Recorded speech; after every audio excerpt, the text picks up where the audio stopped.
Welcome to the beginning of Act 3 of Hollow Knight Silksong. This is the very beginning of Act 3 after loading into the save file at the end of the credits preceding these ones. It was called Snared Silk, I think. That's the achievement for the second ending that we've hit so far. We loaded back into the save, and here we are at about the 87-hour mark in in-game time. Now, you'll notice, if you've been watching stream to stream, first of all, something is happening here as I'm sitting here. That was a little unexpected, actually. But you'll notice, first of all, that there is one matter of continuity I want to talk about, which is that when we logged off at the end of the previous stream, we were on 4 out of 8 masks of health. When you reload into save, you're just on 1, and then you have to bind to just get up on your feet again, and then you're up on 4, which also tells me that none of my tools, particularly my multibind, are equipped. You'll notice that none of my weapons outside of the spear are equipped either. So let's actually take a look at what we're doing at the moment in terms of crests. Yeah, so we're back to the basic hunter crest that has been completely emptied out of tools, so we'll have to find a bench at some point to load things back in, but it's the first time I've seen a reset like this since we were first imprisoned over in the slab, when something similar happened once we obtained our weapons and cloak again. Anyway, as I was speaking, something shook all around us, which I suppose is something that's a timed effect that was going to happen at some point once you've been sitting in this file for long enough idly, and there you go again. On maybe about a minute cycle, I'm not sure. Anyway, the location we're at presently is clearly where we came in initially to the cradle, having taken the lift up to the rematch with Lace.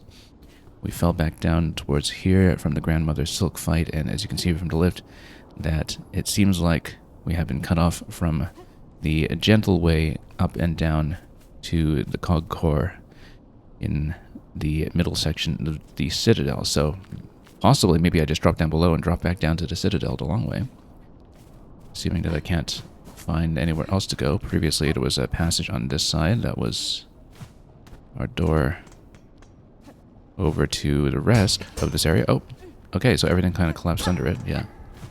So you don't just got to go down immediately, because without a lift, this is the floor. So I guess we should figure out how to find a way back out, because everything has, again, collapsed around us. That collapses. Okay, so that's going to be the way out. I guess that's the way that will take us down into the Citadel, so we can see, as the quest says, what the fate of Farloom will be. Now that we've taken out all that silk and unleashed that highly recognizable void from the first Hollow Knight game back into the wild. So, nowhere to go but down, it seems, and it'll be maybe a long way down. I wonder if the Ventrica station here will eventually become available again. Actually, you can see it's no longer marked on the map, the Ventrica station that was formerly at the terminus. So maybe that has become unavailable. Maybe we need to eventually find some way back to the rest of the cradle for it to be accessible at all. Or maybe it has just been cut off. But regardless, Ventrica will not be the way we get back up. Enough talking, let's find out where we are. Yeah. A couple of vents here and there we'll need to look at in this little labyrinth. When it's feeling a little bit shaky, so I've had a temporary loss of player control here. We can see from her mask that she's feeling wobbly. The jump is weak. She's surrounded by void. I think we may succumb soon to whichever effect is enveloping us here. Can't even make that jump, in fact, and doubt you're supposed to be able to. She's feeling severely impaired right now when it comes to movement. Can't even swing the needle. No doubt that there will be a forced collapse soon, and then it'll reveal something else. This is the Silksong area, which we recognize immediately as the top of the clockwork core. I guess given its geographical position directly beneath the cradle, that makes sense. I wonder if we can play the needle in. No, we can't. None of the buttons work right now, actually. We can just do a slow walk. That has been enforced by the game, and that seems to be our only option. Okay, now I can move again. She's rediscovered her strength. Having rediscovered her strength, well, we can move this. I wonder if we can trigger anything musical. Doesn't seem so. But I'll, of course, hop around the walls a bit to see if there's anything else available. Yeah, given that we did fall down here, I think a lot of the passages up above were not actually traversable. So, down through the clockwork core, and let's take a look at all those platforming segments we saw previously and see what has become of them. What is this lower area? Is this reversible? Nope, we just go to the right. A lot of these cogwork automatons have also been disabled. Nothing really to poke over here. Yeah, I think this is essentially a forced linear transitional sequence to slowly reveal to you the scale of destruction that we've unleashed upon this part of the world. Also have to get used to the hunter movement again, which feels very swift and snappy after doing all kinds of other downward attacks from the other weapon sets over the course of this game. We haven't really used the hunter in what seems like weeks. This is collapsible in some fashion, but why? I guess we'll find out as we drop down.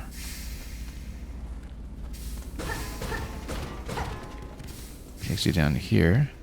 I kind of wonder if there was anything else up top on the other end, or if this is also kind of a forced passage. I guess we'll find out this way. Yeah, I think it is forced. Oh. Something's here, though. Nope. Yeah, so that actually was the only way out, as we kind of suspected.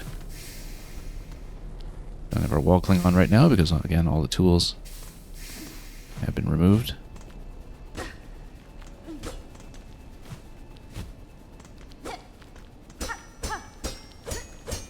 So we'll see what we can do in this whole platforming sequence, and this is obviously going to break. And now we find ourselves down here. Is it a fight?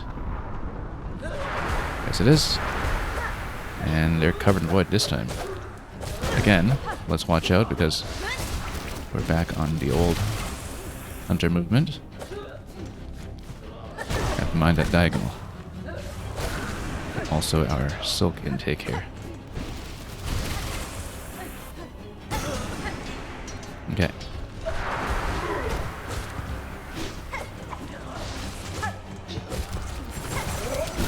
And we're going to die a little bit. Yeah, we are. So do we reload back at the top? I think we do. Okay, so... Oh, and all the rosaries are gone, so... I do, in fact, want to watch out here, because... Last time we lost a ton of rosaries from forgetting to use the Silk Eater and not noticing when I was taking consecutive deaths in the wrong place. So we don't want to take too many chances with that, I say now, and I'm certainly just going to forget. But it should be a fairly simple sequence to get down to the fight again, so hopefully not too many issues there. It's mostly just environmental damage that we need to be aware of from places that we scoped out already. Let's get back down to the cocoon, and yeah, you actually do in fact need to get through the fight too. just get into Act 3, and you have to do it on this standardized loadout with no custom configuration, so that's going to be a bit of a test of our ability. But we do in fact have some silk back from the cocoon, so we should be alright, I hope.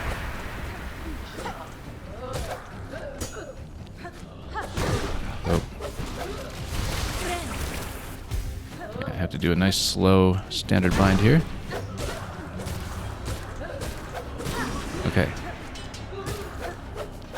And yeah, let's just not get him so close. Whoops. I have no silk to work with. Probably going to die.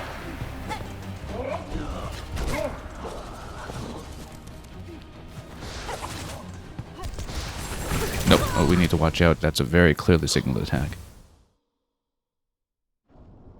Very overtly signaled, so let's not lose masks on the way down this time if we can avoid it. Whoops. Unless we don't know how to do the slow walk sequence.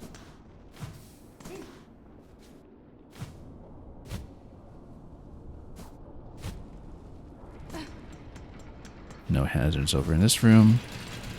And here we just need to jump accordingly. And the descent otherwise should be smooth from here.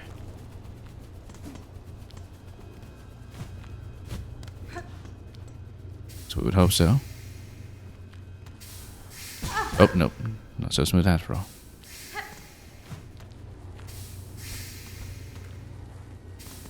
So yeah, once again, 2 masks down getting into the fight. Not great, but we'll have to live with it.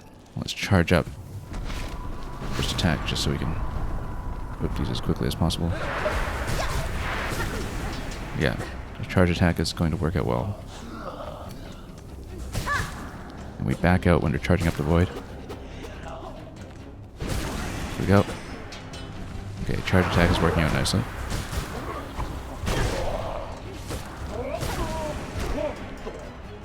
We do want a moment to heal here. Void everywhere. Okay. Slightly interrupted, but could have been worse. Oh. Okay, good. Got it. Whipped my charge attack there when I stood a bit too close and I'd hit first, but let's get back up here for a moment. I don't think there's anything else to see here, but yeah, after a fight like that, we certainly want a way to replenish. At least the slowdown effect at the end indicates to me that that won't be a fight that will be repeated. Let's break this passage and continue on down step by step and hopefully not hit too many traps or other locations on the way down. With anything that might collapse underfoot all of a sudden. That seemed like an enemy was about to spawn there in that location, and then once again we've been weakened.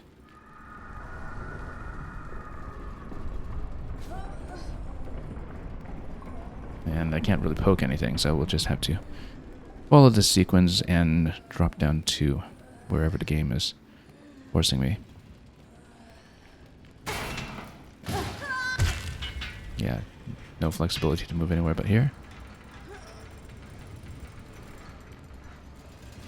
And Descriptivist, I hit Act 3 at the very end of yesterday's stream, so we loaded into the beginning of the Act 3 file today, just now.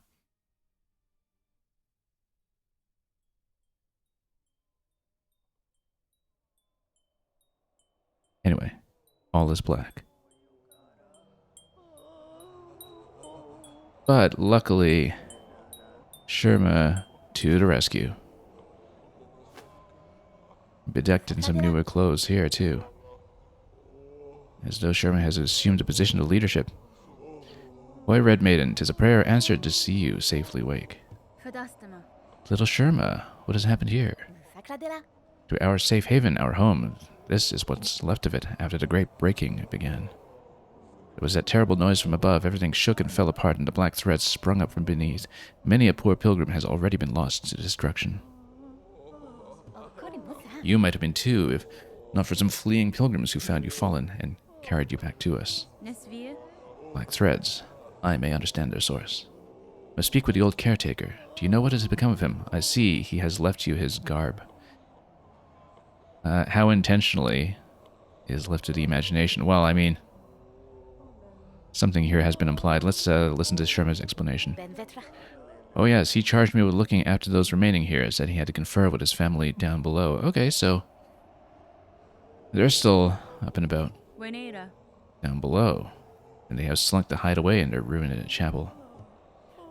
I must pay them a visit. Thank you, Sherma. Stay safe and take care of your fellow pilgrims. So it looks like we will have a word with the return of the void, as it were. Plotting all along to get rid of the queen and all of the bindings keeping them in place. Hornet too embarrassed to tell Sherma that the apocalypse is her fault. Really? Well, I don't know. You know what? Let's play the needle in and see if Sherma has a new song or a new set of words to Sherma's very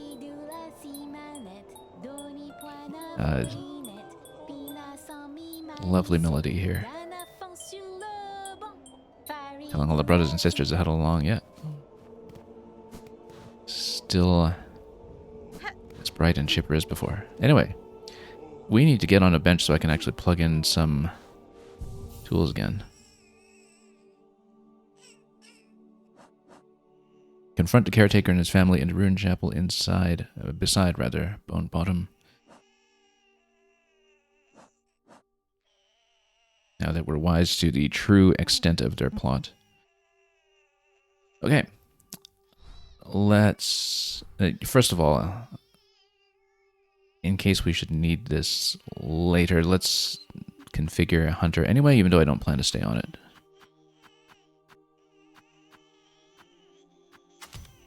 Or rather, hang on, I want to change some slots around here. Hang on, let's just reorder some things. Just for clarity. We actually never plugged in the remaining memory lockets into this either. Noticed just now. We will eventually. I just haven't been using Hunter much at all, and that makes it abundantly obvious. What was I even looking at? Yes, this. We'll go curve claw up top. As far as blue goes, as usual, probably just injector and... where's my multi-bind? There we go. Not that we'll stay on it. We're going to change back to good old Reaper anyway. Just for familiarity's sake. We had spider strings on for the fight earlier. I think we'll switch back to either the wall cling or farming some shards.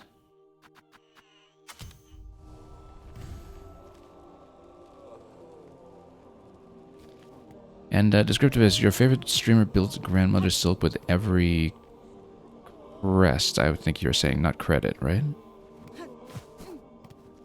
Yeah, I haven't unlocked every crest. It's very clear to me that there will be more. Also notice in the map here that at the cog core, it looks like some other passages have opened up that could potentially be back upstairs. As you can see, there's this new section in the cog core that has opened up to bring you back to the cradle. Also notice that the Ventrica station at the cradle has been restored, although it looks like it's dead ends around there. So we are going to go back up to inspect that location to see what's going on up there before we proceed anywhere else. We can do it by the Ventrica station, or we could just do the climb all the way up in case there's anything to see. If the Ventrica station at the terminus isn't going to connect anyway, then it makes sense to just do the climb. So we'll check them both in some order. Also, let's talk to everyone because they'll have new things to say.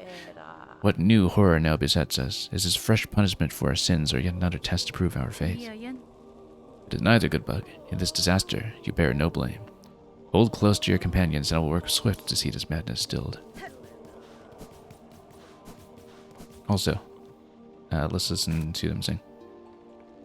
Crushed, consumed. Why must we suffer? What new test? Our path. Okay.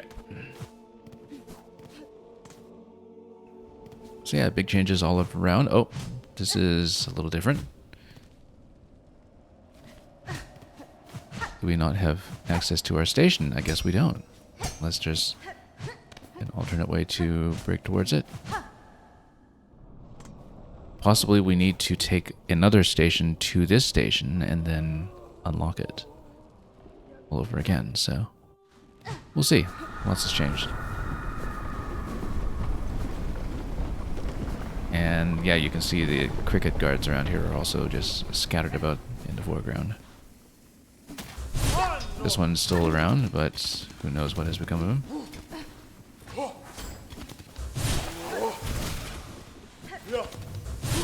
Oop. Come on. Oh.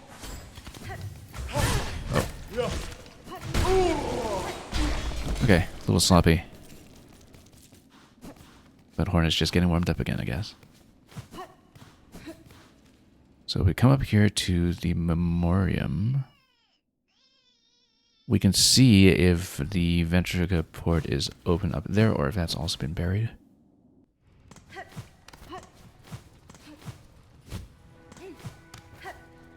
Might as well take a look.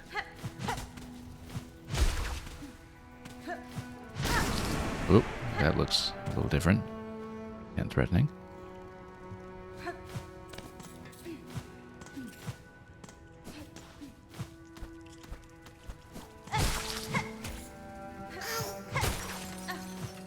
Yeah, look at that. They kind of fade as you hit them and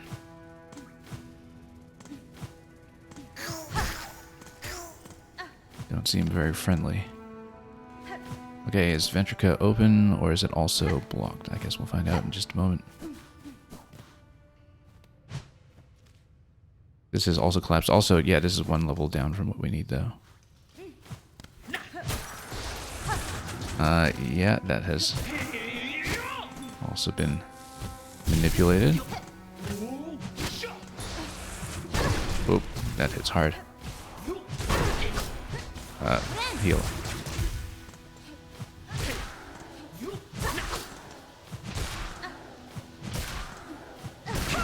Here we go. We can read about it. Memoria, learned disciple of the choir, charged to maintain the Citadel's memoriam.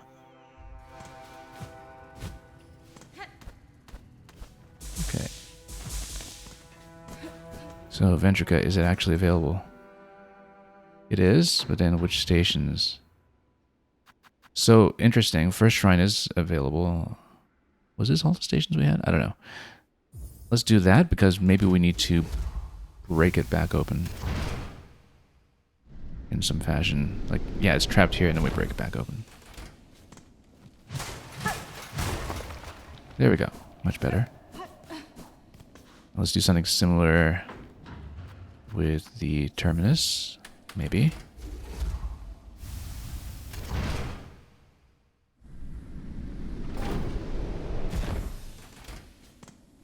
See if the bench is still in play. It is. Things have collapsed. And we'll see if there's a passage that we can break here to create a shortcut back to the rest of the cradle. Yeah, it can't seem to go up here. We'll see if there's a passage below. It looks like it is completely collapsed, though. So something can be broken to reconnect this passage. It will not be on this side. I could potentially see it being this thing here. It looks a little cracked. But it will not be from this end.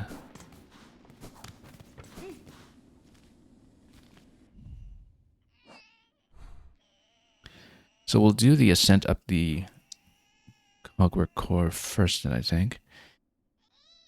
One thing we could do is also maybe go to the high halls to see if we can approach from that side in case that ventricle station also needs opening.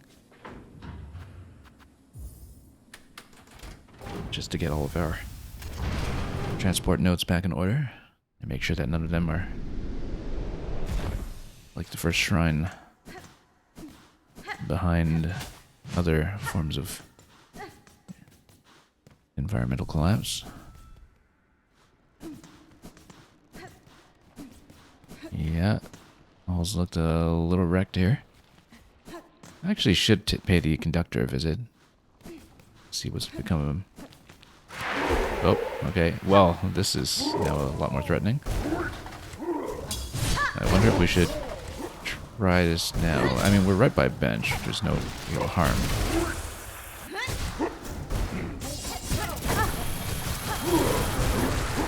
Can we just... Okay. I was hoping to spam some tools on it, but we can't get zoned out like that. That's not a position that we're easily going to recover from. Just got a little stuff to the side. That's okay.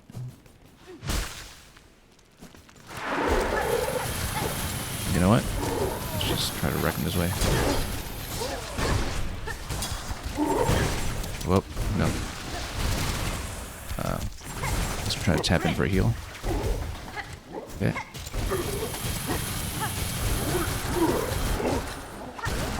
Let's just try to whip as many of these as possible.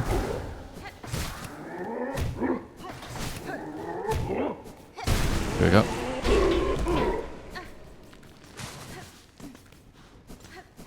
Spent way too many resources there, but that's okay. Whatever it took to get through the fight and observe the conductor's fate. The conductor has also dropped something for us. Rune harp. Old weaver recording instrument strung with silk runes. The faded runes hold the weaver's words from ages gone. So this will also go to the relic master. Yeah, so the conductor, it seems, has almost certainly also perished and dropped us the harp.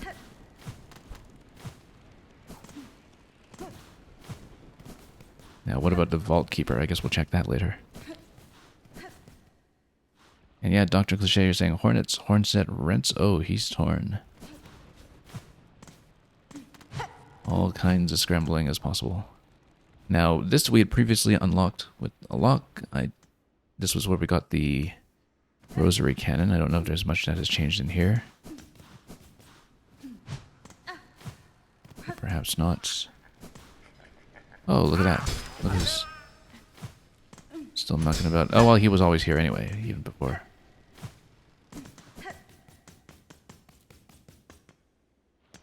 Anyway, we searched that before in its previous state. I do want to, at this point, just first of all inspect some of this a little bit. Do we want to inspect more of the high halls in a moment? Probably not. I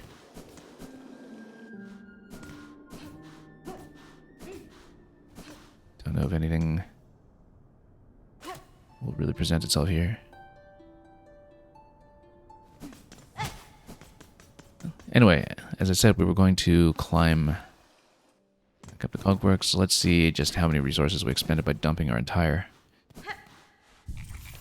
bank of ammunition. They're actually not as bad as I thought. I think what we should definitely do first, though, is check every Ventricut node to make sure that we don't need to break any other ones open before they become usable.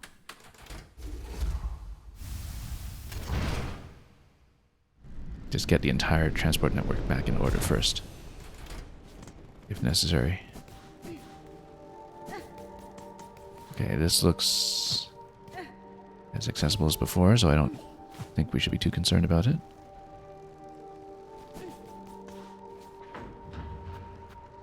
Grand Bellway is absolutely essential, of course, because it gives me access to the Bell Beast. We need to check whether the Bell Beast has any changes either.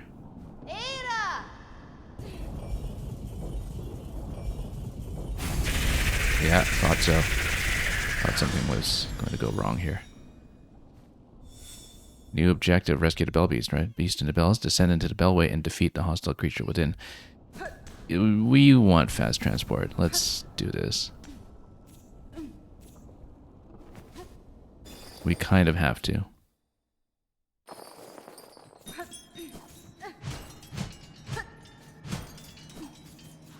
Wonder how close it will be to the original bell beast pattern. Because that was quick and had a lot to dodge. Bell Eater. Okay. Okay.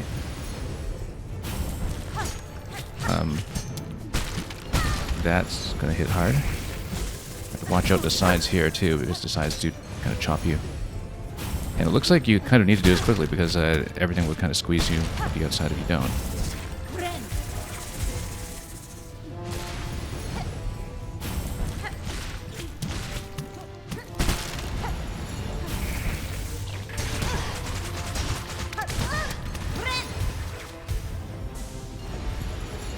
Okay, that's going to expand at least.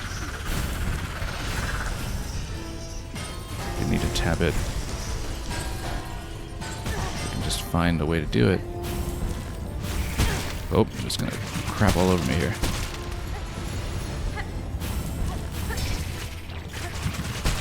But we can deflect. I don't know if it does any damage to deflect. I don't think it really does. Need a bit more silk here for the heal.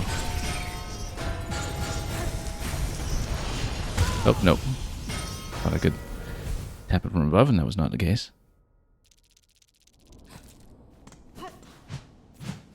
Okay, let's rethink the tools here.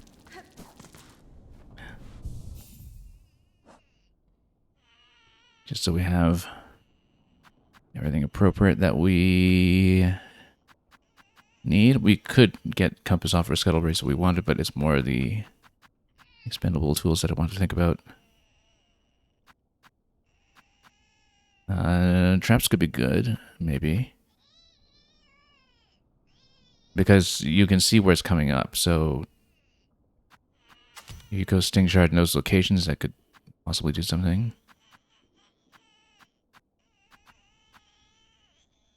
Conch Cutter might be good because it deflects upwards. We'd have to work on our aim for that, though. I was thinking Drill might be decent as well, in fact. For when it's in a grounded position, although you'll probably get whacked by projectiles if you're staying in one place for too long. Let's stay with this, because then we have Curve Claw for upward attacks. I think we definitely want to change this out. Or either Threadstorm if we're standing in close, or possibly even Rune Rage. Although that does have the long wind-up time. In terms of blue, I think in the interest of having quick heals and lots of heals, we should probably stay on what we have.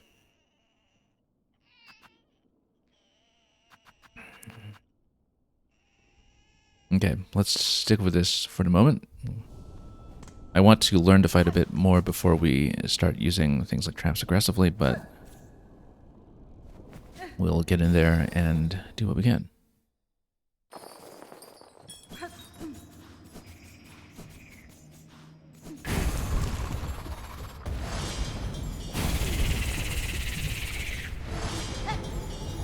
Okay. Oh, we have to watch out here for that pattern. That's already a bit of a problem. And yeah. Oh, hang on. I forgot that we were not on drill. We're on trap. Okay. Yeah, there's an angle to stand there safely, I think, that is valid. Here, you just kind of do 2 quick taps. Like tap and dodge, maybe.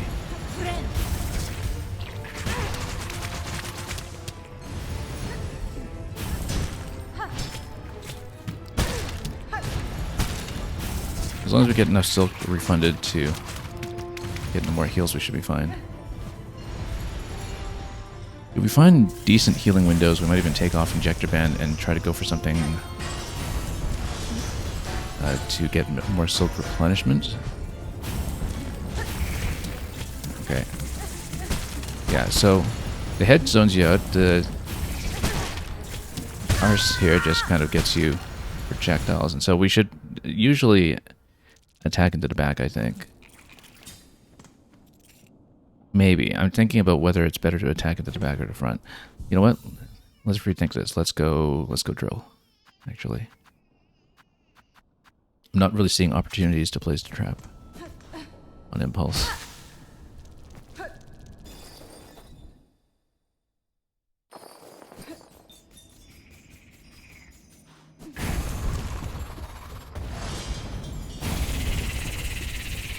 Okay.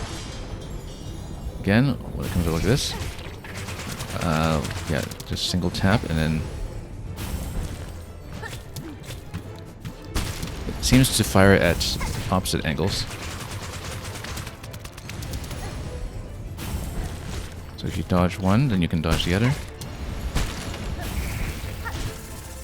Probably have to do it a little more elegantly, but it's okay. Like dodge this way and then, yeah. Fires one way and fires the other way. That seems consistent. Fires this way. Oh, got hit. We knew what was coming, but still missed. It's okay. That's much less incoming damage than usual for this phase. Now just have a lot more to deal with.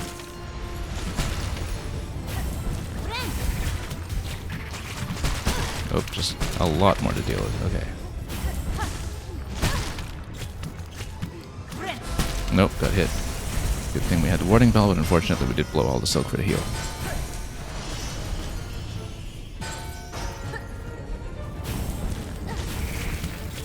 Nope, got hit. I was trying to slide under that, rather.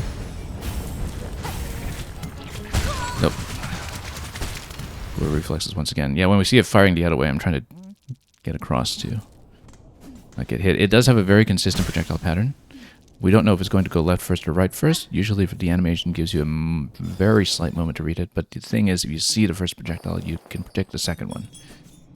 And that has to be the way we approach it, but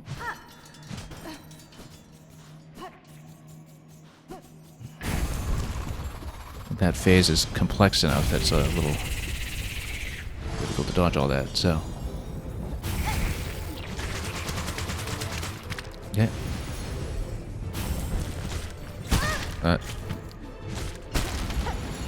Of course, that can be deflected. All that stuff can be deflected.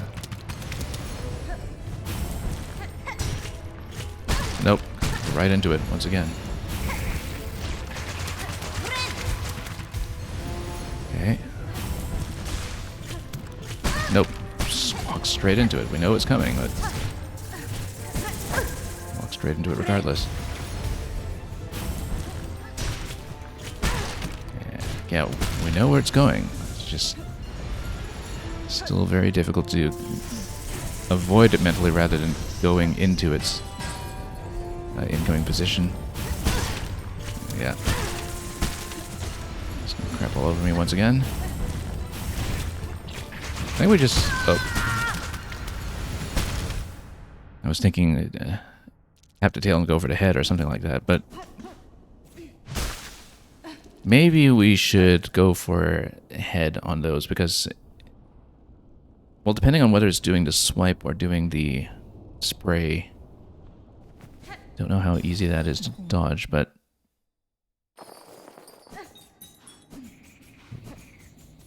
yeah, we just need to find the way to do this. We had a clean phase 1 on one of the earlier attempts. We just really need to watch the dodging pattern.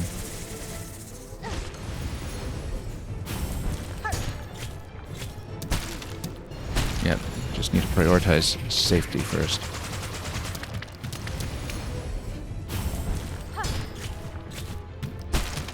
Okay.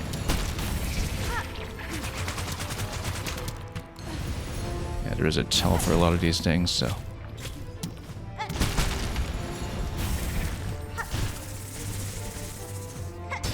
Okay, good. Surprisingly clean phase so far. Usually you can get 2 taps in realistically for everything that protrudes. Oh. Okay, phase 2. Or, well, wide phase rather. I don't know if that's damage based or time based, but... Okay, we better get way out here. We just don't have a safe place to go. That bounces forever and ever, that stuff. Like, I don't think it was evident earlier because of how we were playing in a narrow arena, but these projectiles bounce for ages. And so, standing away from them doesn't actually help.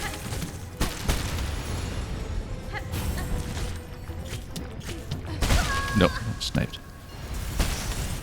Right, because it fires 3 now.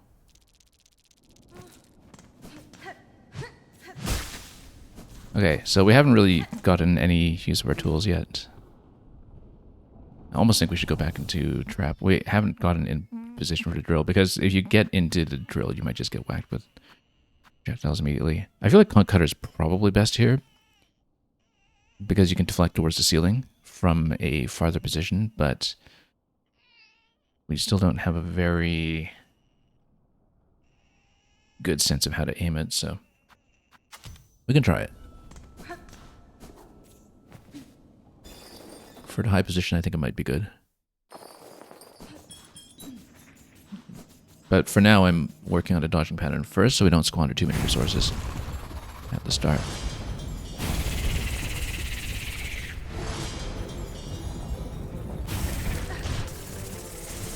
Okay. Yeah, you can kind of see by the way it's pointing where it's going to fire first. I think it looks consistent, but we don't know yet. Yeah, you can see where the first one's going to point. It's a very slight angle on the artwork that flags it in advance. Left, right. See? Got it. So you can predict it. You just need to watch how it is pointing slightly off center. So it's going to go right first? No. Yeah, it did go right first, actually. I just stood in a bad place. So it is an attack that has a very subtle visual tell. Maybe a little too subtle. Yeah, right, left, okay. And it does fire 3 times now. Oh. Nope, and missed the 3rd one. Yeah, have to. Right, no, bad timing. Just. I know it's coming, it's just we haven't been able to snipe it on that last attack.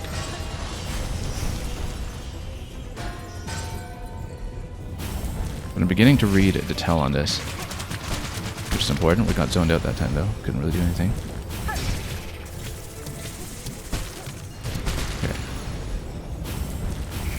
Okay, left, right, and then, yeah, just nowhere to go. Right, left, right, good. Heal. And go right, left, right. Yeah, so you can in fact see it in advance, which is great news. Left, right. And yeah, better go for the tail because of the fact that its projectiles bounce around for longer. So if you are approaching the tail, then you can evade the head's projectiles entirely if they're far enough away. Okay, this is going to zone me out completely. Let's know when to back off. Left, right, left. There we go.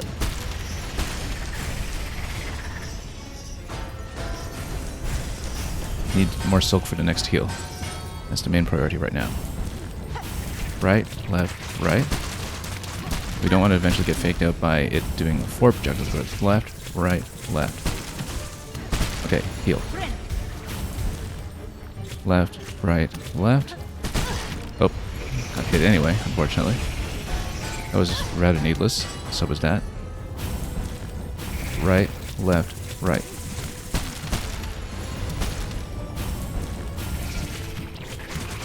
Okay. Usually you can just get one tap on it. That we need to stand away from.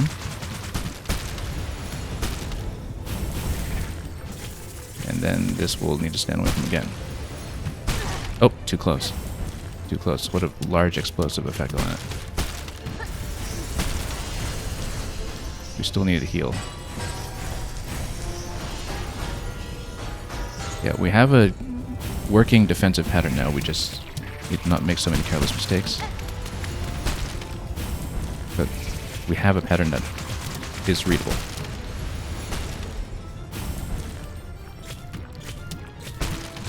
It's just that we can only get one tap in every time, and it's not much to work with before we start dodging all over the place. Once more. Okay. Need one more tap if we can.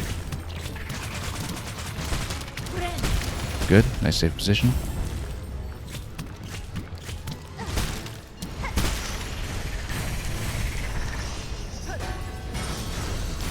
Bells do bounce for quite a while. Need to watch for that.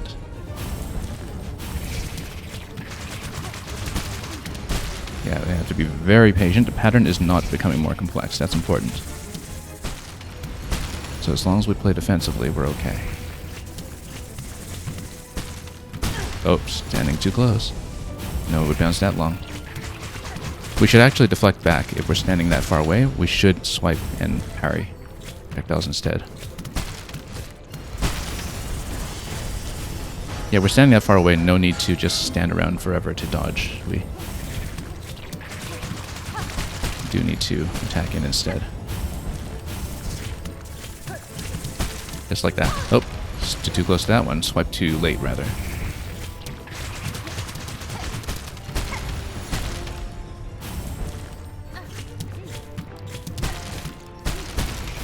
Yeah, it's just that this is such a slow way of doing it, since we get so few attacks in.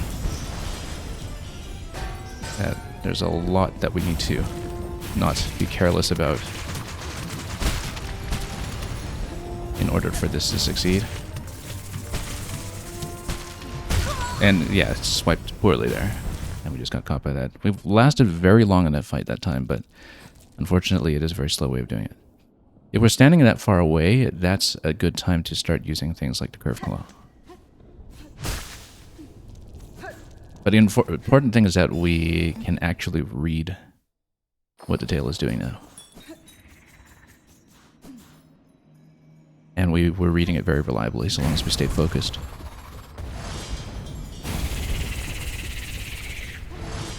Okay.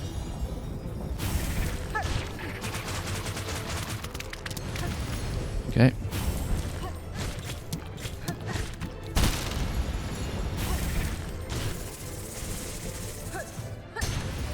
Right, we can get out of some of these phases quickly. Just need to not jump into projectile.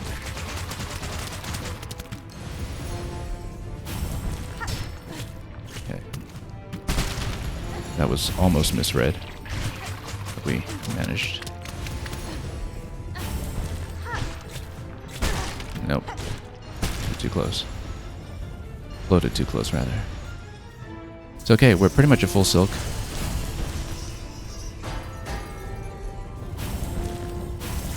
And then bad position here, but that's okay, we got it.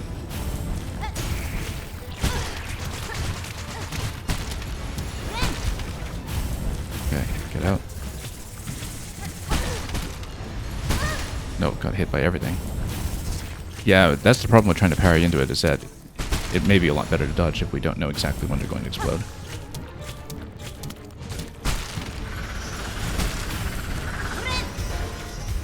Okay. Managed to survive that heal.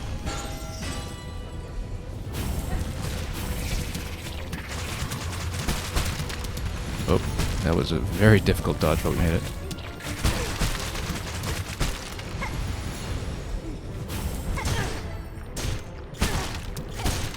Attacked way too aggressively into that. We need to get the next heal first before we do anything too dangerous.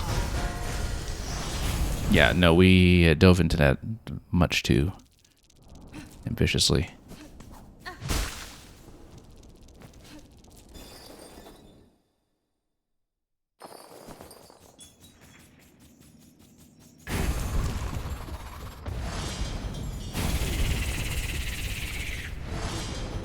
Okay.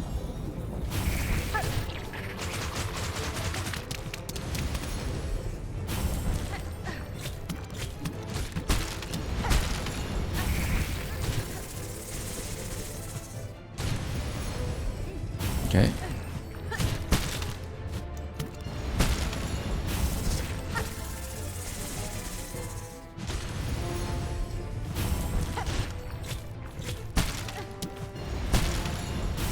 A little risky there, but we made it.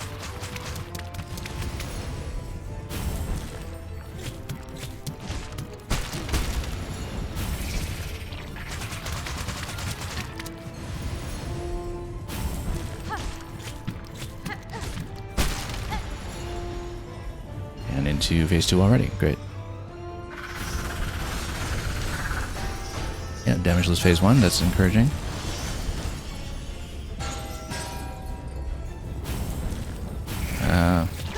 Not a great position to work with there. But yeah. It's okay. Defense first, always. I was about to get a little creative with the tools there, but not a good opportunity to do it. Not a good opportunity to do it there either. We got hit by everything. Okay. Yeah, if we want to swipe the projectiles, we have to do it from pretty far away. Otherwise we'll get caught in explosion range on them.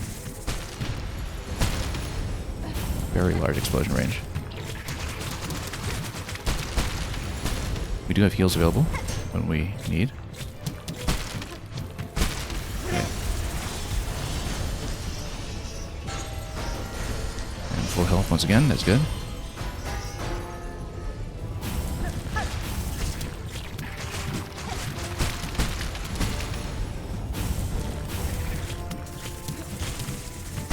Yeah, if you have good rhythm, you can kind of tap it up to 3 times, really, but we don't have good rhythm for this without getting into trouble, so. Okay. Seems like this is widened out even more. Still 3 projectiles off that. Okay. So we can still get 2 taps per cycle on this.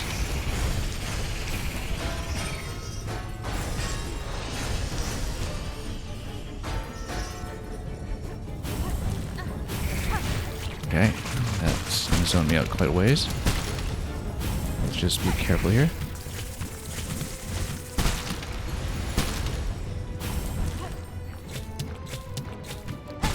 Okay. Seem pretty stable, at least in this phase currently. I don't know how much more complex it'll get from this point, but oh. Yeah, that was a little close. We're at full resources though, so we could definitely be in worse shape. Whoa, that was close.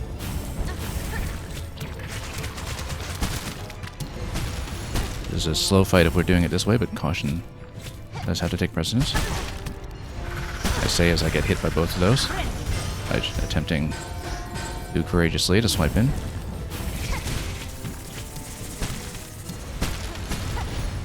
Okay.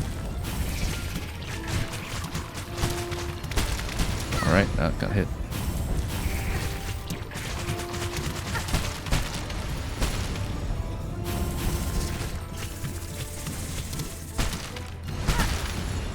Bit of a tight position there, but we made it.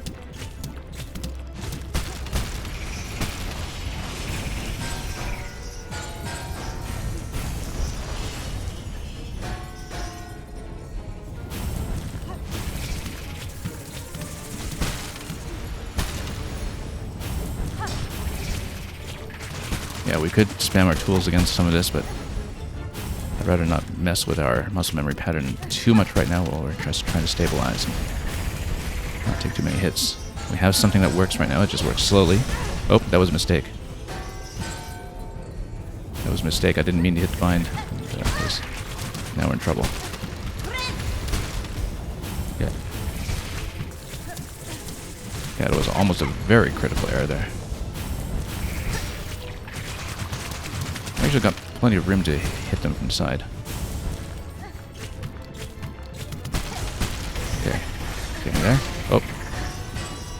We do need to heal up in this position. Oh, this is new. Bell Beast is going to get the finisher. Wonderful. Well done, Bell Beast.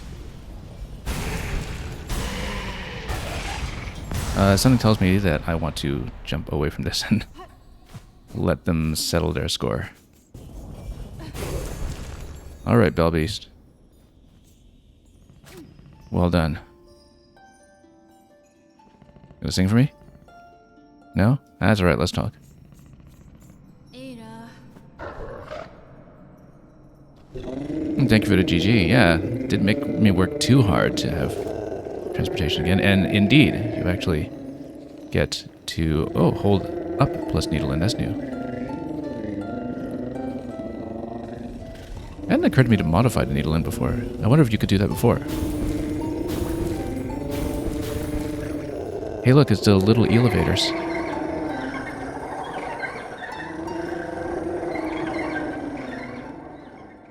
So you can play different melodies with the needle in. Seems learn the beastling call. I mean, I guess now you can. Summon the beastlings and return together to their mother. So we get fast travel to a fast travel port then. If I understand this.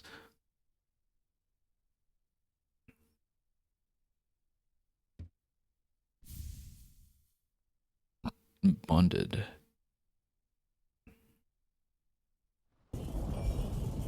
Oh, that works.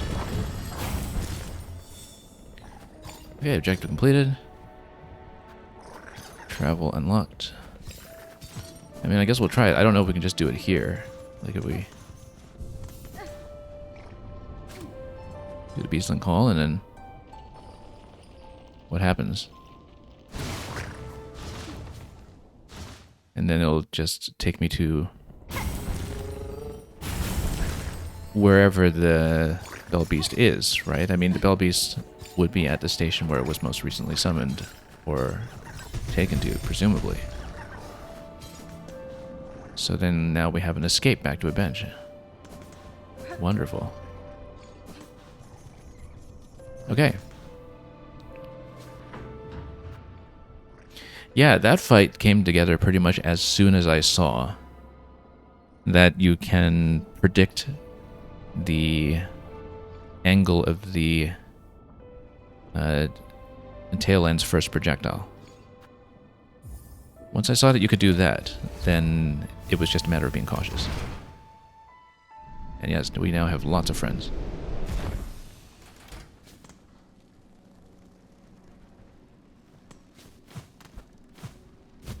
Okay, was there anything that we needed to break open on this end? I mean, we know the architect was already gone, technically, so... but the underworks definitely seem... calmer? Not really. Same as before.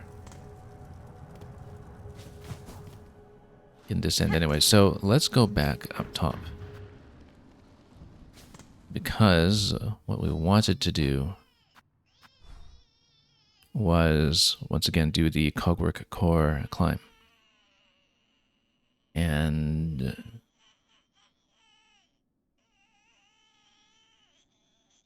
so we'll do that. I'm going to approach from the High Hall side again anyway, so we can pass through that central area that used to be the bottom of the lift and inspect what has become of it.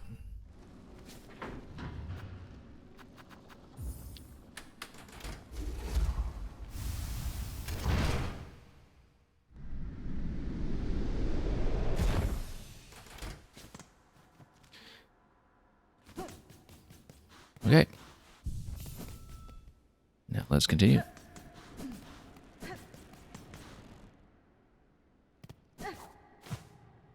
Yeah, and Mario, thankfully the spam bots have the courtesy to wait until I was finished with the boss fight so I could ban them a little more swiftly. Whoops. Let's...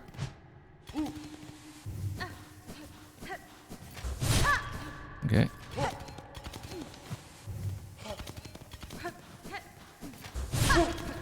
Come on, you usually should just take a few swipes. Oh, I guess I don't have double damage on, so it takes a bit more than that. Yeah, about 3. That's good. So many rosaries we haven't spent yet either. Lots of things that are broken on this side. Is that annoying little flyer still sort of in the middle here somewhere? But no. Yeah, so this is broken open. Notice that the top seems open. The bottom still does allow you to descend. I wonder if you can still get to the bench room. Looks like it still works, technically.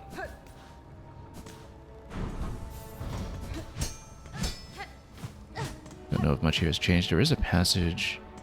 Oh yeah, no, this was the same passage as before that got us the map, which we found after way too long originally.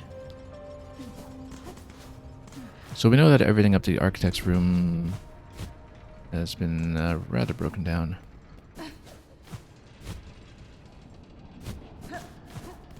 And according to the map, looks sealed off completely. The upper chamber looks like it's still technically accessible. I guess it would be by way of this sequence here. We're still able to complete it. I do want to check it.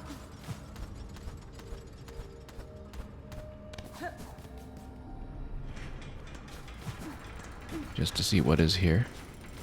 Yeah, just straight drop down.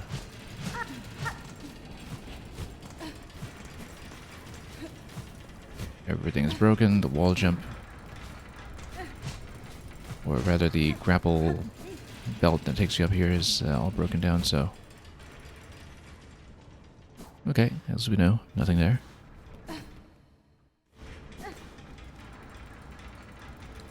Okay, so we know that there should be a way to do the climb. It's supposedly right above where I am right now.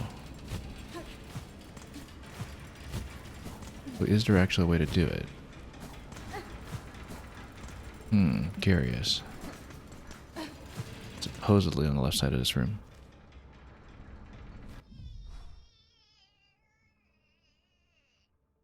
Well, it's where we dropped in from above.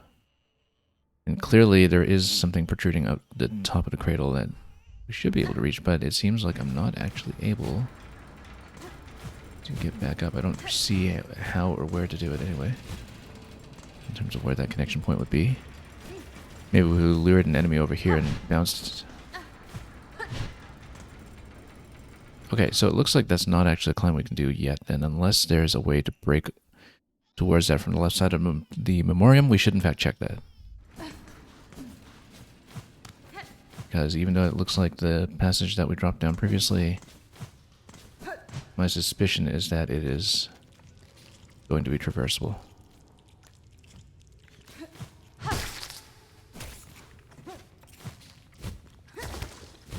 Let's just get to the big ones here. And check some walls. Check all the walls on this side.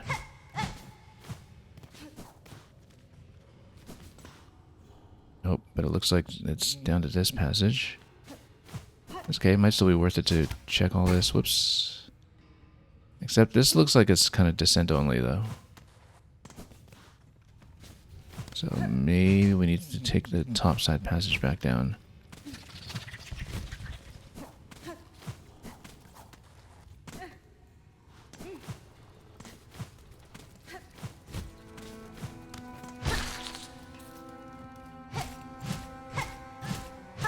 As breakable as this looks, it's just soft and not really breakable.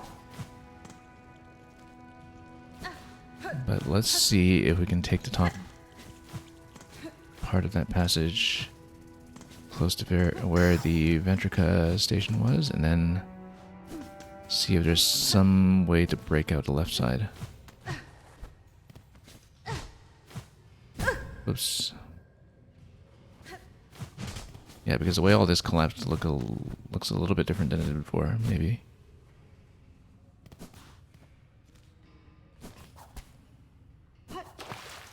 This just gives you some silk.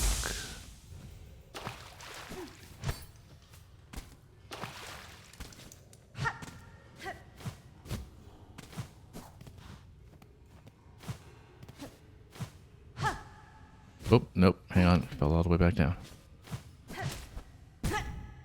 But we should be able to work way up top, maybe. I'm trying to check the left side wall here to see if there could be anything breakable on that end. Might not be.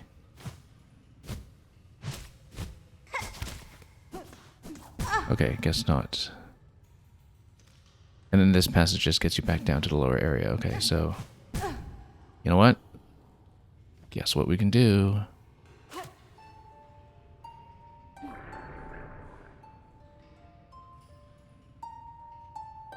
Are they not coming? They're not coming. So is there a limited set of valid locations for this? Maybe. Oh, I guess you just need to give them enough ground to come through, maybe. Okay, so if we get trapped in a location like that, we just escape. Excellent.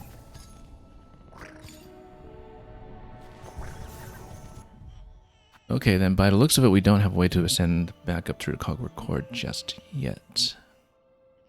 But it does look like there's eventually an opening up at the top of the cradle that we should be able to get to. It's just a question of how we go about getting there. That is mystery.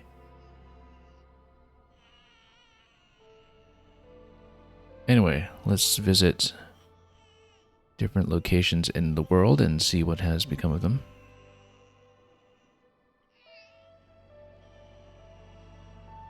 I think before we get all the way back down here for the confrontation in the Moss Grotto, we want to explore a bit more first. Maybe down in Belheart would be a good place to start.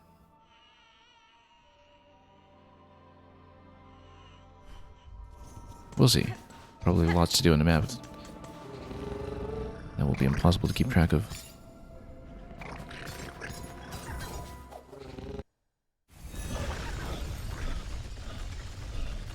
And look at that, we're all running around now.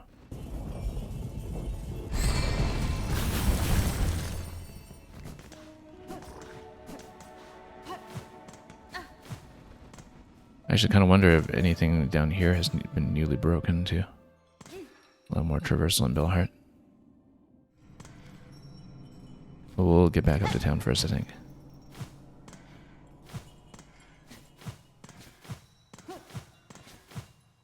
See if our bell home is as intact as ever. Oh, yeah, a lot of things have been smashed up around here. Dear resident, to see you return alive is such a glimmer of light, even as the dark descends upon us all. All these pilgrims gathered here, I had not expected so many to survive. The destruction beyond these bells suggested worse. Indeed, things should be worse, would be worse, but for your tall warrior friend, her of those shining rings, who so fortunately chose our town to camp. That brave bug now acts alone to guard our town and those pilgrims who flee for it. For her efforts, our shells have stayed safe, though how long she can remain at that task I do not dare to consider. Okay, so Chakra's doing her job.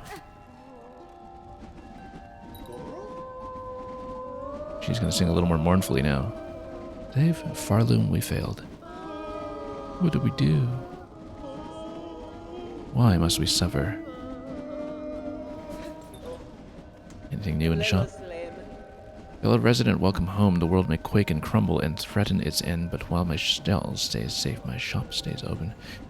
Notice incidentally that Jubilana's shop in Songclave was no longer available. So she's MIA somewhere. Any new deliveries? Miss Courier, what horror here. The cave shakes, shake, crying pain of hurt most savage. And see all our poor friends below, newly found, crowded inside this home of bells, hearts fast for fear. But what for you? You are here to help, yes, yes? The deliverings, they are needed now at most.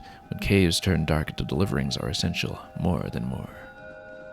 Survivors camp supplies. I don't even know where the survivors camp is.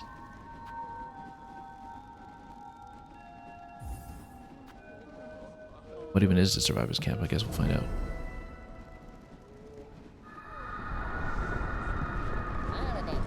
A new destination this and desperate these supplies are asked. Deliverings for them escaped from the crumbled camp beside the bone, those few still living. Hurting and hungry those few must be. So the survivors camp is in the Marrow. In the original flea location, okay. Well, that we can do. I mean, we can probably go through the lower Belheart passage, if that's still open. That would be the most direct path, depending on what other complications lie in store. We hadn't been back to the original Flea location. Speaking of which, we should check Fleetopia as well, just not until the delivery has been completed. We can turn in some of the relics as well. Oh, what does the Pinmaster want to tell me? I've departed to pay my respects at graves within the Great Wood. Would that be the Wisp Thicket, or would that be Shellwood? I'm not actually sure. The graves within the Great Wood. I thought it must be the Wisp Thicket, but who knows? I mean, maybe that's how you get the last pale oil.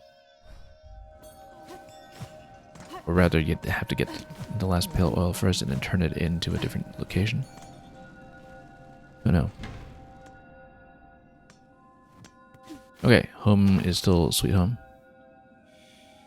Let's fill up on silk. And we'll make the delivery to see what the survivors' camp is exactly. And see where to go from there. Let's take some of these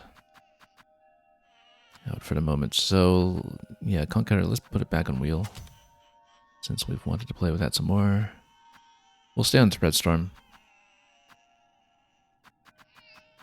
And we want something in place of Warding Bell. Maybe we'll get back to Clawmere. Actually, Egg is a good idea because we want to stay close to full health or at full health anyway while doing the delivery.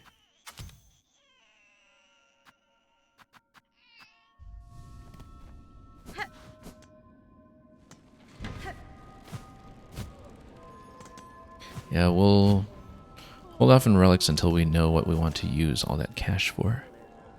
So we don't risk losing everything. Also, let's look around some more in case Chakra is still hanging around in her usual perch. She is not. Okay, well, she's off somewhere else.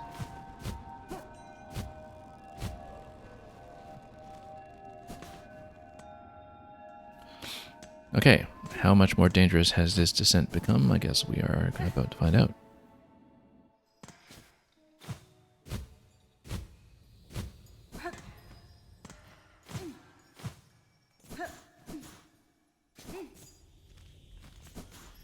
Also, Bell Hermit has fled with the rest of the family that contrived the soul trap.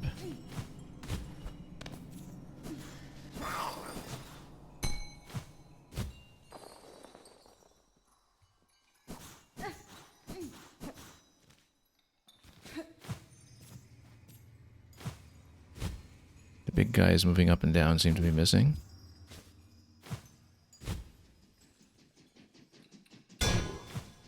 Although this one's down here. Okay, that's fine. We'll just tap into it this way.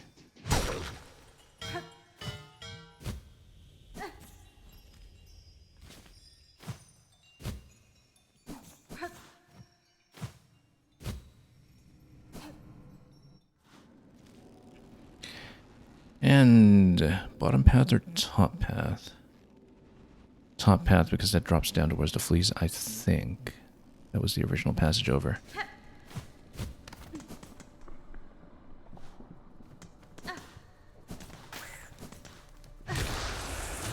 Oh, wow, that was unexpected. Also, we're not on spear right now, so I have to be careful with the range of our attacks. That already took the delivery down almost completely. That I did not expect.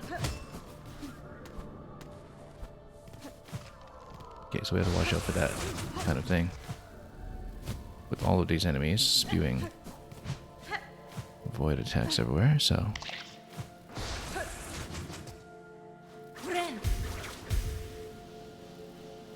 So yeah, not as straightforward as we thought, perhaps.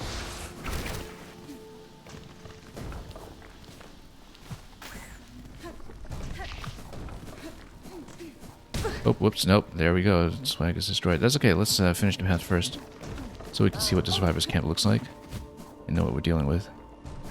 Just to complete the path and see what awaits us.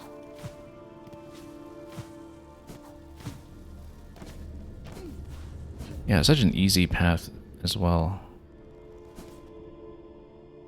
I really shouldn't have had any of that trouble. I guess with everything spewing void at us, some of it was a new threat that we failed to account for previously. Yeah, because the encampment is just here. It's easy. And look at that, they've all relocated. Look, the fixer come up all the way from Moon Bottom. I miss, of course, you'd be one to survive through all this. Capable as you seem and all. It's a sad thing, but I can't say most folk down here have fared so fortunate. When our once fine camp below ain't no longer safe for anybody, all crushed and consumed by this black calamity. Nowhere is safe, sir, but I'm glad you few remain. No, I shall work to fix this, as best as I'm able. Calming a raging world, that's a lofty goal, miss. I'm not thinking anyone bug would be able to stop these happenings, but it's heartening knowing you've still got fire enough to feel different. Rest here with us as long as you like. The little company is about the best thing we few are wishing for right now. Okay. We can play a song too. The climb. Dark. Raid. The climb. Help us. Dear Farlu. Live. Save us. Okay. So we'll do the delivery here again, but first let's get back up to Belhart to do that. And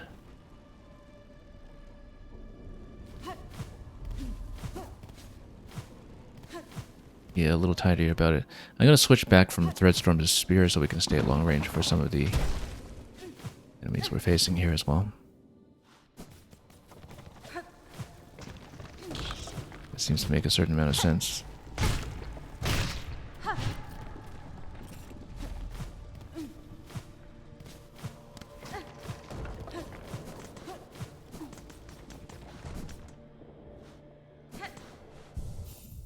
Might as well do it now before I forget.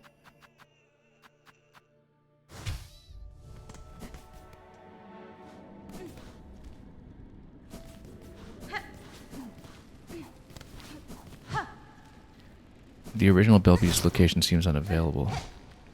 Well, that's okay. I mean, we can always just port back to where the Belbeast is, though, right? And the Belbeast was last in Belhart, so why don't I just do that?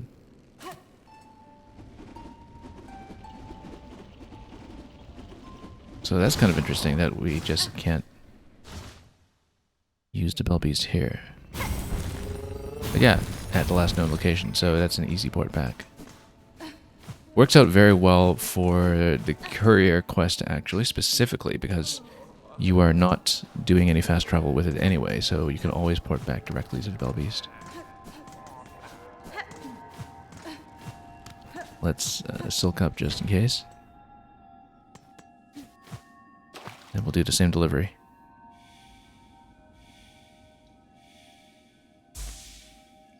And not get wrecked by Void this time if we can get around that.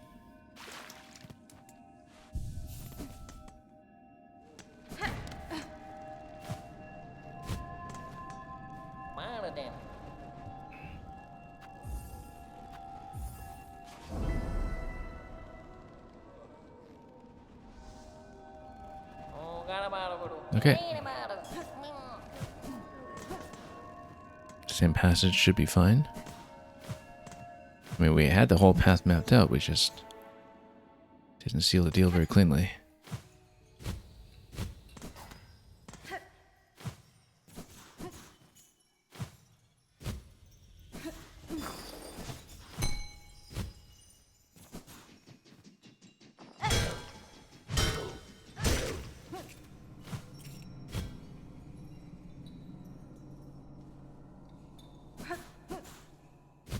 Oh, nope, that's 1 point of damage already, rather carelessly.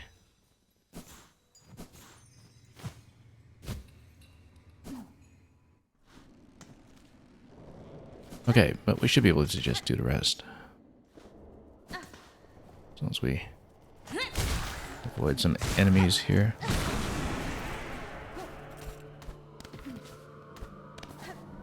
Just attack into them nice and aggressively so we don't get caught by this stuff.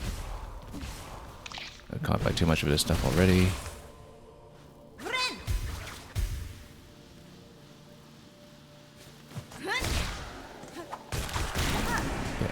Yeah, just take them out from far if we can. We should have gone cogflies actually, just so we can play a lot of keep away and not get hit by things. Not get hit by things, as I was saying. Now we're down to 1 point. Well, there goes the courier swag. Okay, never mind. Let's take the Bell Beast bag as soon as we can. So sloppy. So incredibly sloppy. Yeah, we're going cogflies with this.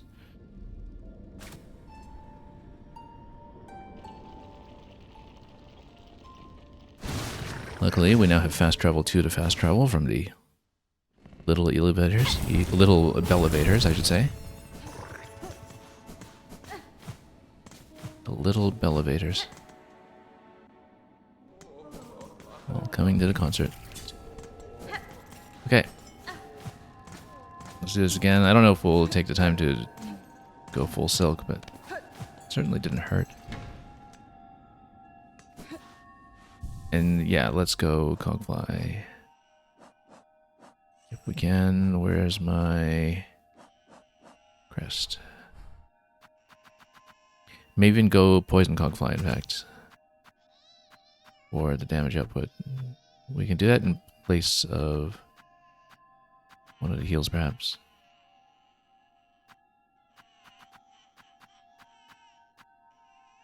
Just the whole idea is that we just chip everything down really quickly. And stay away from trouble as well as we are able.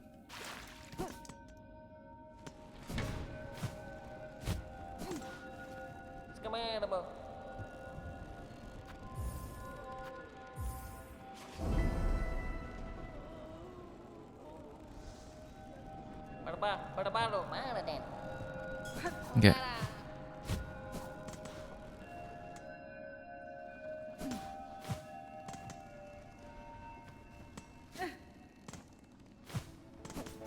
Same idea as before. Let's try to avoid the easy stuff.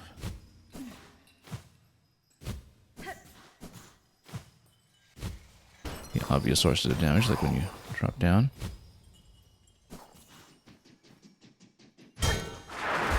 Oh, this is new.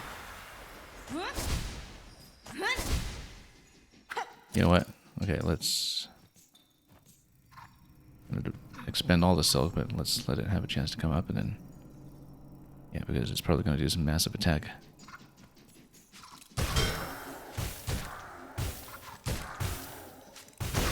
There we go.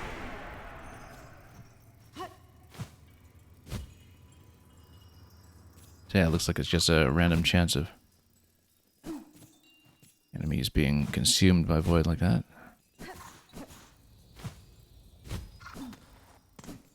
We do need to watch out for it.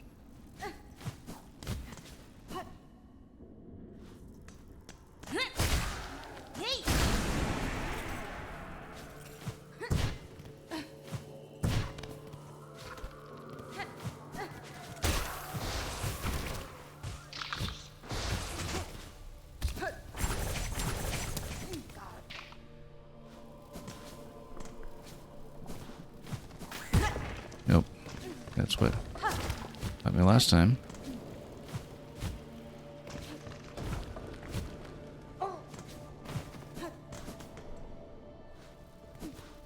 We'll play to avoid, and then down and to the right.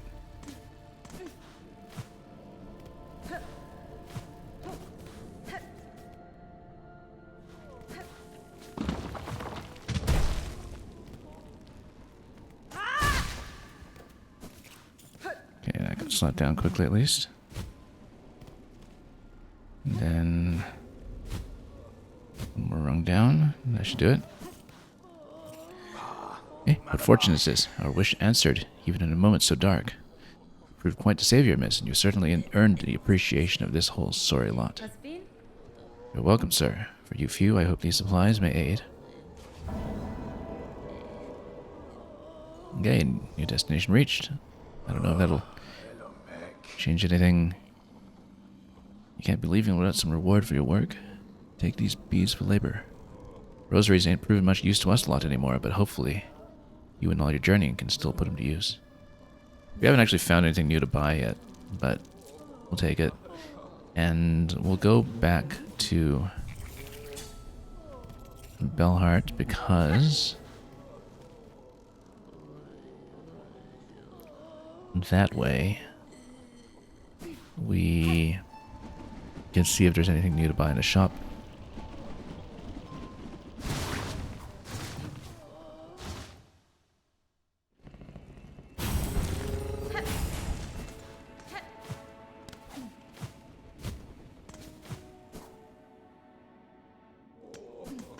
Previously there wasn't when we finished the other route. Yeah, nothing new at the moment. We can bind up some beads, of course, but right now we just don't know what else there is to purchase. One thing we could check is Blasted Steps to see if Grindel has anything new from scavenging all over the world. We know, of course, that once we get another piece of craft metal that we want to bring it down to Forged Otter for the Silk Shot, that's also something that we have in mind eventually.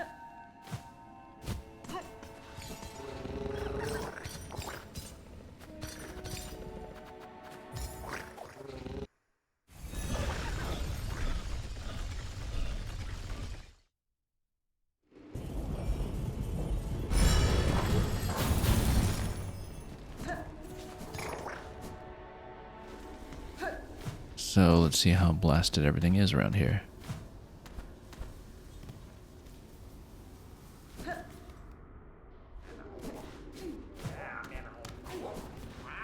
Does Grindel have anything for me?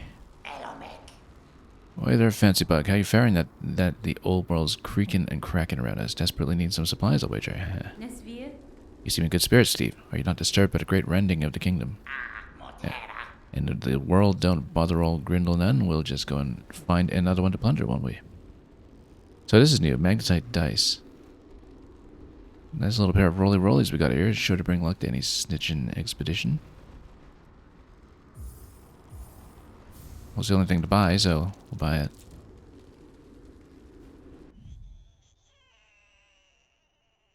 Playthings carved from magnetic material used in simple games and believed to bring luck to the bearer.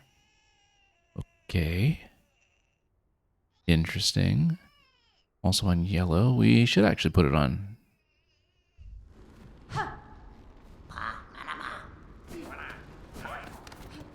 Wonder if there's some synergy with the magnetite brooch.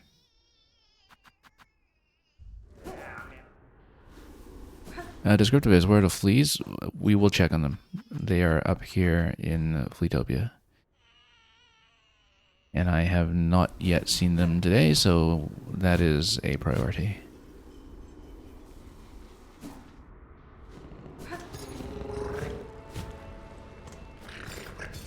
Okay, so first of all, let's see what putting this on actually does.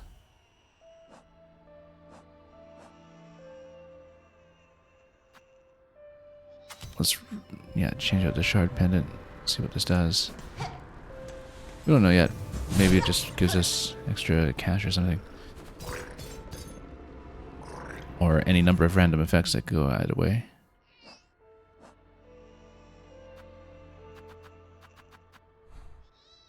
So, yes, we will check Putrefied Ducks next. If they're magnetic, maybe combo them together. Yeah, I was thinking about that. I mean, whoops, yeah.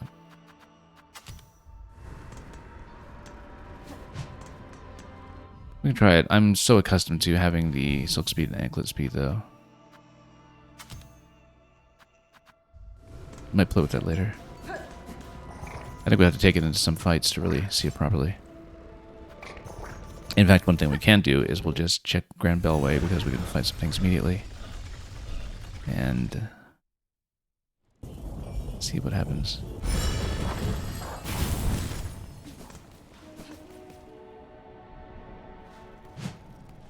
We'll try it this way. Oh, our farming location is no longer really available because everybody's dead.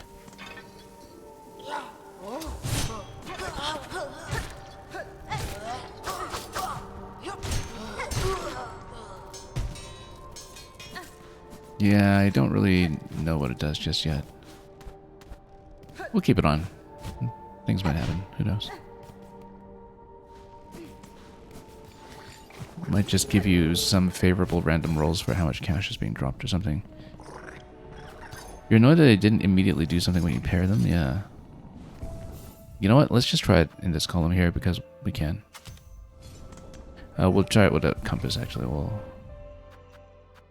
go like this. Not this. Hang on. What am I doing? There we go. Since we'll just come back here. Compass is actually less and less necessary now that we have the warp back to the Bell Beast.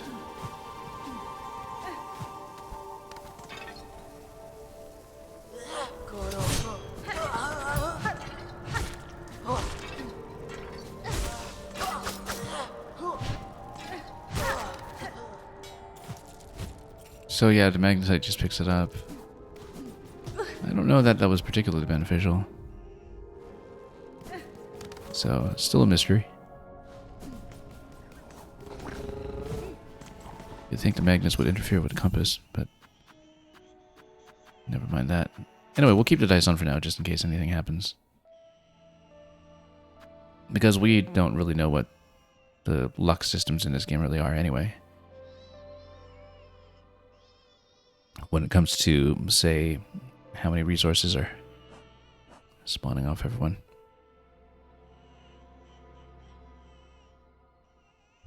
Okay. Let's find the fleas. Oh, also, if we're finding the fleas, we want to change something out. Yeah, no, if we're looking for the fleas, we can't keep this on for now. We have to have... Oh no, wreath is on blue. Wreath is on blue. So we'll go wreath on blue like that.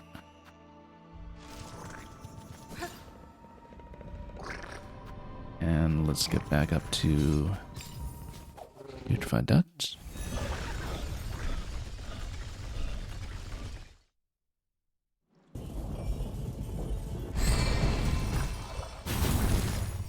Now, the thing about putrefied ducts is that we know there have been some passages that we saw around here that were previously shut that, what we know, could be newly openable.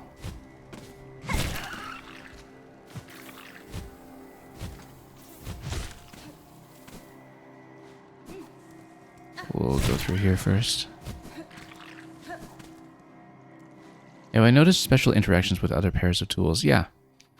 Mostly... I'm trying to say... There was something that came to mind. I'm just trying to remember. We were running flint slate at one point. I don't remember if it affected the tools, though. I'm trying to think. There's a way that the shards kind of chain into each other, of course, that may or may not count. But in terms of affecting the properties of the tools itself, the main thing was, of course, the poison effect can just be applied to everything. And I think it does have some specific behavior in conjunction with everything that you see here. So there probably are some other ones that I'm forgetting about at the moment.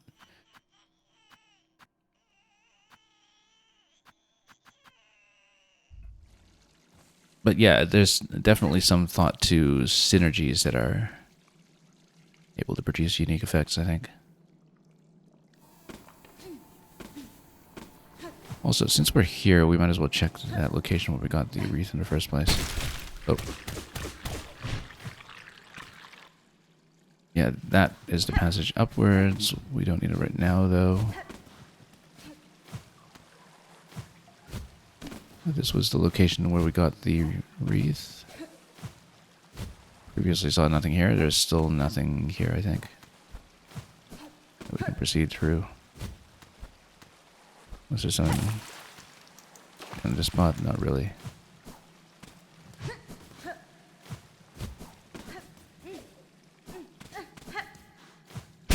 Oh.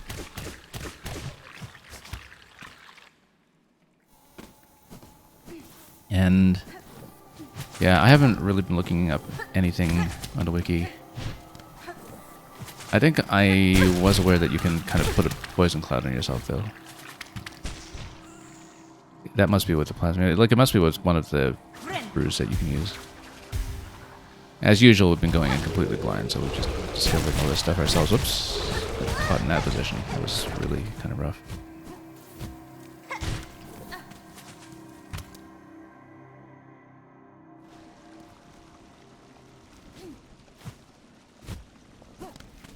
But yeah, I never look anything up on the first playthrough. Which is why we spent some time wandering. Whoa. Wow, okay, it looks like all the fleas are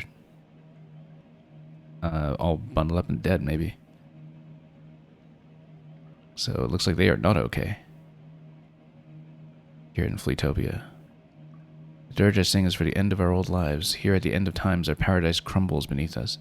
Flea and friend alike, all will soon be consumed. Oh, what other choice do we poor wretches have? Cruel fate leaves us with only one last task.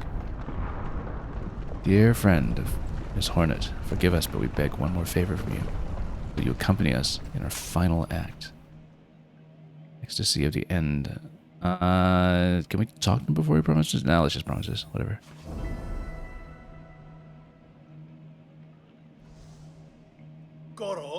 Act is made then. Fellows, steel yourself. It is time. It is time. It is time for the Festival of the Flea. One last grand celebration before the black quakes pull us all down into darkness. Okay. So they're actually happy and thriving after all, in their own way. Rouse yourself, fleas, one last time. Let the games begin.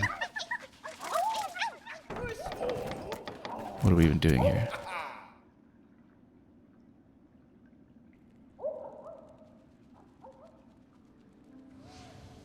Festival of the Flea is now what?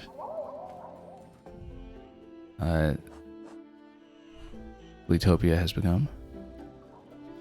Oh, there's a complicated objective here. Juggle, dodge, and bounce. Achieve a high score in all Flea games and become the grand champion. Well, let's speak some more. How do you like a festival, Miss Hornet? While the world crumbles around us, we will laugh and dance and frolic. Make merry with us and play some of the games of old. That's fine.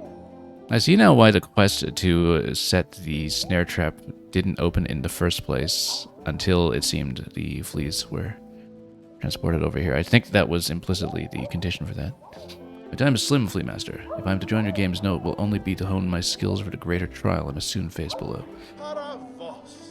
Of course. Of course. Joy or learnings. Any reason is fine by us, Miss Hornet. The descriptivist, you said this area is designed for me? Well, we'll find out, I guess. And look here, we have Flea Juggle, where the challenge is to strike fleas upwards and keep them airborne for as long as possible. Have our treasured guest challenge this humble game would be an honor for us, truly. Sure, let's do it. Mamashka, I'm saying let the game begin, Flea Juggle. So what do? Keep them in the air, and there's a 0 right now, so... Okay. I'm already thinking that the main risk here... I like the attack range that we have on Reaper, obviously, but because of the slow wind-up time of the attack...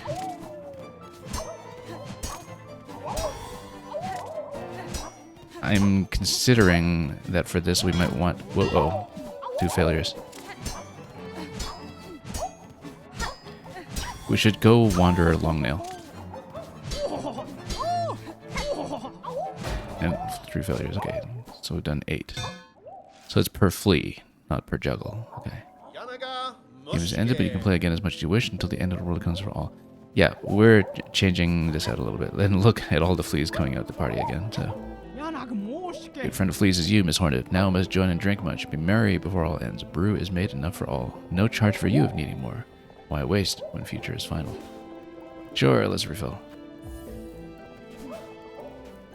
Okay, so, like I was saying, we need to configure this a little bit more strategically. Again, I like the long range on what we have, but the wind-up time leads to complications. So we are going Wanderer. And we're going to fill in some of these additional slots, so Longclaw is a must, I think. And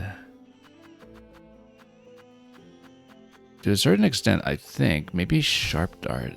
Like if you use your Silk to move in a certain location. We didn't really consider using tools to juggle, but maybe there's something to this. We absolutely need speed, and we have it.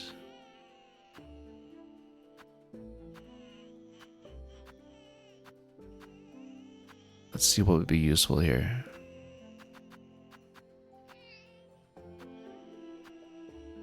Yeah, knockback is fine.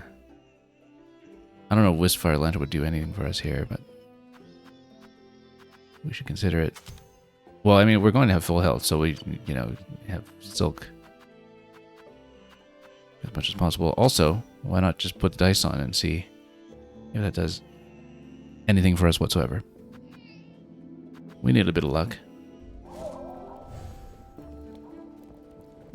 And descriptive, you're saying that goof fell off the platform, yeah? Yeah, Grishka knows how to party, giving us the free brew here.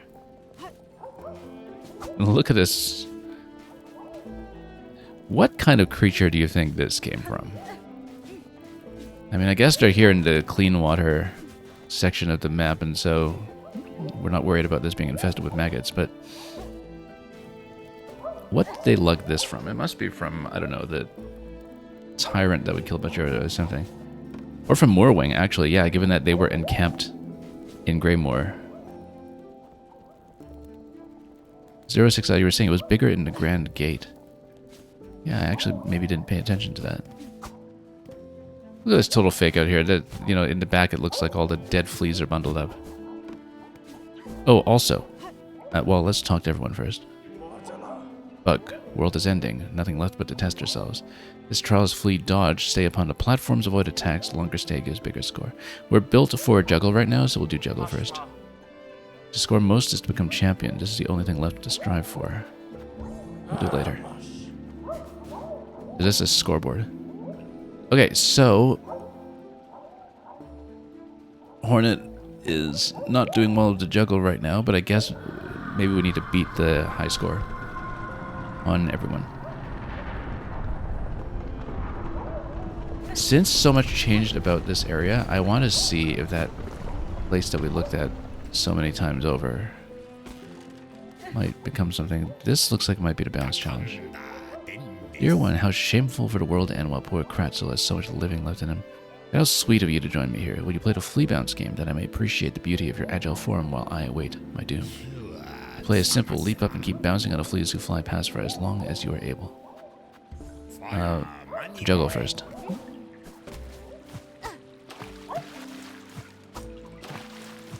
Okay, so we'll get a fast swipe here. I wonder if it will be long enough, though.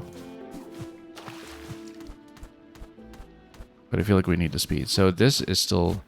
Look at this. There's now something emanating from this area. It's clearly something. We just never figured out how to get there. But it looks like some kind of explosive has to be hit above it. In that area. So there's clearly something that can still be traversed. Yeah, they've almost lost their food supply, 06, you're saying. I mean, I guess that's where they're having one last feast now before they all starve. I guess that's why we should also make more deliveries. Okay, let's do the bounce. Or the juggle, rather. Can I look at the west side of the camp for a second? Can I do it after I juggle? I just queued this in. I'll try to remember to do that. Okay. Oh, no. Okay, that... Never mind. It failed really quickly. Hang on. We didn't do well at all. Let's figure this out. Maybe we should have stayed on Reaper. Long swipe.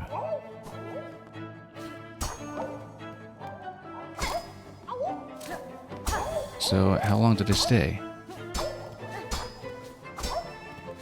Yeah, we don't want it to be off the map like that because then I can't see what's going on. We don't want to bounce them too high, actually. Oh, nope. We actually did swipe that one accurately earlier. Oh, nope. And then that's it. We did way better the first time, actually. Okay, no, we're going to go Reaper Longclaw. Let's do this. But we're going to put Longclaw in it.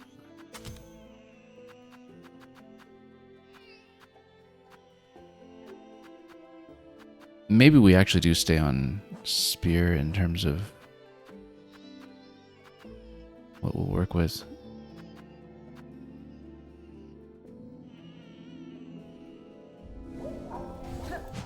Okay. Yeah, a bit more lag time to it, but maybe this will work a bit better. I'm actually kind of thinking Scuttle Brace as well. Or actually, no, we'll take knockback off so I can have a bit more reliable positioning. Oh, you wanted to see the left side of the camp. What did you want to see on the west side of the camp? Here? All the lights? All the maggots? Let me know what you're looking for and we'll take a peek.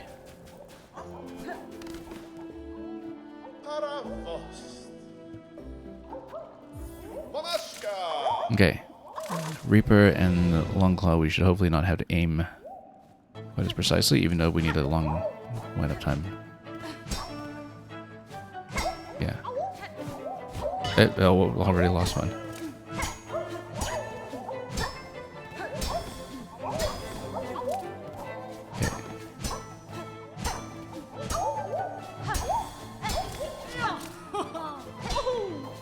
There's a random origin to them. We got the... Whoa. The fast and flashing one much sooner earlier. Oh, nope. He goes fast. In terms of the number of bounces we need to deal with.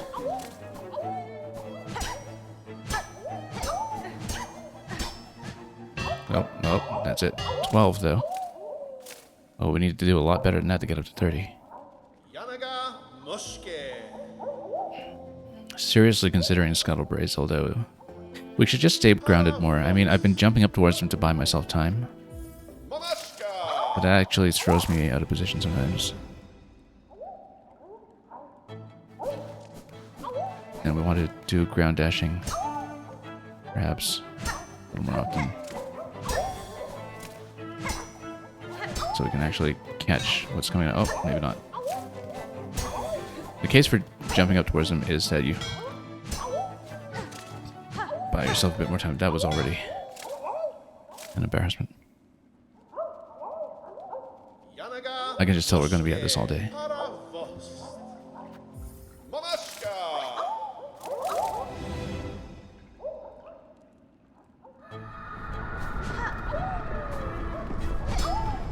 And of course, the void keeps shaking. Again, the world waits for no flea.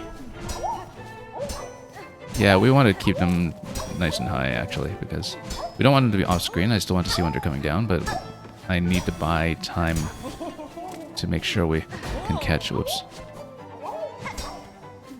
the successive ones as they come in. Oh, no. Yeah, you see once you're off the rhythm, you're just off the rhythm.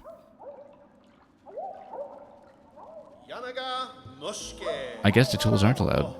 I didn't really look at it carefully in the UI.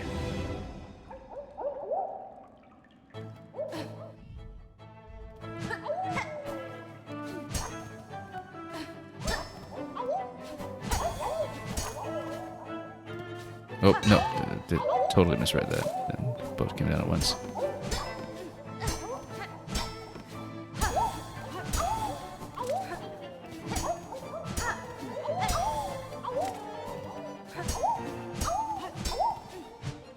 Nope.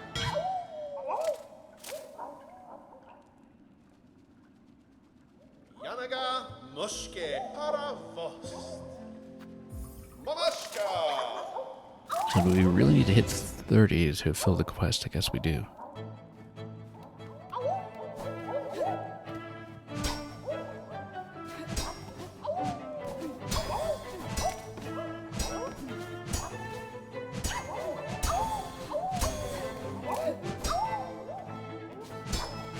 Oh.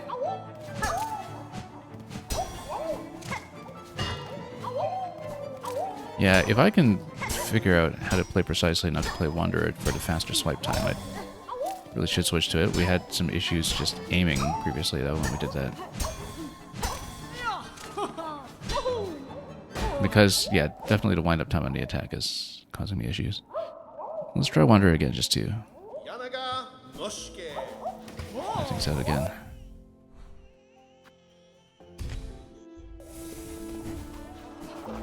Yeah, so this one in the brew, that's the one that's going super fast because it's dunked in the flea brew. And we know exactly what that does when we use it. Yeah, the range is a problem, but at least you get a fast swipe. But you need to be accurate. It's just that you have better error correction potentially from less of a wind-up time on the attack. See, so when you miss, you can save yourself a little bit better. Oh, that one's really fast. For that one, I think we kind of need to remain grounded almost. With Wanderer, you can just spam the attack and still catch, even if you're otherwise having trouble. Wow. Yeah, sometimes they just stomp quickly, right? They don't really do a fall in the way that we would expect. I haven't really improved in this, though. We'll try to stay on Wanderer for the time being. I might have to try a couple of different weapons, too. See what makes the most sense. Now, the thing about going back to Reaper, though, is that you can, if you're accurate enough, have the uppercut attack out of the dash. If you really need a save.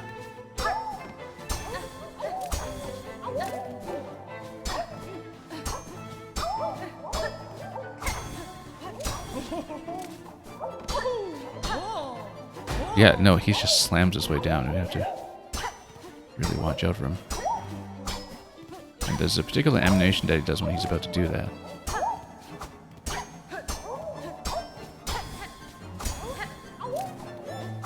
Oh. Yeah, so Wanderer is kind of nice, actually, because... Oh. If you whiff, you can spam the attack again quickly and still catch. Ooh, that is tricky, though.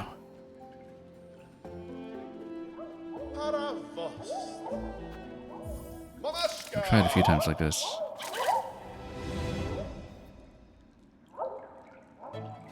Now, I am kind of doing upward swipes. I wonder if maybe that's part of the problem, that we don't need to do an upward swipe necessarily. We can do a side swipe and it might be more accurate if we are having positional trouble.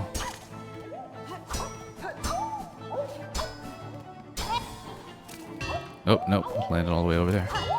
Landed all the way over there. I just find the upward swipe a little more intuitive, that's all. But we're trying to catch something that's about to fall, and you can do a side swipe into them. We may switch back to Reaper. it does require you to not miss completely, but it's compensated for by just being able to hit better in the first place.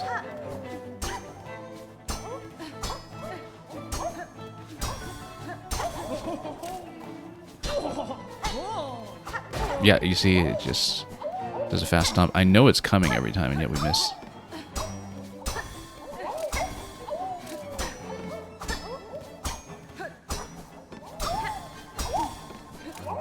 Okay.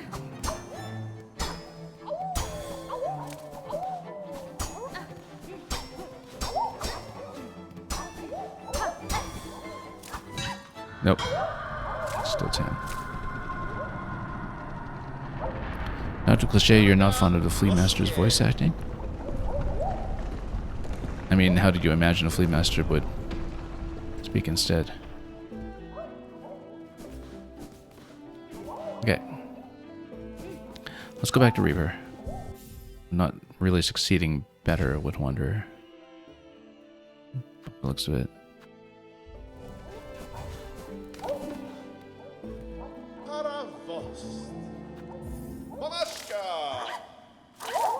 Again, longer attack, more difficult recovery from missing outright, but should be easier to hit everything. In theory, as you can see, we're not necessarily putting that into practice.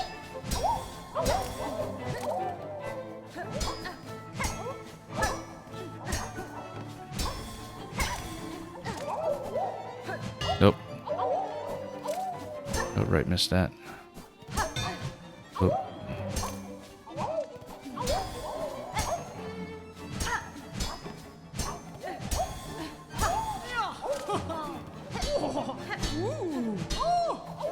Yeah, so he does a fourth stomp as well. He's a tricky one. Oh, missed. Okay. Yeah, they're still going for quite some time. But I do like the longer reach on the weapon, so it feels more comfortable. Despite how unforgiving it is to miss with it.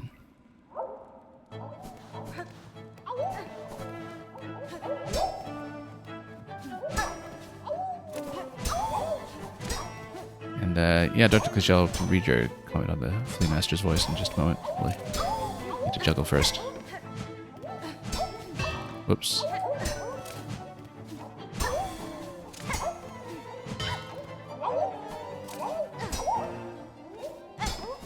Oh, yeah, too many misses here. You're saying that it's clearly an American Jew reading syllables in an American accent, but it's trying to sound like an actual thing with an actual language? Oh, maybe so.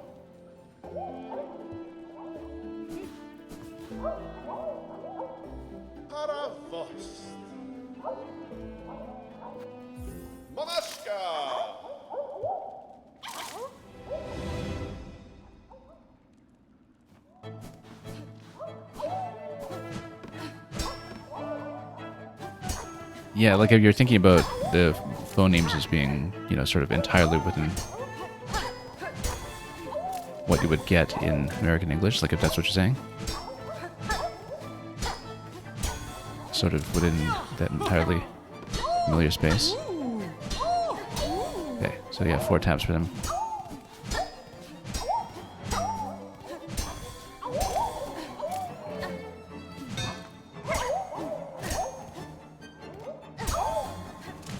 Oh, nope. A lot to keep track of here.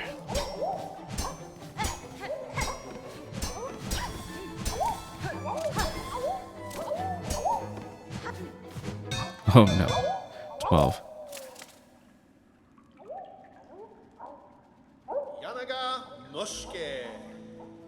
I don't think it's really particularly out of place with any of the other voice cues that we hear in the game, but... So yeah, the actual objective. So do we actually need to get the overall high score? Yeah, we do. So we do need 30. And that's assuming that it's okay to tie.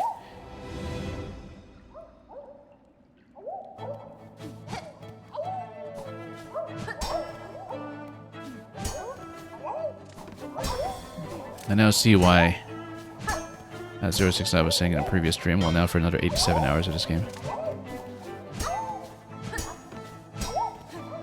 Good number of them might be spent in flea juggle. Never mind the other challenges after this.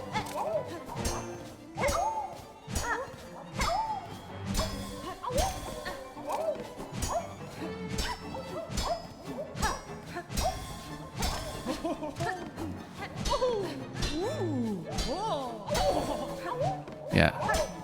That's less timing sensitive when you're playing Reaper. Oh, wow, everything just fell. Completely fell apart.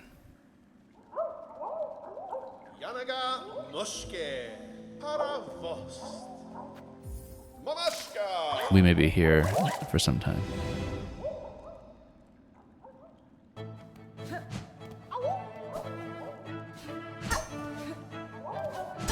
We'll eventually have a technique for it, I'm sure.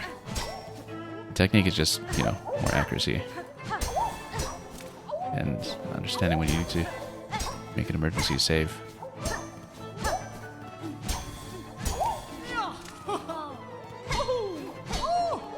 One thing I hadn't considered is using a harpoon, actually. I think that slows down my own movement too much, though, when we're moving from place to place like that. I guess as an absolute emergency save, then maybe we can consider it.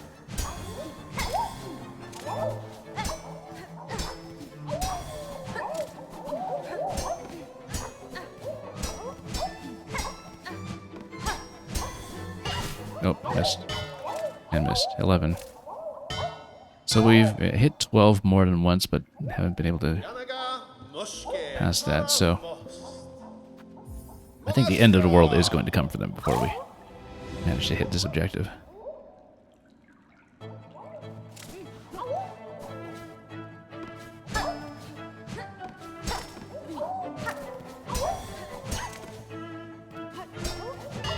Oh, wow. Yeah, Reaper might just be a little too slow, but I think Wanderer requires me to be a little too accurate. Since we're not really using the downward attack, it may actually make sense to go Hunter. And see if that's kind of a happy medium if we put Hunter on Long Claw. Let's try that. Because definitely a little bit of the slowing down that we have.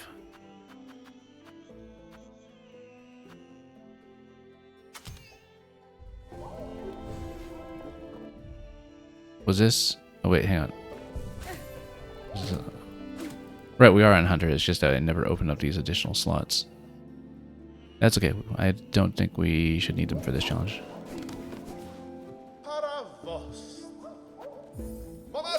I'm saving the memory lockets in case we open up another crest that is very appealing in terms of how playable it is for us, so.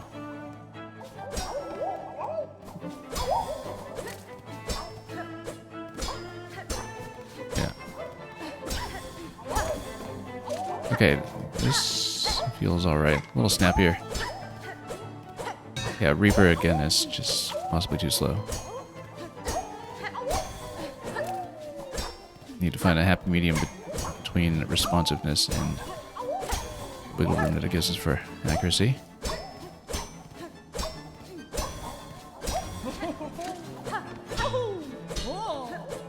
Yeah, nope.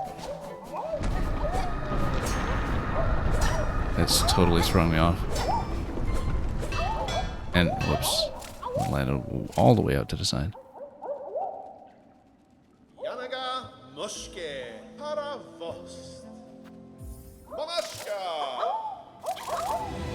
30 fleas, really, that's going to take some work.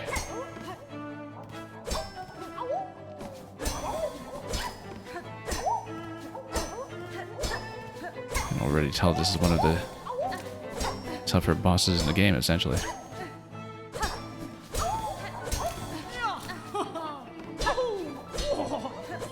Oh, no. I knew it was a fast stomp on the third and fourth jump for that fella, but we still tend to miss. That's one that is made much easier by Reaper, just because of the added range that we have, and therefore the added wiggle room.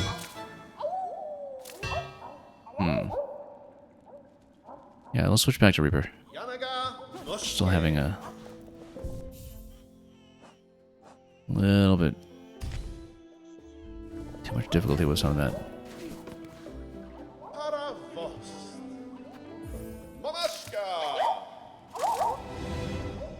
Yeah, because Reaper makes it easier to catch some of the fast ones. It's just that if we miss, we really miss, and when we're trying to tap a few in succession quickly, that leads to issues.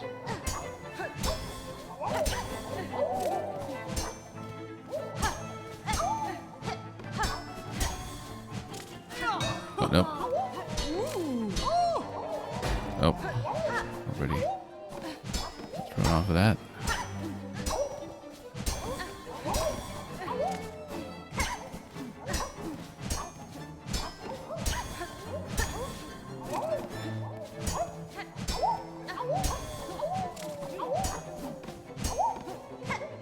Nope.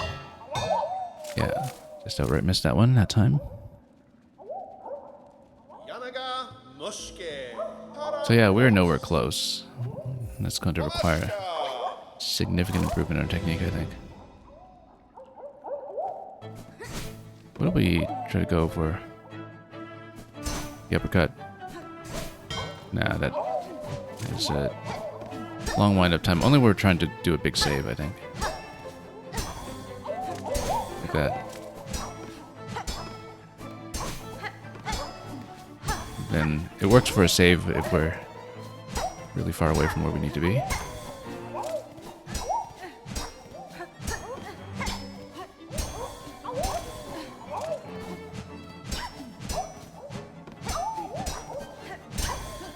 Okay, got them both together at least.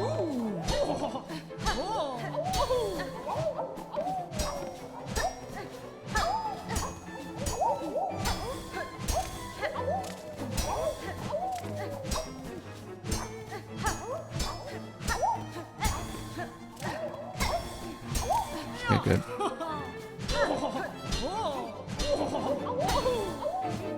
Okay. Getting a little further. Oh. 18. Much better, actually. Significant improvement on a previous mess. We got cocky? Oh, yeah, we did.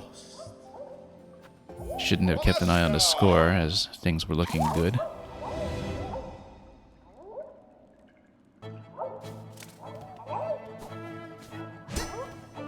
But anyway, that one was with the early miss on trying the uppercut save anyway, so, you know, we were at a self-inflicted disadvantage early. Whoops, very early. Oh, this one is a disaster.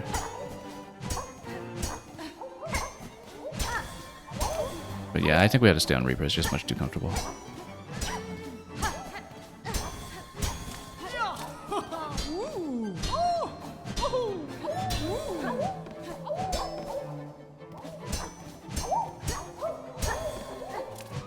Oh, no.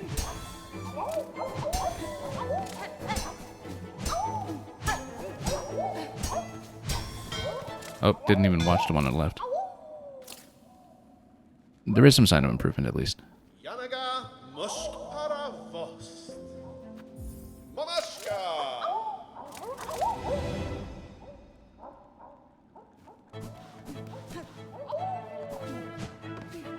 We're occasionally taking hits on easy ones, and we can't afford that.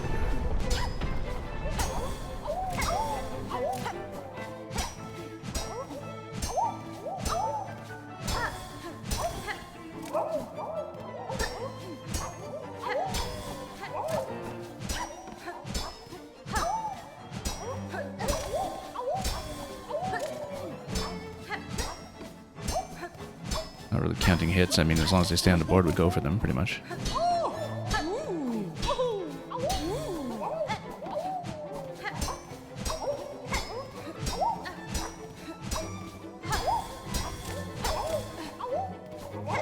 Okay. We've certainly had worse. Oh, nope. It's worse. Yeah, that fell apart quickly. We lost track a little bit, and they were all pretty far out of position with each other. We were doing really well for a while, though. Into the low teens without any losses.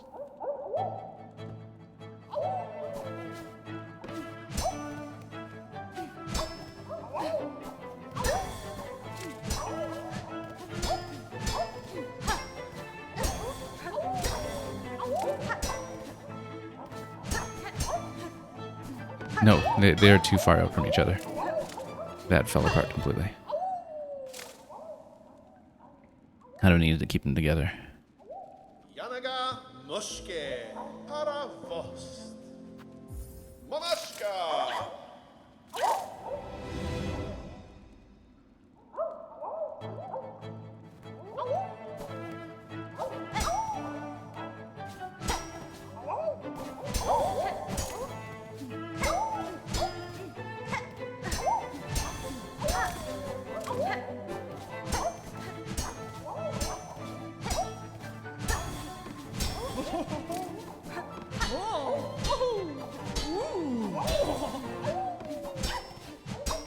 Yeah, sometimes I'm swiping at them before they're technically in the game, on the board. That one was an unfortunate loss, I was just swiping the wrong way.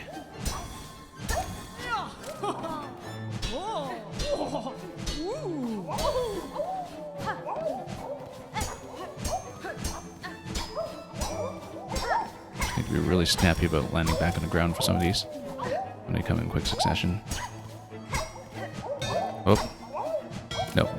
Lost track. Yeah, once I miss one, it kind of throws me off the pattern of what I'm going for, and as we try to recover from that, it ends quickly. So I think 18 is still the record at the moment. A long stretch beyond that, but we'll see how much more complicated it gets.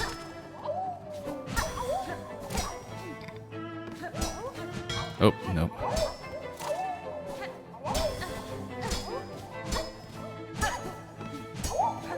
Already some very early problems.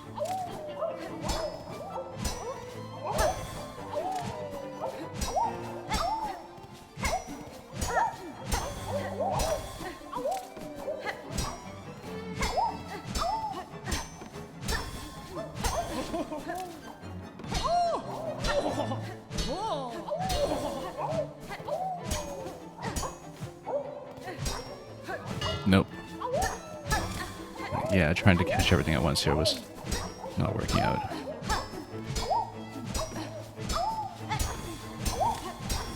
Have to know when side swipe is the right idea too. Okay, 15. A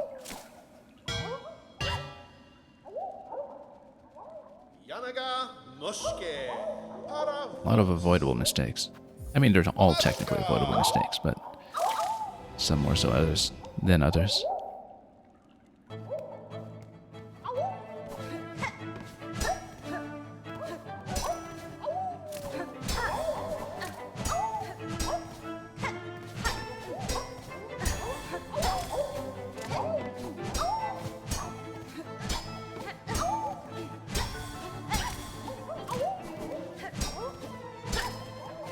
Nope. Just missed it as it was coming down. Standing a little too far out. That was not great at all. This will be a pretty quick loss, I think.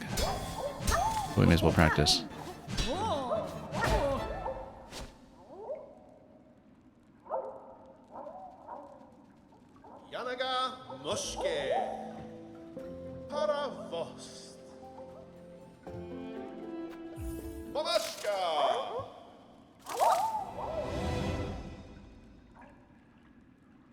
Yeah, we don't want them to be in positions that are too far from each other, not that we have much control over it.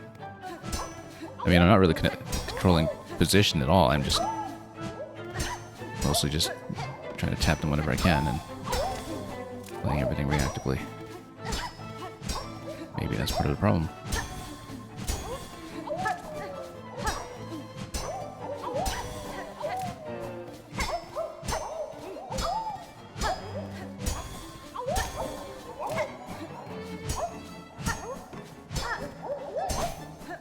Nope. That was... Yeah, they were completely apart from each other. That was not working at all. It was so far away from their peers. And yeah, Red Knight the juggling one's hard. We are up to 18 so far. That's the best one I've had. I think so anyway. Let's look at the board. Yeah, 18. As well as we've been able to do.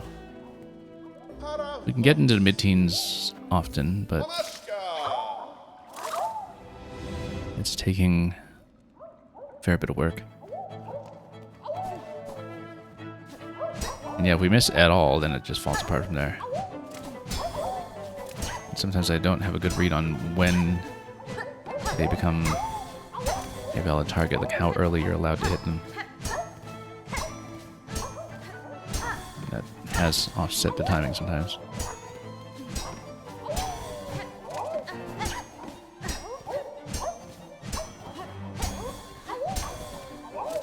We need to try not to let them get too far apart from each other and not have the attacks too close in time.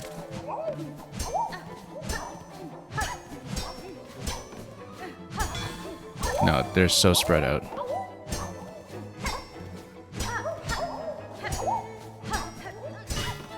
Yeah, so spread out. We really can't tap them away from each other like that. Your personal best is 19, you're saying? Yeah. It's a long stretch, for sure.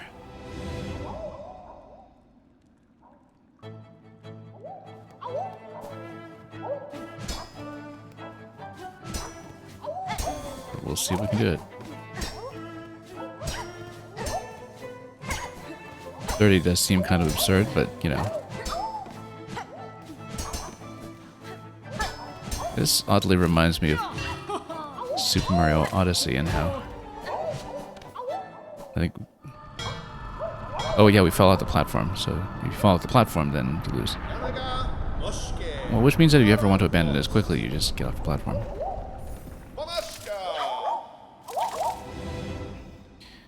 But you know how in Super Mario Odyssey it's the jump rope and the volleyball that be sticking points for the longest time. Amazing how consistency in minigames can just wreck you after you've mastered everything else. Oops.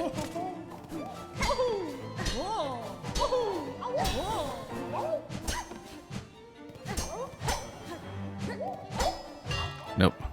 Terrible. You love the screaming Silk Mother in the background, really puts you in a mood. Very much so.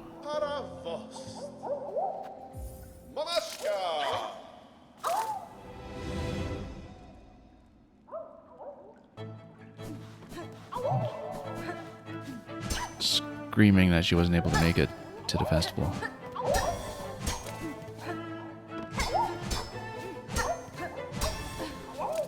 Oh, whoa. Didn't realize that one was still going.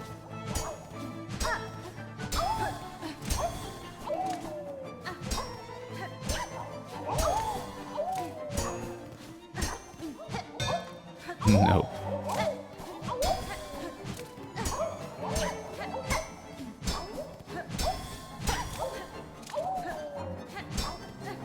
Probably won't last very long on this round, but we'll see what we can do. Oh, no, still going on the left. I totally didn't see it.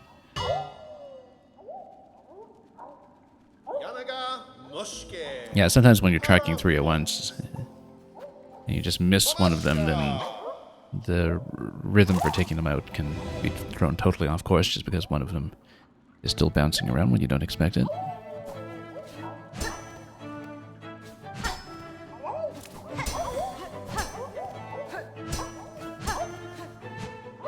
No, you see, that one was so far out. This one's kind of disastrous.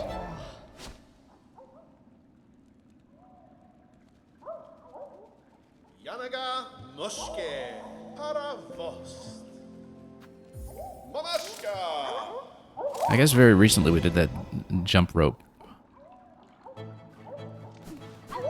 achievement in Dragon Drive as well.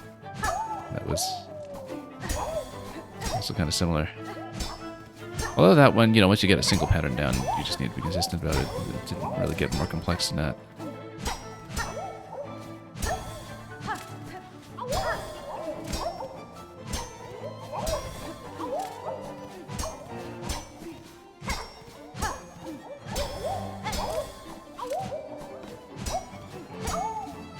Okay, just need to be systematic about which targets we're hitting so we can kind of alternate accordingly.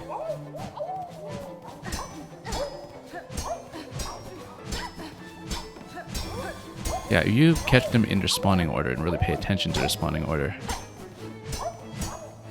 then that's actually going to make it a little easier. Yeah, when you have 3 on the board at once, you actually absolutely have to pay attention to the spawning order, I think. Whoa. Oh no, that fell apart really quickly. Right when I thought I had a method worked out too. Yeah, 19, so we match Red and I.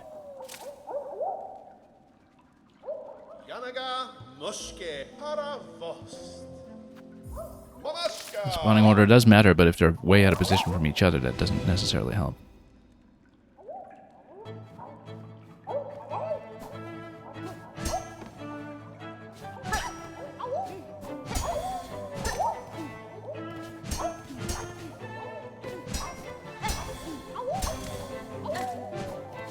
If you pay attention to the spawning order, then at least you can get into a certain rhythm.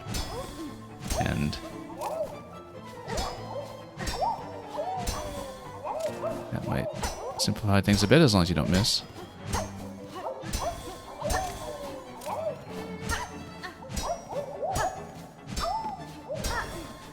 I guess that's how actual juggling works, is that the order matters quite a bit.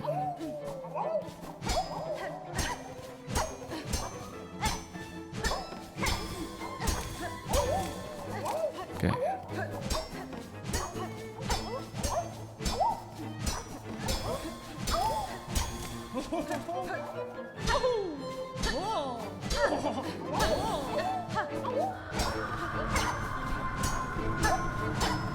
That totally throws me off as well.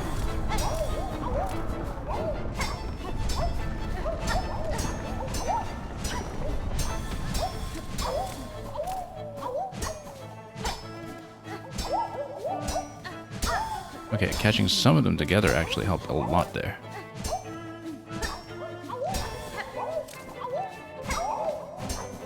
Oh, 4 on the board. Yeah, 27. 27. I didn't realize we got that high. But I guess once you get 4 on the board, you know, we were very close to the end then. I didn't realize we were doing that well. But I think it actually helps psychologically to not look at the score. So, because you don't want to psych yourself out too much. But yeah, at the end or near the end, you have to deal with 4 at a time. And then you really do need to hit some of them in conjunction, I think. And oh, there's already a failure. You know what, let's redo. We can't afford a loss that early. So if we're getting up to 27, though, this is suddenly looking doable. We were pretty lucky with some of the double hits, but you have to do double hits at the end, or you just don't have the timing working out.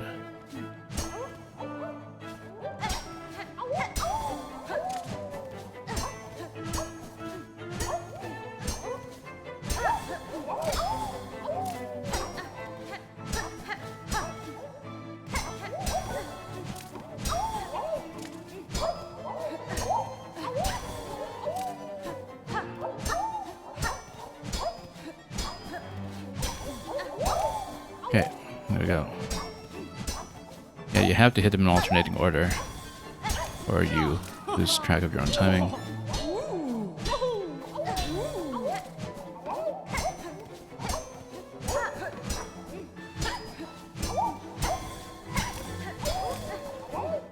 Okay, there we go. Nope, nope. Yeah, once you lose one, then you just get thrown off all the other ones because the rhythm just falls off. Yeah, if your rhythm gets offset, then you start trying to struggle to save it, and then As you can see, we just lost in a single round that time, once we were at 14. But the fact that we got at 27, I mean, you know, that makes me think we could do it. Because getting to 27 didn't really feel materially different from just getting into the high teens. It's just that I was at it for a little longer without realizing it. Until we got up to the double hits anyway.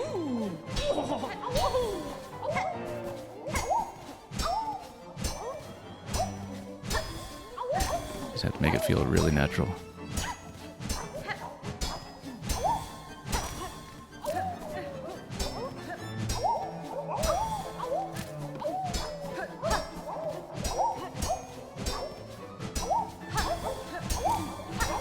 Okay, there we go. Oh, one down.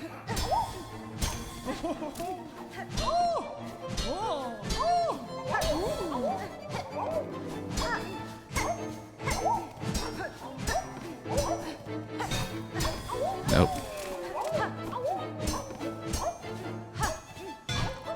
19. Yeah, if you miss one at all, then the whole rhythm falls apart as well, so.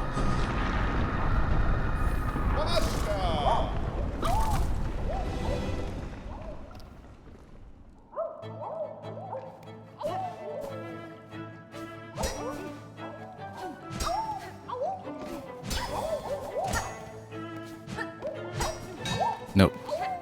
Let's just throw it if we're losing this early.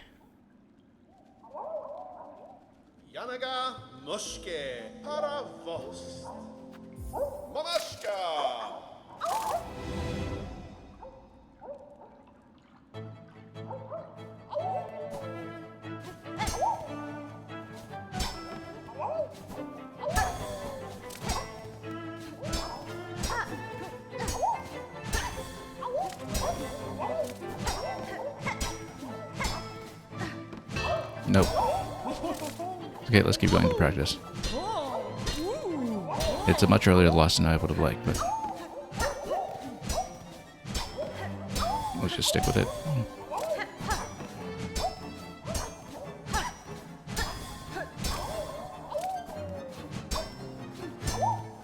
Whoa, way out of range that time, but no, yeah, that fell apart.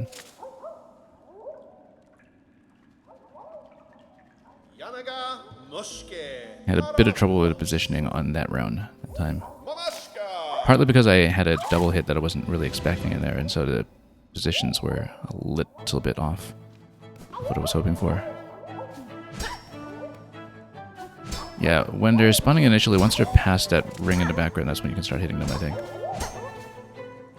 You can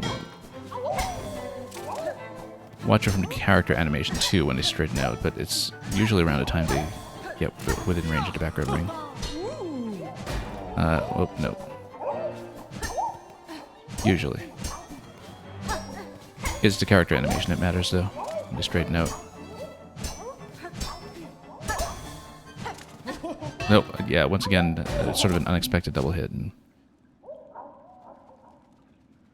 the most important thing with this kind of exercise is to make things predictable. If you can manage it.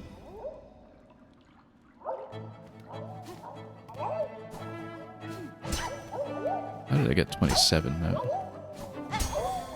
seemed unusually good.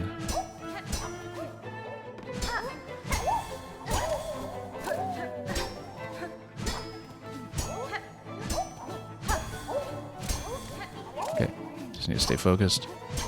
That was way out of position, but we got it. If we can control the deflections a bit better, so everything's going the way we want, that would be preferred, but that was a bit of a timing issue that time. The one that we missed. Nope.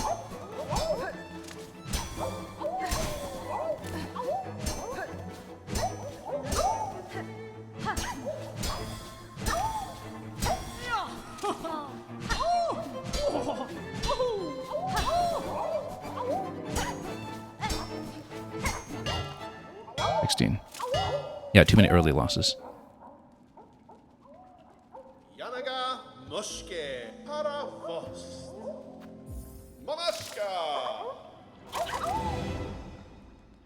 I think as you go along, you do want to be a little bit more deliberate about which direction you're sending them in, but, you know, we can't always ask for that. Right now I'm just trying to hit them at all. I have not really been thinking about controlling the group. Bad early loss. That's okay, we'll keep going.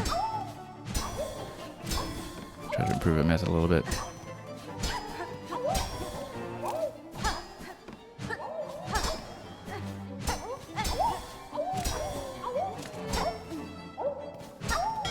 Nope, bunched up too close together. Yet too far apart from each other to let me do the double hit.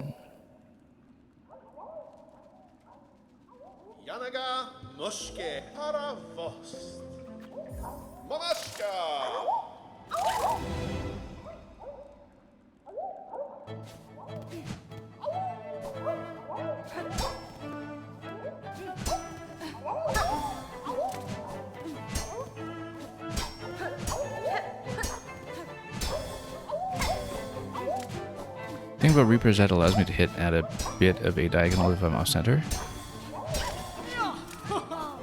I'm definitely wondering if I should try some other tools that we haven't considered so far, like Architect. Because Architect has this very straight attack going up that doesn't do that swipe around the side. Maybe that might be better for this kind of challenge. We don't know yet.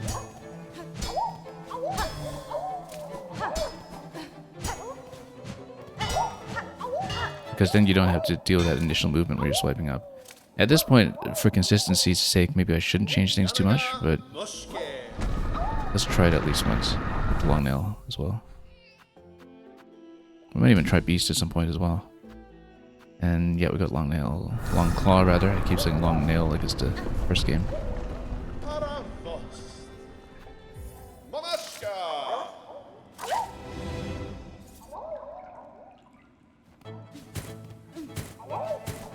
Yeah, given that it seems to disable all the tools, maybe the long claw doesn't even apply.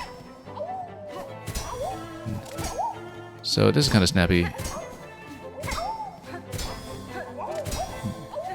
I do need to position myself accurately though, but I like the response time on the attack.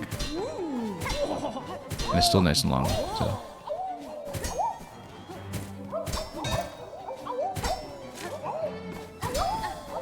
We don't get the uppercut as a save with this weapon, of course.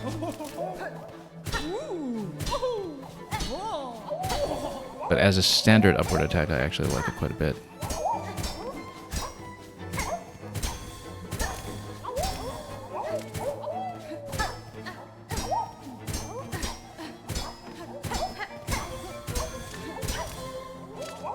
Already 2 losses on this, so we don't really have any margin for error anymore. I like the speed on it. The speed on it is quite nice. We might actually stay on this. 19. I mean 19 on the first try with it, despite some sloppiness. Maybe we should keep it. Let's try it with Architect for a bit. Yeah, I like the instant response of it, and it has a nice reach going up, too, so might even have a better range than Reaper going up.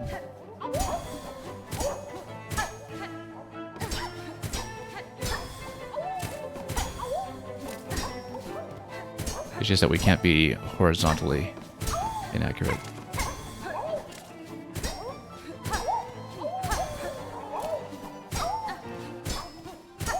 It actually feels pretty comfy.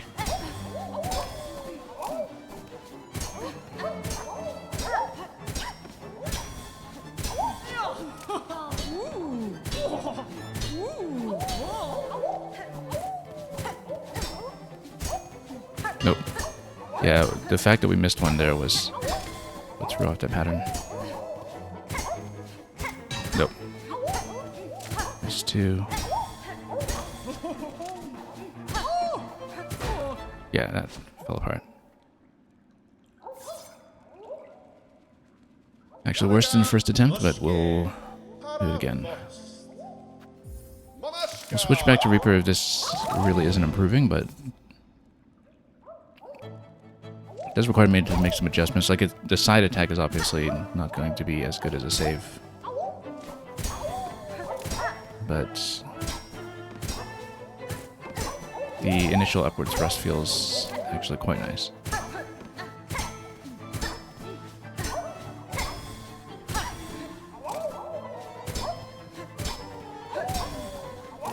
We just can't be inaccurate about where we're standing.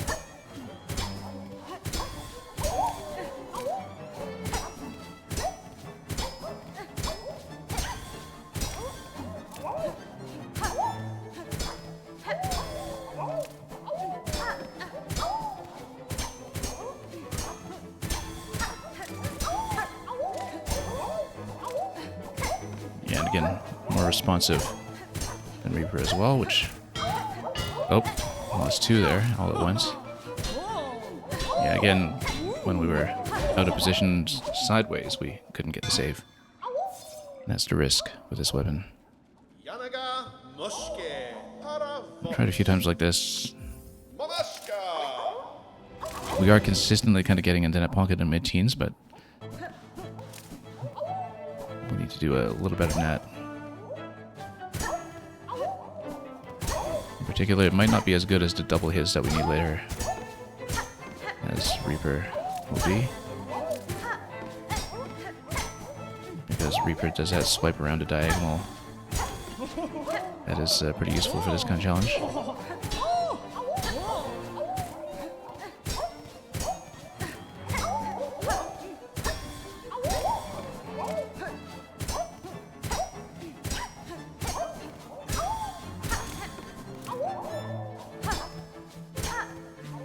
Yeah, it's more that it falls apart quickly. We can be consistent for a while, but...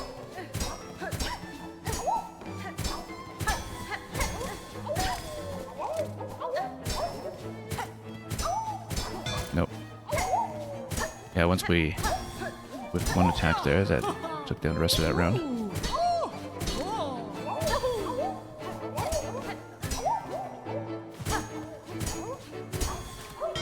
Nope.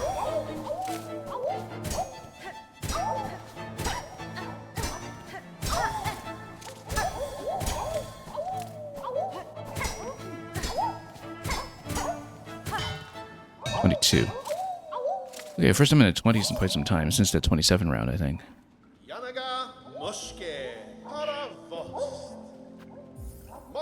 We'll stay with it.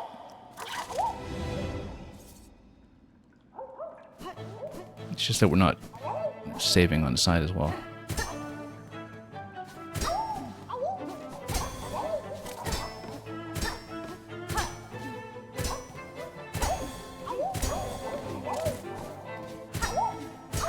I really like to reach on it. Whoops. That's failing much too early. Might as well get comfortable with the weapon though.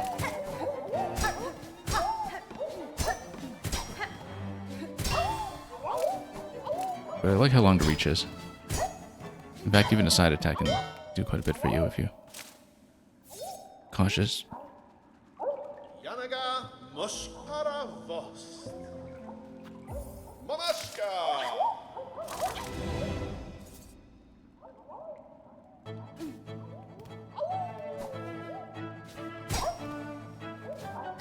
Okay.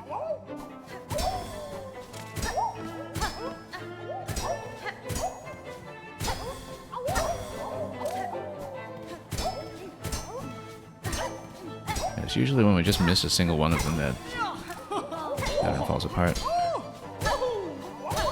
If we're accurate all the way down, if we read the order well as well, so we can catch everything in an alternating rhythm, and things go well.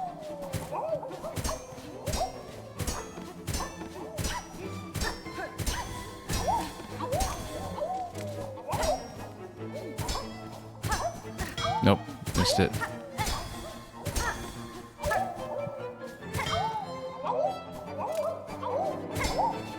That was too bad. That should have been an easy one to hit.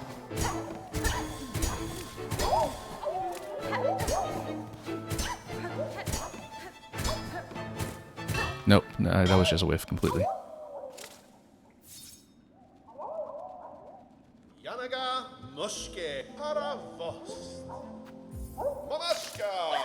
Yeah, a couple of avoidable mistakes once again.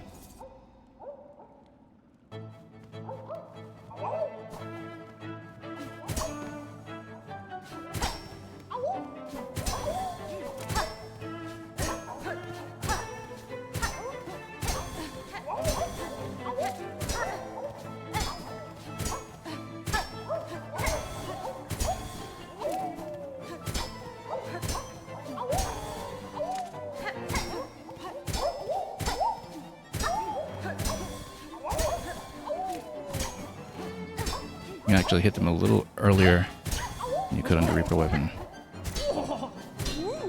A little outside the ring, in fact. Ooh, that's throwing me off.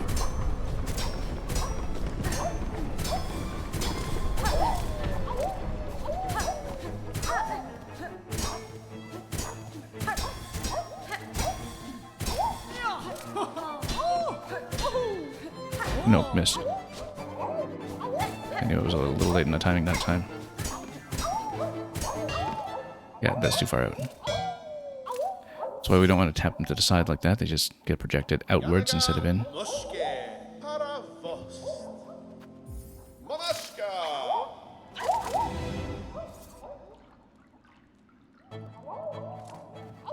Those require a good bit of concentration.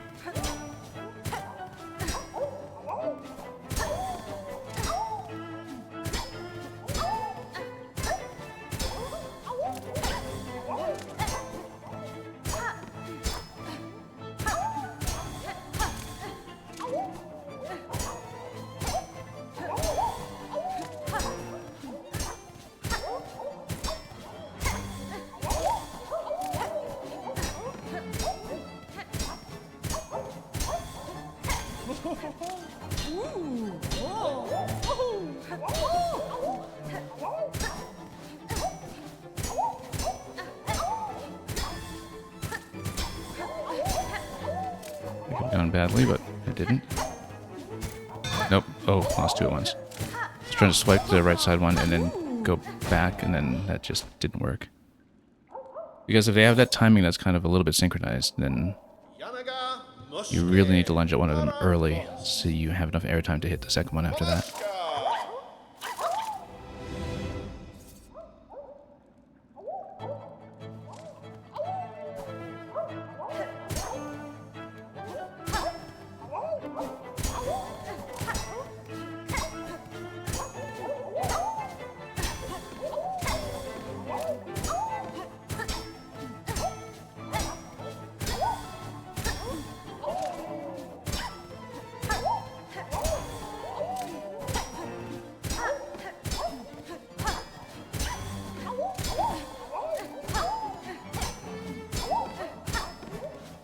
Okay, so I'm thinking it's kind of funny that with this game, the combat system is not the kind where you can get so many good knockbacks that you can do juggle combos like you can with Devil May Cry or Bayonetta, which in 2D is something that we did see in Prince of Persia: The Lost Crown earlier this year, but nevertheless, you get to work on that juggling skill set in this room here. Oh, that was close. Yeah, no, unfortunately missing one attack was all it took to have that one fall apart at 20. If you miss one, rhythm falls out, and then that's how it goes. Getting into the 20s with this a few times is really not bad, though. We're nowhere near the 27 that we got with Reaper earlier, but I feel like we get a little bit more consistency off of Architect, and I'd like to stay on it for longer. Unless we really start to have problems.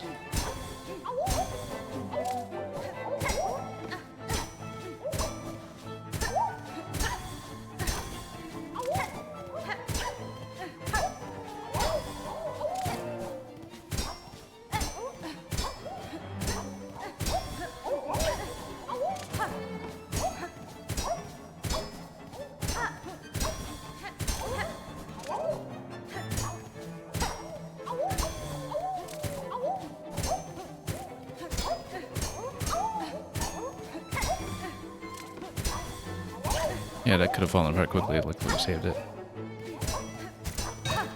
Okay, rhythm fell out a little bit there. Yeah, two kind of come in at a very similar time that time, and I had a few issues picking a target.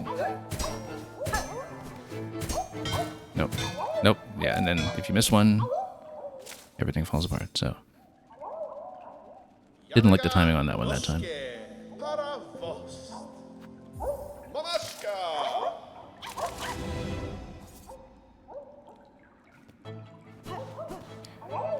We've evidently improved since the early attempts, when we struggled to get over 8 or 12. At least we can get into the high teens pretty consistently at this point. I have a method worked out, it's just that sometimes we miss. We just need to do it until we don't miss.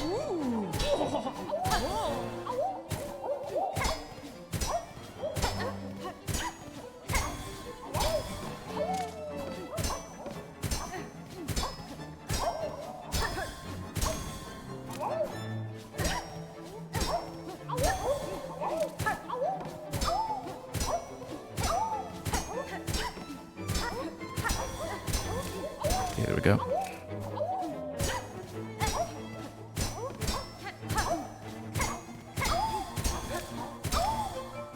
Need to preserve the order in which they spawn. That's really the most important thing for those sets.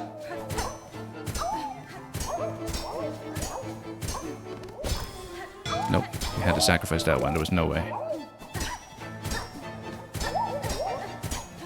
It was so far out of position.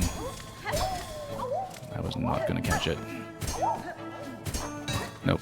That timing just fell out hard. That time, 23. Slightly slow on one of them, and then that made me slightly slow on everything. It's so funny that the Hyper Flea you're saying is bubbling yellow hopped up on Flea Brew. Yeah, I mean, that's what Hornet looks like when she's doing the same thing, so... It takes one to know one.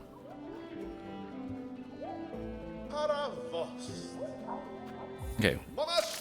We are getting into the 20s often. I feel like we're on the right track. We just need to not miss.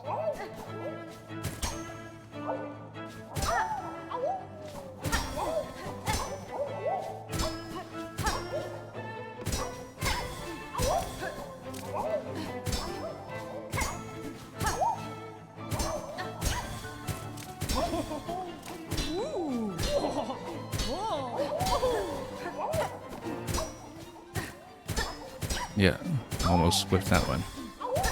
Hopefully we saved it.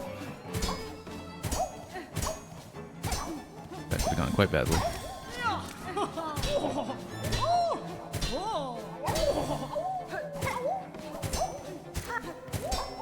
Oh, no, no. Way off, way off. Taken down in a single wave there. Yeah, directionally I was just a little bit off it, and that just took everything apart.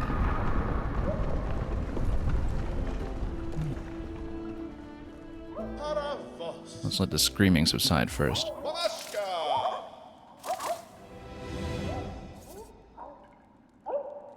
Very effective movement training, though.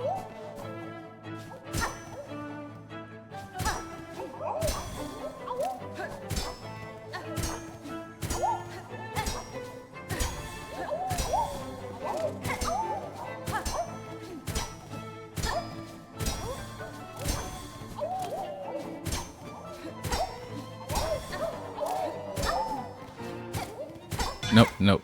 Yeah, you see, if you just miss one, then the whole timing falls apart, so... Let's just throw that one.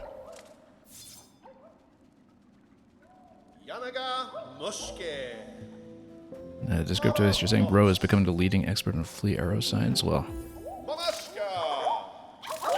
not until one has surpassed 30. Can't really claim to be an expert just yet.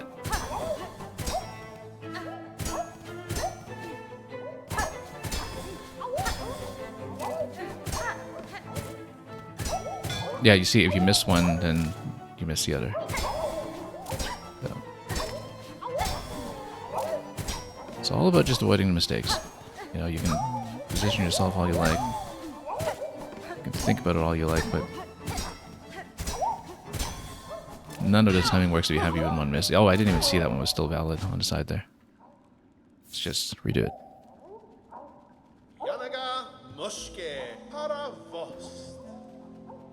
You need to see the world record stats for the minigame. I mean, if you're just a naturally good juggler. I wonder how complex it gets once you're past 30, actually.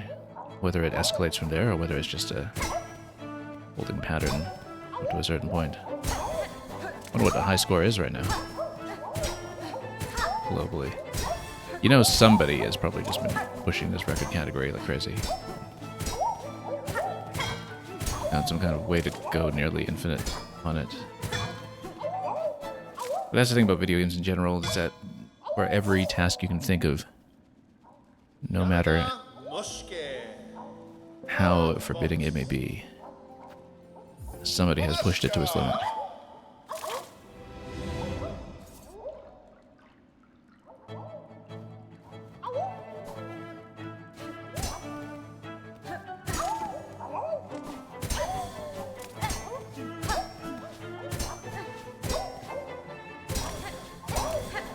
I mean, you just need to be accurate. It's not even a strategy thing. I think we've worked out a lot of what we can do with it strategically. I'm just trying to deflect into the same cluster a little bit better instead of deflecting outward. It's really just not missing, because if you miss, then your timing falls off for your next swipe after that because of the cooldown. I can see that people who are actually accurate with their weapons going for Wanderer instead because of the very quick response time in that weapon. But again, positionally you have to be absolutely crisp if you want to play with something at short range, even with the long claw on.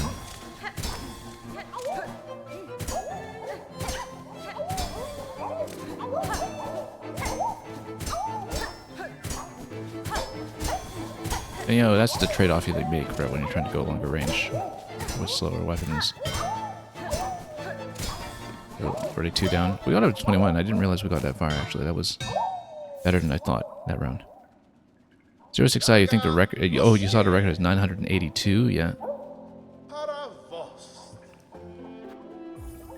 I guess someone was trying to see if the counter even goes beyond 999, and they still don't know.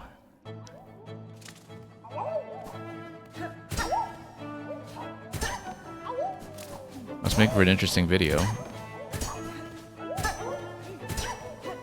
Might be worth looking up once I've cleared my 30. I mean, it's not one where you're going to watch the whole thing attentively, obviously, but...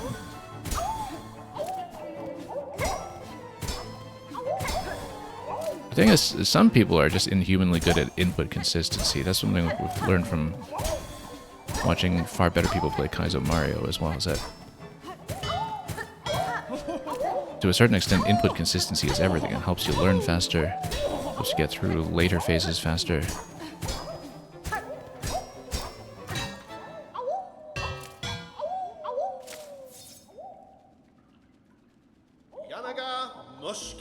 And so it's excited you're saying a flea bounce is just an hour-long podcast, yeah.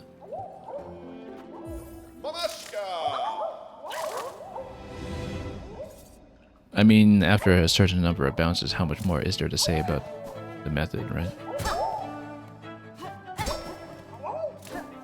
You can put this as a stretch goal in GDQ or something, and you know, you can just spend the whole time reading donations or whatever it is they do.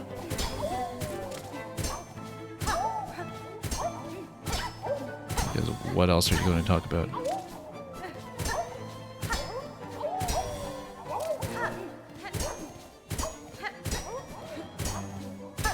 I bet someone actually is submitting that as a category. Even if it's not speed-based necessarily. And one doesn't know how long it'll last.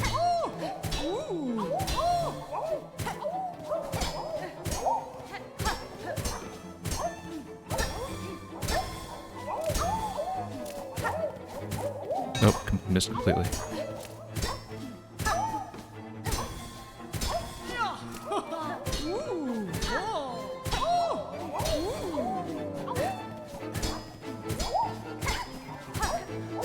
Nope, missed it. I should have done a side swipe on that one, actually, but it would have thrown it way off position, though, and that still needed an additional hit. So that did not go well.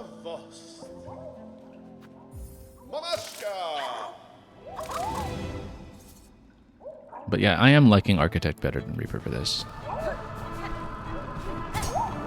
Like, the intentional moves feel better. Even if the saves from unintentional mistakes are a little harder to come by.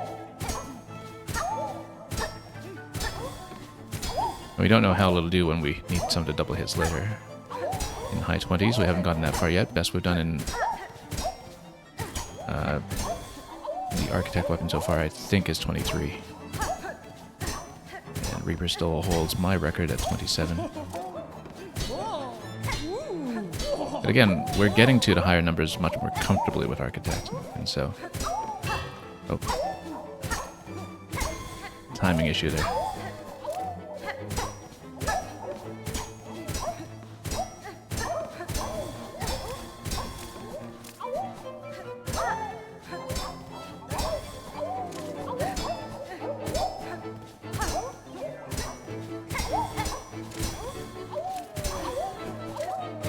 That one got out of order a little bit because of a double hit.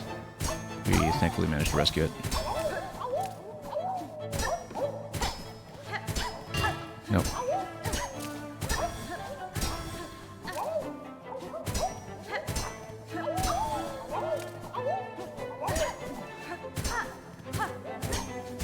Nope, 26. I could tell I was getting into the 20s there pretty deep because we got 4 on the board. But we had a few unfortunate misses right near the end that should have been manageable. That's the best one yet as Architect. It felt decently comfortable to get there.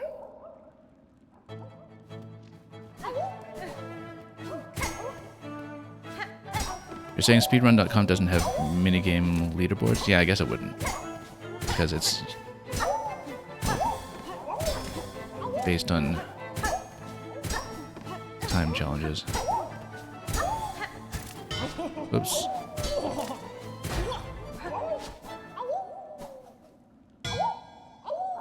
Yeah, much as I respect that speedrunning has been cultivated as such a vibrant discipline, it does have a way of shaping the meta around every video game on the whole to be about speed. And when Super Mario 35 came out, 5 years ago, I guess, one of the things that I remember noting at the time was that it felt very refreshing to have a form of skill expression back in the old SMP1 level design that wasn't just about the speed and wasn't just about all the, you know, millisecond level optimizations that they now do with tool-assisted runs and so on. That it kind of brought a lot of the original level design back to relevance when it came to things like the coin placements and other ways to build score that were not just about speed, where you would actually stop and go for points and take out the enemies. Whoops. Okay, no, we just fell off the spawn time there. Likewise for things like minigame leaderboards, I think that in some ways I think challenges other than speed have become a little undervalued.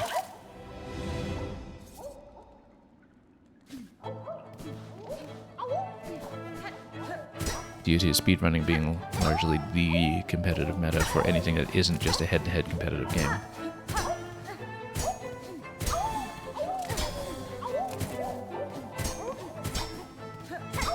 I mean, I guess there are the survival-based challenge games like people breaking Tetris and so on, but where it's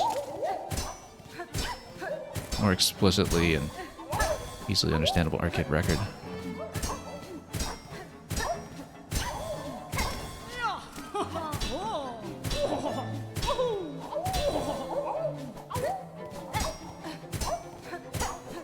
But I guess that also just comes from the decline of arcade-style high-score-based design that, you know, scores have become undervalued.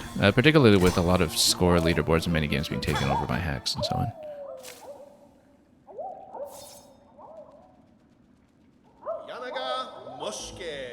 And inevitably you have people injecting garbage scores and so on. That compromises a lot of in-game leaderboards.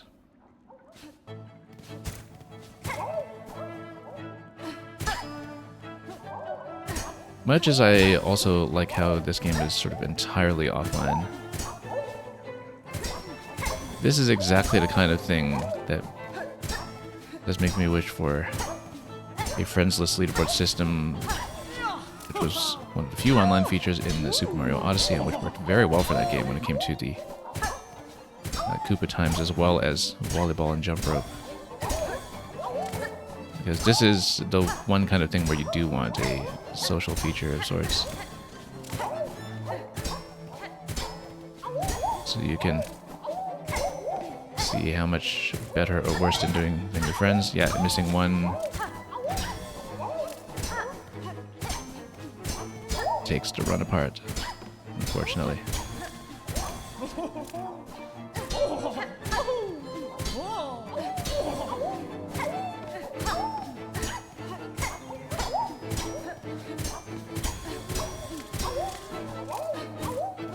Okay. Nope. Dropped that one on the side. It was way out of position because I sideswiped it.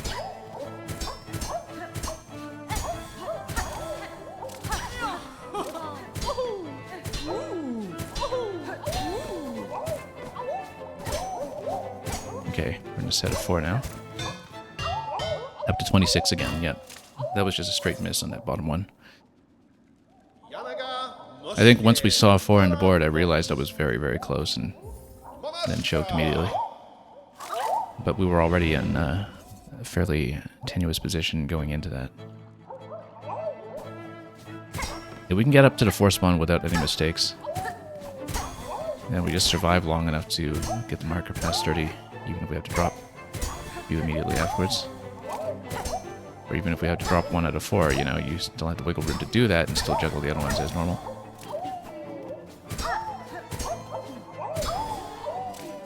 And even deliberately sacrifice 1 at that point just to keep things manageable. If you've gotten that far. Oh, missed one.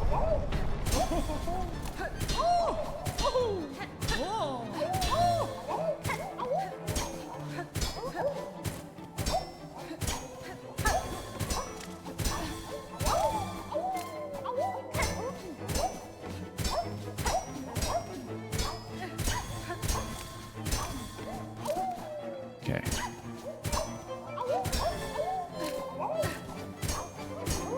Sometimes you can really feel when you've got a good set of them in terms of the timing and spacing that you've got going on.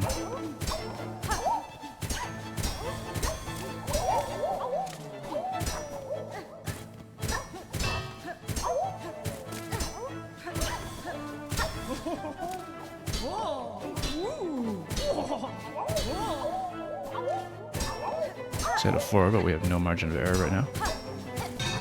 26, once again. Yeah, if we have a margin of error going into that spawn, then we're okay, but we've had 26 multiple times now with Architect. 27 once with Reaper. But I think that's at least my third 26 on this weapon. So we know we can do it, it's just that at that point we've already made mistakes, and we need the margin of error there. Kind of expecting to have a drop there until we understand how to handle the 4 spawn.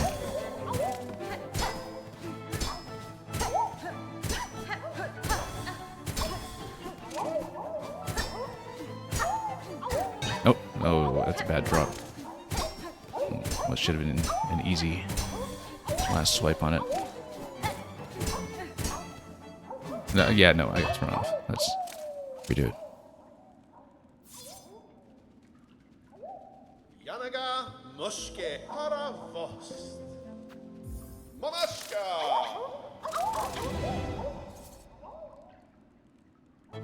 Okay, let's try it again.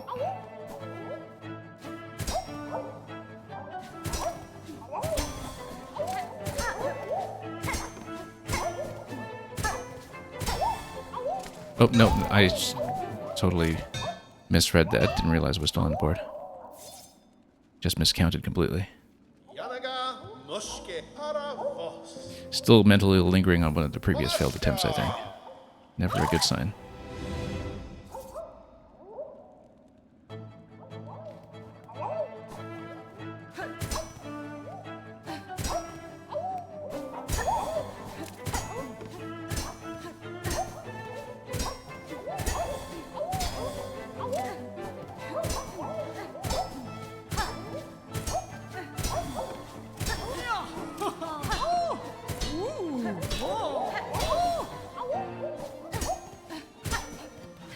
Nope, missed it.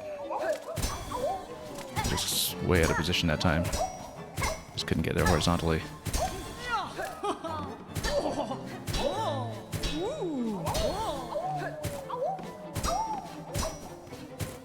Nope, missed. Yeah, if you miss it all, then it falls apart. And that was just out of order. And descriptive is, hard mode has become the Flea Festival Grand Champion with only a Beast Crest. I was actually thinking earlier I should check the up attack on a Beast, because we only ever used the Beast in some fights that were a little more tightly grounded. And so I never actually really got a sense of some things like its upward swipe pattern, because we just weren't in a situation where that was relevant. I mean, Beast has that really interesting shallow dive angle, though, I think.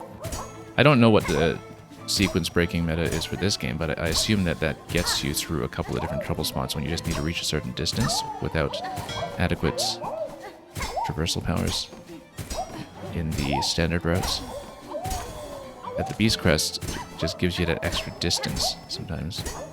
Or it gives you the shallow angle that you need to get on a certain wall. This is falling apart. Let's do it again. And you're saying that run spiraled into total chaos? Yeah, I mean, once you lose control of the rhythm that you're going for, then everything is just out of sync, right? Like, the whole trick to this, in some ways, once you get 3 at a time, is just to space out the taps. You know, to follow them in the spawning order, but to space out each of the taps so we have enough room to alternate between all fleas in sequence.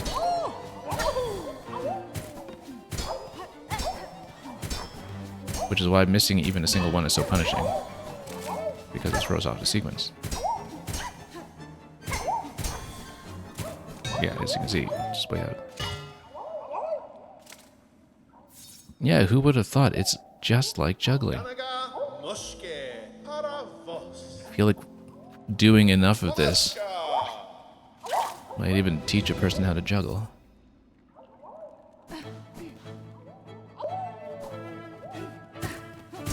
Have to learn it somewhere.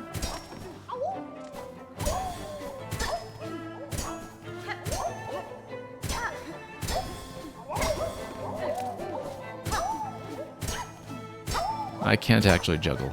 I mean, I never really put it into practice.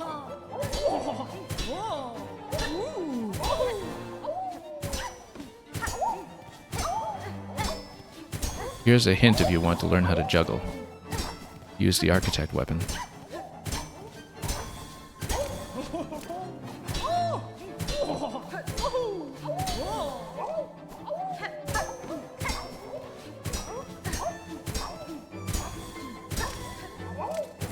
Oh, no, missed it because, yeah, it got hit with the double hit, I think, and so the aerial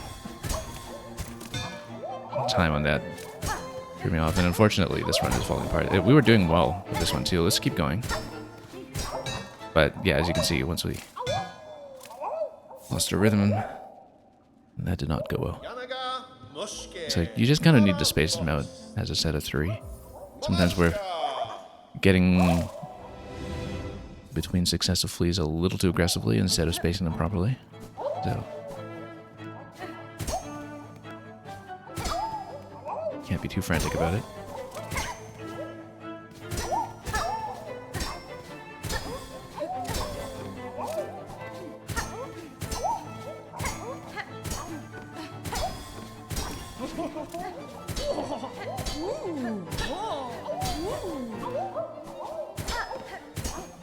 I have to say, this is actually a lot of fun once you get into the flow.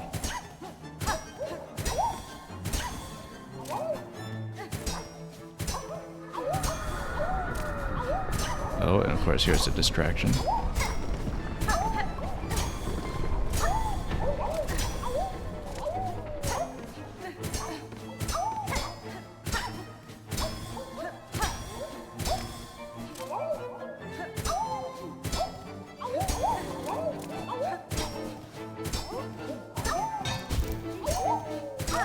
Yeah, that was way out of position. Just couldn't catch it that time.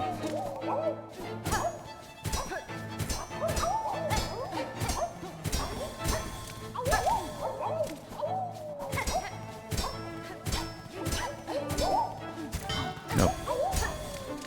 And again, we're going to get to the 4 spawn if we get that far with no margin of error, which means we'll probably fail at 26. We failed exactly at 26. And it's just because I missed that swipe on the bottom there. If I had hit it, we would have been able to sustain a bit longer. But if you get rid of those 4, right, that's getting you to 30. And that's with the mistake that we made earlier already, with 2 mistakes. And so you don't even need all of those necessarily to be sustained so long as you don't make so many mistakes up to that point. Like if you make 2 mistakes up to that point, then very likely if you just miss 1 swipe, you end up on 26. But like you have to do that perfectly to get to 30. But if you haven't made 2 mistakes, then you don't need to do it perfectly. You just have the ability to sacrifice 1. That's why we keep ending up on 26 on that. It's just that that's where the mistakes start to happen. Also, I think because, you know, when you see 4 on the board, you know you're close, and so that's when choke potential goes way up. Oh, bad timing that time.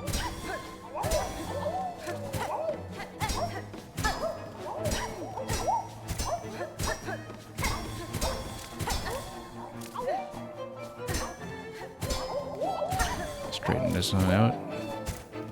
Nope, no, just missed twice on that one. Just couldn't hit it at all.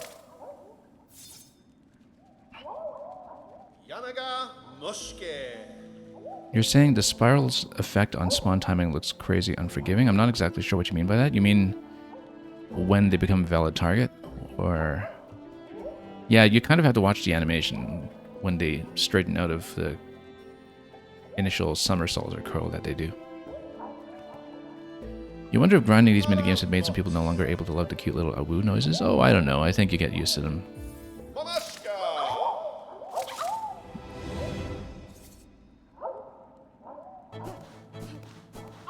I think this is the kind of game, as with many boss patterns in these sorts of action games, by the way, where a high sensitivity rather to audio cues is a great help.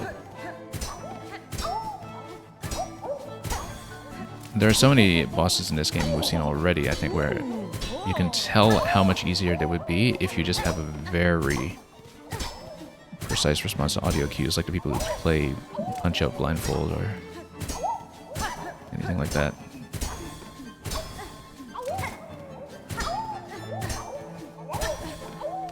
Oh no, I accidentally slipped off the side. We were doing well. We were perfect, and I slipped off the side. I dashed a little too far. Too busy watching the fleas and not Hornet's position. But we were actually perfect so far up to that point, so... it was only 11 though, so it was pretty early on.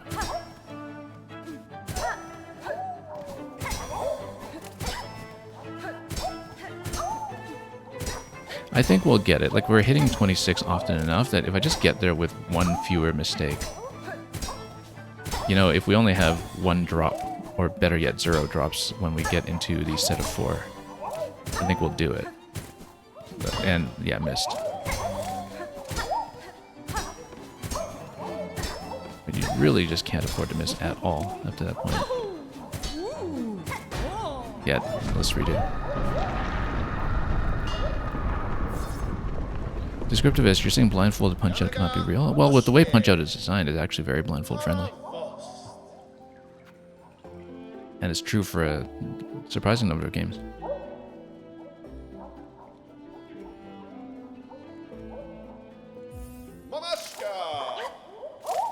I mean, I don't know to run well myself, so I can't speak to it very precisely, but... because there are some things like... just, I don't know if there was anything RNG-oriented that you kind of play around, for instance. Sometimes that's the case. But... oops. But people who play games at the high end have gotten very good at audio cue reflexes. And game developers who know what they're doing know just how important that is for things like boss tells and such. Like, very often you have audio tells rather than graphical tells be the thing that is easier to read about a boss.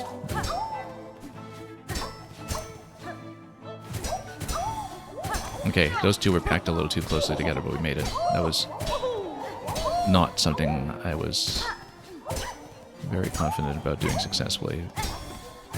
I did not like how that pattern went. Again, if you missed, the rhythm falls off, so you just need to be...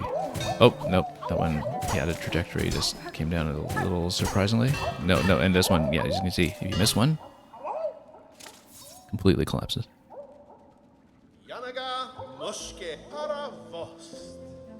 It's okay, we'll get back into the good attempts soon. Did Hollow Knight bosses, you're asking, not use audio as much as Silksong bosses do? I don't know my Hollow Knight bosses well enough after a few years away. We never did a lot of the really top-end Godmaster content or whatever.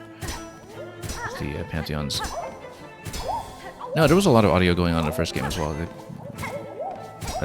Whoops. I think this whole style of action game and this whole style of boss design depends on it. In many respects.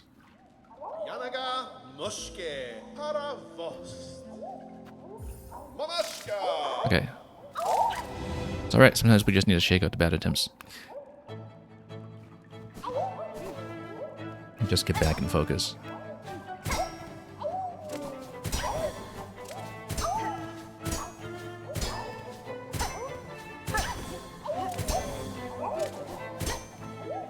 Because definitely we've been at this one long enough that my hands are tensing up a little bit.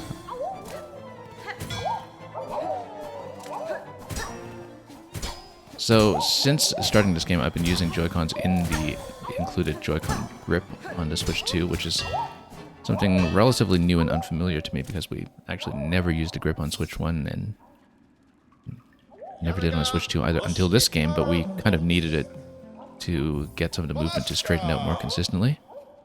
And I'm comfortable with it by this point because we've played this game for about 100 hours. If you include menu time. But definitely one thing, which is the reason I usually do not prefer grip controllers, is that we are tensing up around the grip a little bit now. And at least the inputs are still relatively consistent. But I usually like a nice loose grip, like with loose Joy-Cons or with the Super Nintendo controller that I use for most D-pad-based games. Yeah, I've got a Pro controller. I have the Switch 1 Pro. We did switch into it a few streams ago when I ran out of battery on my Joy-Cons. I had a bit of stick drift on it earlier this year, though, when I was playing Prince of Persia, so I didn't want to take too many risks with that. It was okay when we brought it into this game.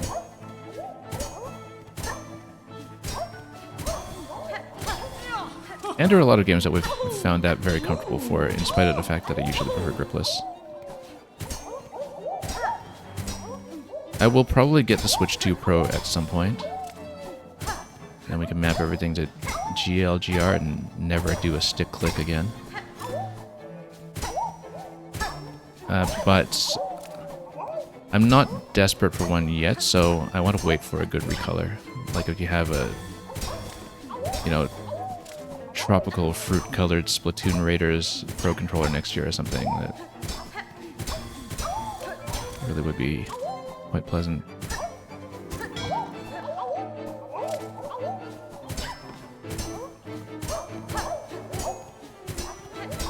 But, you know, I'm not urgently in need of the Switch 2 Pro, so waiting for the colors seems to make the most sense. No, we hit the first one too early. Too much time between them. And we're in that situation again where we have no room for error going into 26.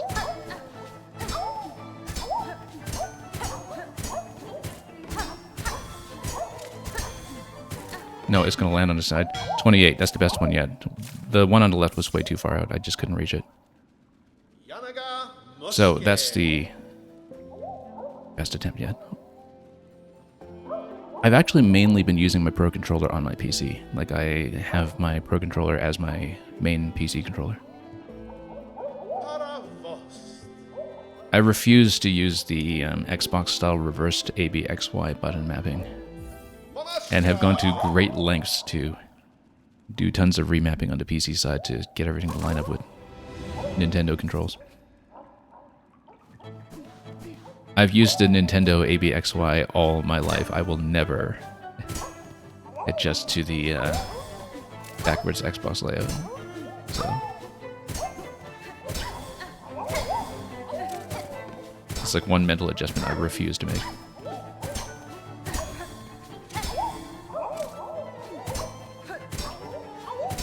But yeah, the Pro Controller, obviously, you know, sometimes you just need the full suite of buttons for some things.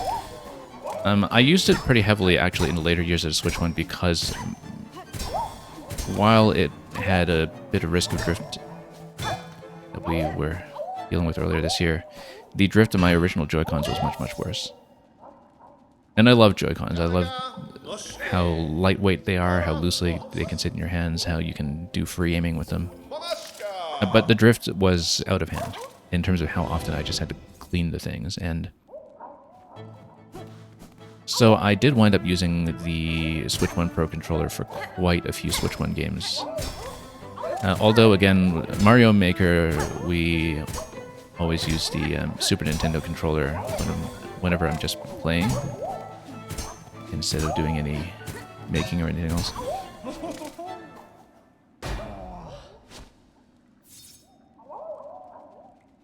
And with other games where we don't need as much with the sticks or shoulder buttons, we'll sometimes go with the Super Nintendo controller for those as well.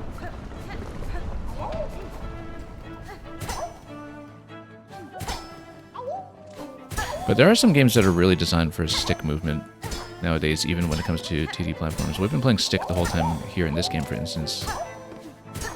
And some other games in the genre, you know, Metroid Dread and both the Ori games, they were designed exclusively for stick.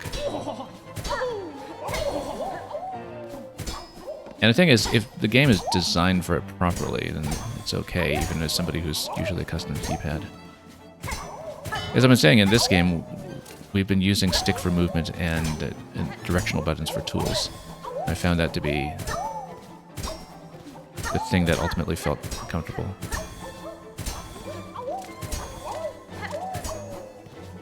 One mistake very early on here, two mistakes very early on here. Yeah, we'll probably have to redo this one. That's too sloppy. The fact we got up to 28, though, and that, you know, the set of 4 actually looked pretty manageable for a while until one of them just wound up way too far to the side.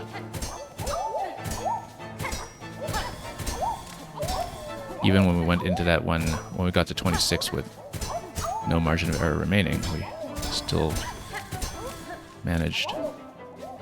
Oh, no, 25.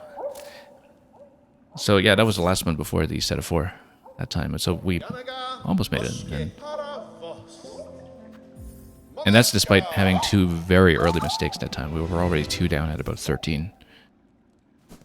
And I didn't think that run would get nearly that far. So, you know, I feel like we'll do this today. We just need to get a good run in first. But it absolutely feels within reach. It doesn't feel as forbidding and impossible as it did in the first few attempts. But that's when video games, I think, sometimes are at their best, right? Is that you have that course of progression from wondering how you even get through the first few hits or the first few movements to figuring out what to do. And I just find it very satisfying. You know, with some of the bosses in this game as well, right? Like,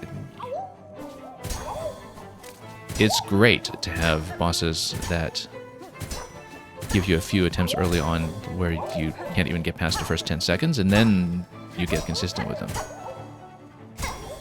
Almost missed that one coming out the side there, just miscounted.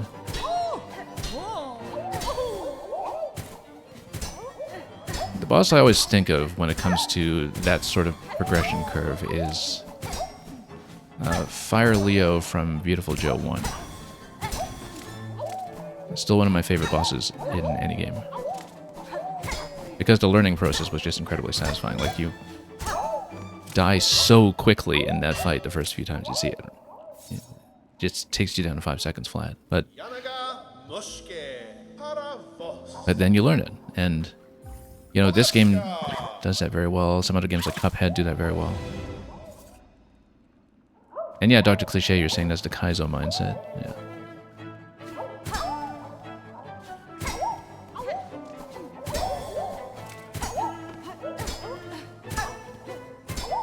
Descriptivist, you said you grew up in Xbox and your friends had PlayStation. Yeah. I've been pretty much Nintendo and PC all my life. One sometimes takes priority over the other, depending on what holds my attention. You know, they've each been dominant in different years, different half-decades. But I've never really been in a situation where it made sense to have more than one console going, and so it's usually wound up being the Nintendo one. Doesn't mean I've missed some games along the way that interest me, of course, but that's true of everybody, and, you know, you can't play everything. And then, yeah, so we can't hit one too early. So the issue is that sometimes on these spawns of 3, we're hitting the first one too early before we have a chance to swipe the second one, and when we do that, then the first one gets clustered up too closely to the third. Like, we're doing 1, too much spacing, 2, 3, and then we don't have enough time to go back to 1. So that's been a very frequent mistake that we're making, is that we have spawns of 3 and we're hitting the first one too soon. The important thing is to space them evenly. And that means sometimes delaying the first swipe.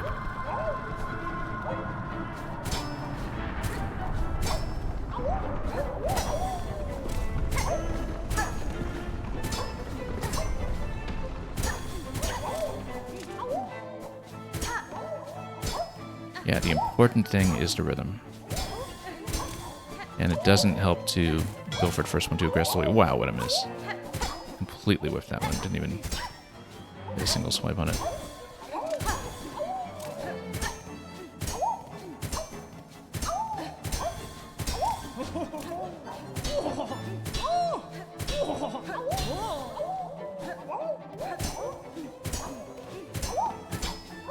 Yeah, you see, delayed the first one slightly. It works so much better.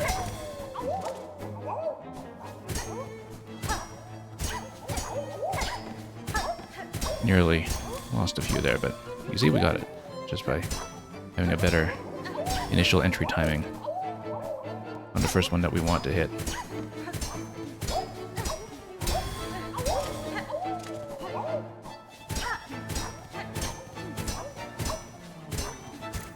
Oh, no. Yeah, missed one and then it fell apart. Yeah, descriptivist, you're saying you love making Hornet physically turn her head up or down to make the camera look up or down. Yep. It works that way with the right stick as well.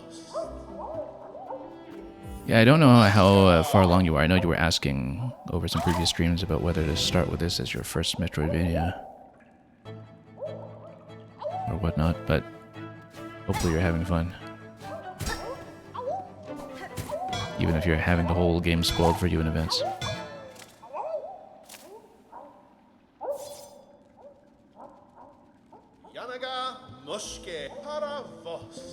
Okay, just needed to blow an attempt there to try to get back into a good spot.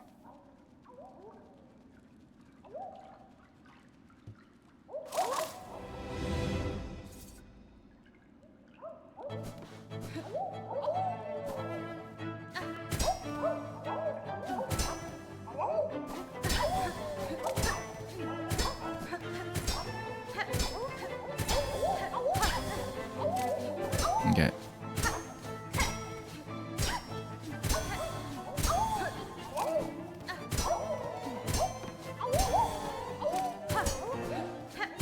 We hit that one too early.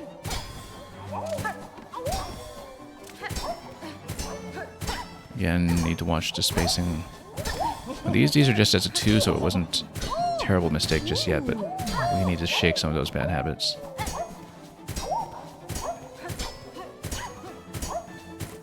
No, missed. It's okay, we just need to continue, maintain rhythm. Nope. Oh yeah, that just fell apart. Just completely whiffed.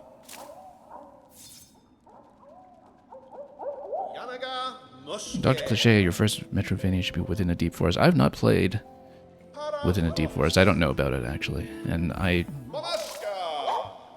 have seen a good deal of the genre, so I should look into that. I will make a mental note.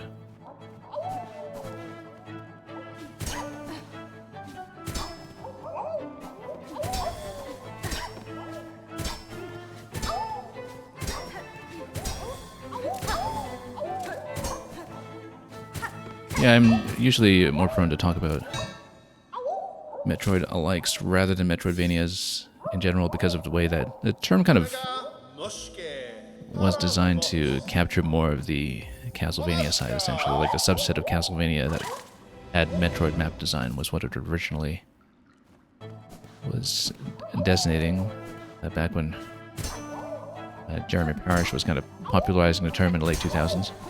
And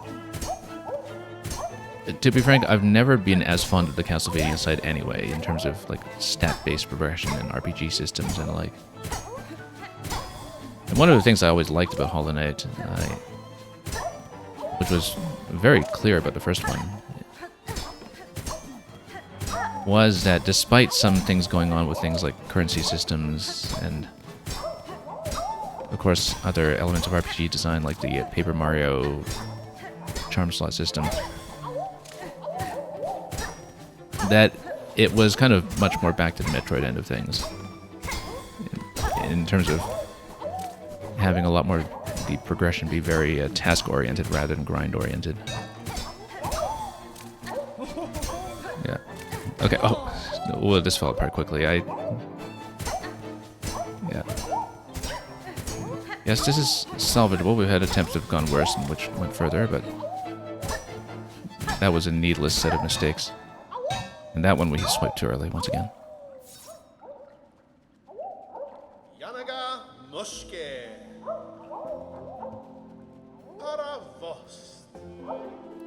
And you're saying, Dr. Cliché, do it on normal mode and not hard mode because the only substantive difference is that hard mode controls are worse. That's interesting.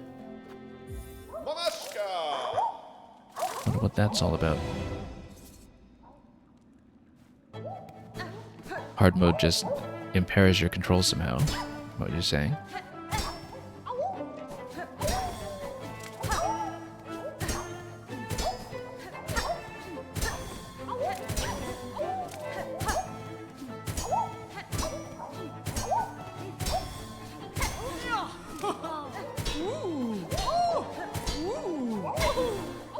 But yeah, at this point, in spite of the fact that I never streamed the first Hollow Knight, I feel like this is maybe the genre we've covered the most on this channel at this point.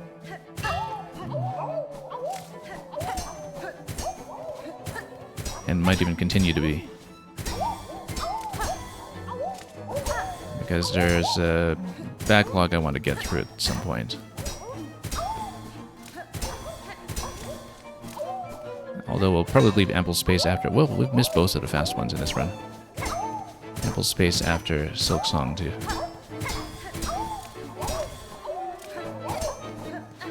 Keep some distance before we get into some other games. Yeah, no, we were off the pattern that time. I didn't do it in the 1, 2, 3 sequence. And I hit the first one too soon. A little bit distracted at the end by the rumble as well. In the background. I'm thinking back to what we have streamed before this game that fits roughly in the same category. We did Ori and the Will of the Wisps a few years ago, I know. Guacamelee 2, Prince of Persia, The Lost Crown earlier this year, and I've got a few more that I want to deal in at some point. Metroid Dread, of course. It goes without saying.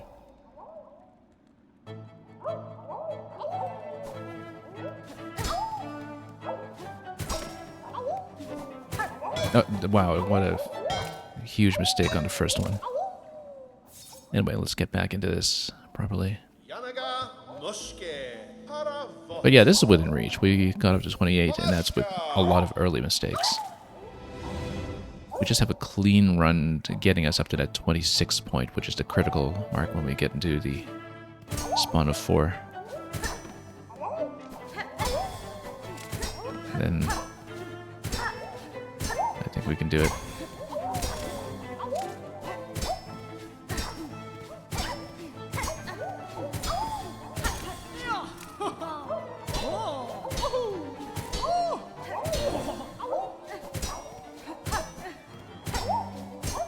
Just need to get back into some fluency with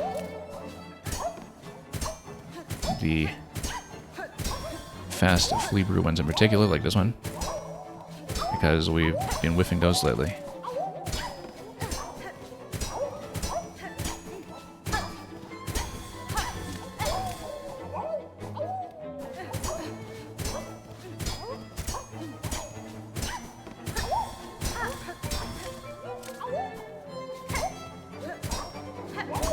Okay.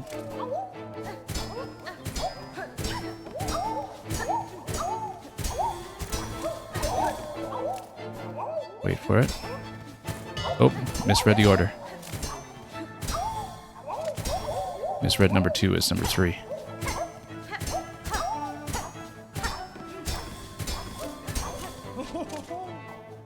Nope, I just whiffed it completely. We were at 26 too. We could have done without that mistake.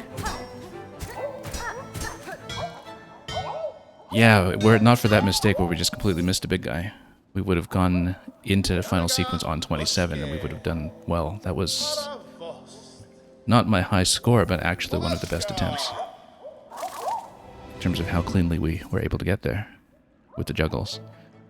We had the sets of 3 pretty much nailed down that time.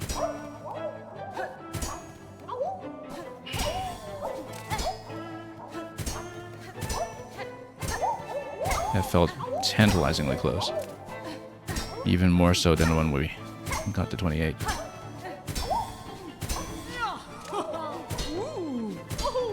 But again, high choke potential once you visibly get that late into the sequence. And that time we, of course, had a mistake where we just misread the order on one particular set of 3. And the second mistake, well, was just missing the big guy that time. Yeah, this one fell apart. We want to redo it. If you're out of position for one, you're out of position for many.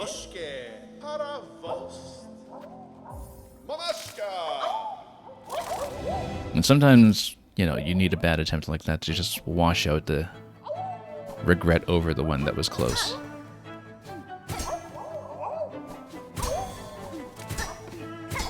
And to give some time to mentally process that.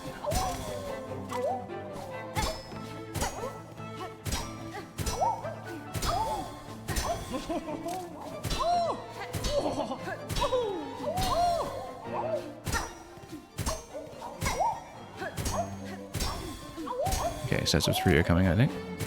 Or no, there's still 2. Nope, missed it completely. We've been having trouble with those all of a sudden. More so than I had before. Oh, almost with a few here, but yeah.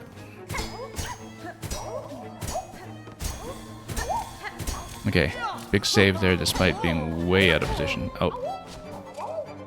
That did not last. Yeah, those were hit too close to each other.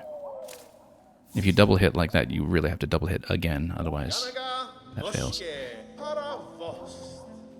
Mostly good, but a few positional problems that time that had a bit of a longer impact on our sense of consistency.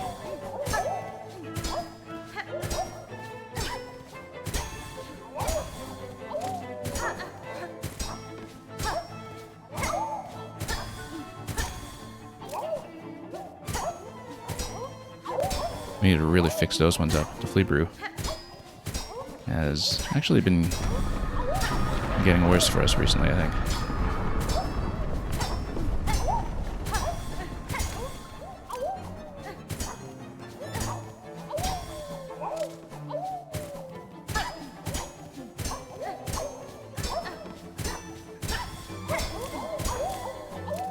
Okay.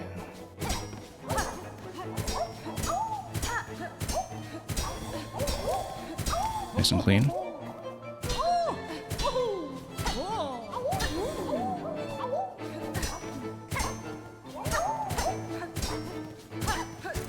Nope, miss. Unfortunate miss. We were well within range for that one.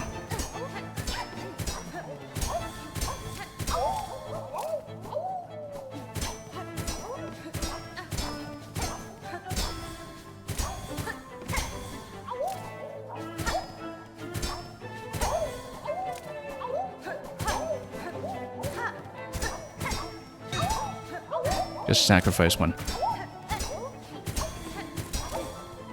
29. I was trying to lunge to the left and save that because I thought, okay, we can afford to sacrifice one. We'll ditch one and do a set of 3. It was too far. It was too far. It was a bit of a snap decision in terms of just deciding to drop one there. I mean, it's not really a decision as such. It's more that it was going to happen. And I thought, okay, we have to adjust. We'll just do the rest of the set of 3. And yeah, we fell just short on the run. One moment, Dr. Cliche, let me permit you for the link.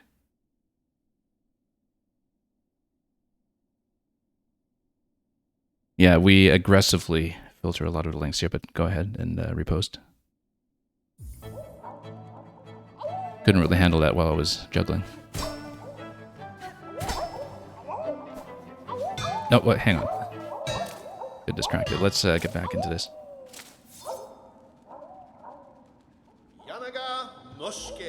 And yeah, thanks for sharing that. We'll definitely look into it.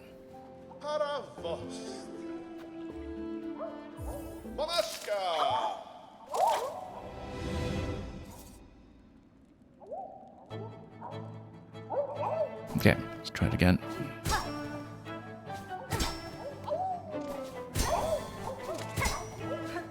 I mean, after that 29, I think we need to shake out the failure a little bit and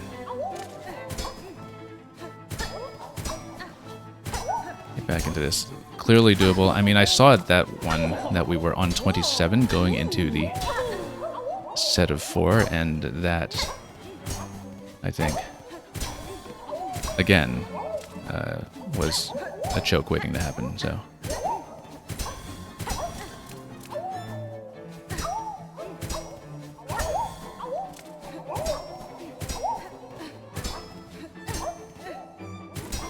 Nope, hit those two too close to each other once again from going too early on the first one.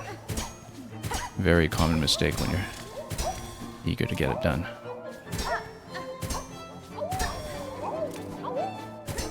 But one mistake is still a decent cushion going into the final set, so. Oh, nope, 2 mistakes is not a cushion going into the final set.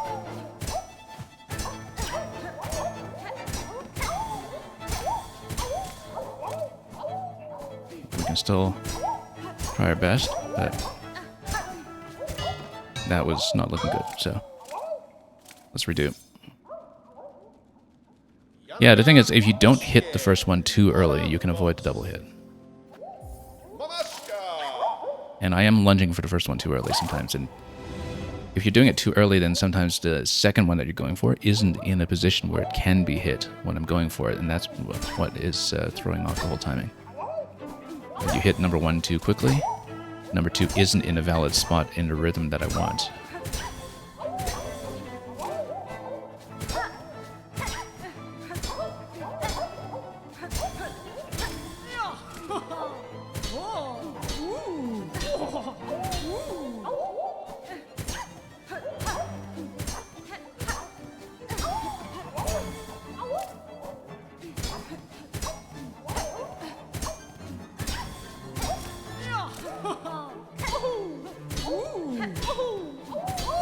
Okay, sets of 3.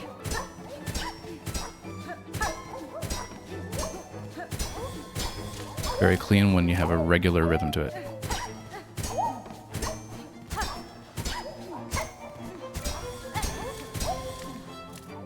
That felt a little tense because I had a side swipe on one of them.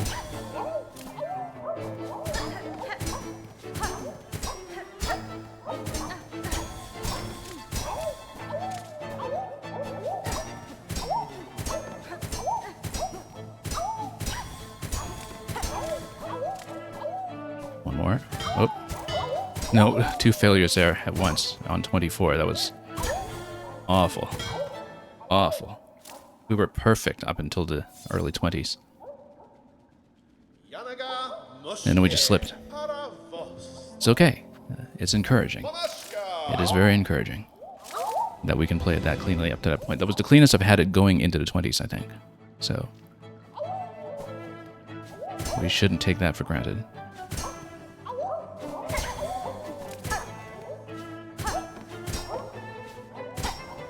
But I think we're definitely starting to have some chokes from the feeling of this being within reach and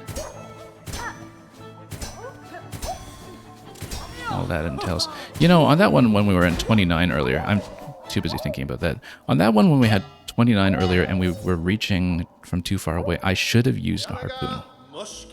That's what we should have done. We were within range to get over there with a harpoon. That would have been 30 that time. It just occurred to me, and of course I blew that previous attempt because I was thinking back to the one that we were finishing on 29, but... Okay, better to have the distraction now than in a later part of the pattern.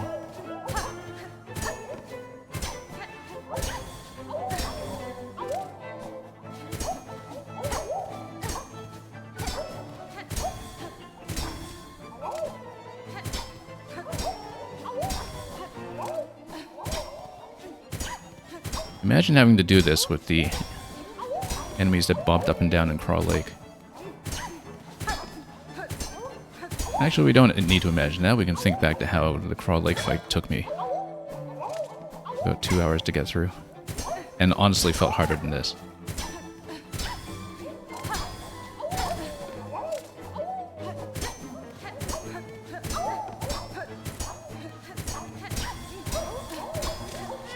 Okay. Too many mistakes going here, but... Oh, no, missed a 4th one. Yeah, I miscounted. Yeah, this one's going to be a disaster, so... It's okay. We've done better. We will do better again. This was not the run, but... We're getting to a point where, you know, everything is fixable. We know everything that we need to know. There is no information deficit that we have at this point to get to 30. We know everything that we need to know. We have everything that we need to succeed. Except precision. I said except precision. And yeah, unfortunately some things like the timing on the Fleabrew one seem to have regressed a bit. I was doing better on those earlier. Yeah, well, that's what practice is for. You see, we just whiffed them both. That one jumped a little closer than expected.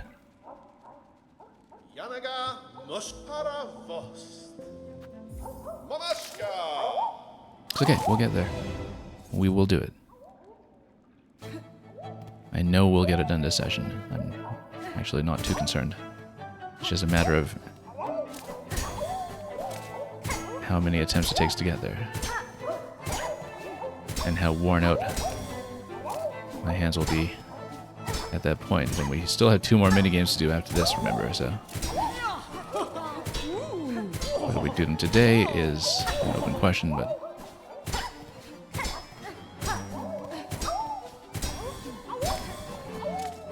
We'll see.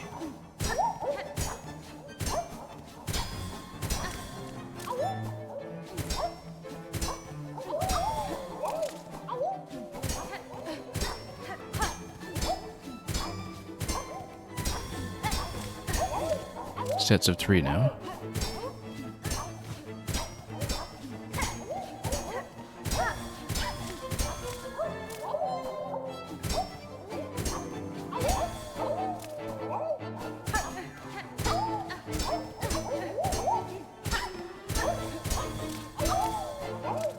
again.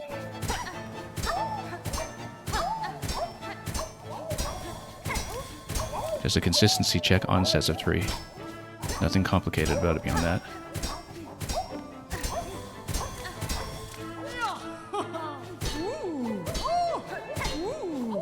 Take the 4th bounce. There we go.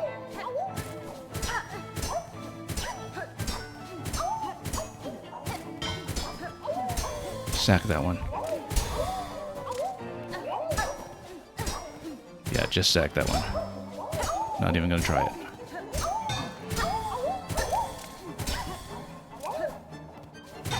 Okay, 34. I knew I was over at that point. I saw the little flash in the corner. We could have done more, actually. I mean, with the sets of 4, you know, we were just deciding to blow one. But we have a new flea juggle champion. Incredible.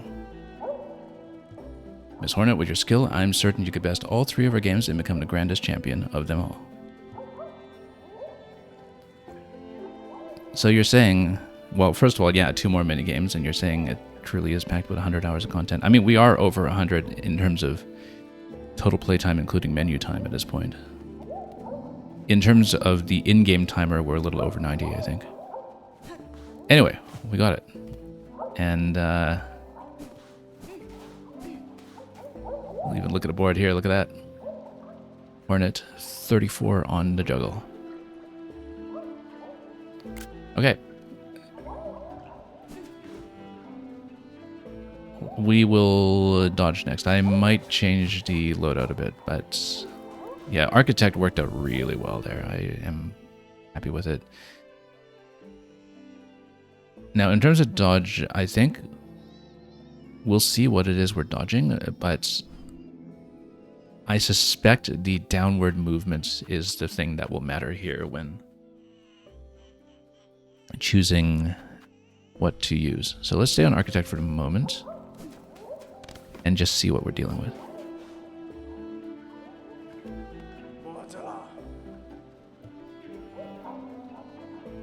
Stay upon the platforms, avoid attacks. Longer stay gives bigger score. Okay.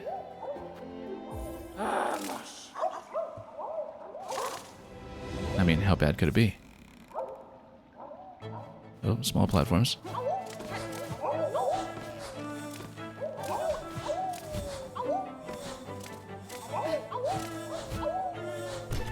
Oh. Okay, now you have both axes. I mean, we've done enough bosses in this game that, like, some of these ideas are at least familiar to us. Oh, okay. 20. What are we even going for? Let's see. 65. All right.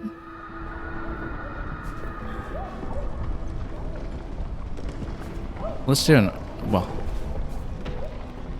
do I have anything that's going to assist with movement here? I mean, Scuttle Brace gives you the backdash in midair. I feel like that's going to be difficult to use precisely here, but it could help. We're not really sprinting side to side, so Silk Speed might not matter. Did we actually just do the whole fleet challenge without Silk Speed? No wonder we had that run at 29 where I couldn't reach. I didn't realize that we were going so much slower than usual, because I was still in this old farming spec that we had for Architect. I probably could have done that much faster if we had remembered to put on speed again. Anyway, I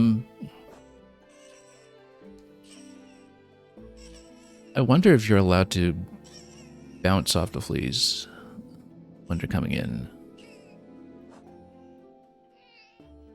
Because the thing I'm thinking about with Architect is that you're able to kind of do an air stall and then a diagonal. Now the thing about putting this back on Reaper, for instance, yeah, you can't really... Well, you can do a bit of an air stall with the downward swipe. Not much of one, though. With Architect, you can kind of charge one. I think, though, that... You know what? Let's go with Reaper.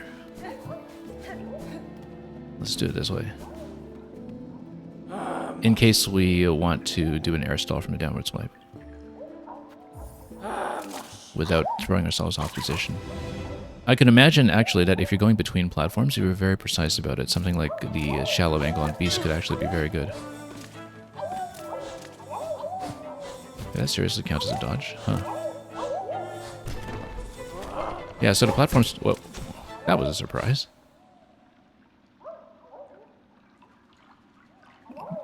Yeah, the platforms do move and shuffle and disappear. Just decided to jump up and swipe me from the side there. On 10.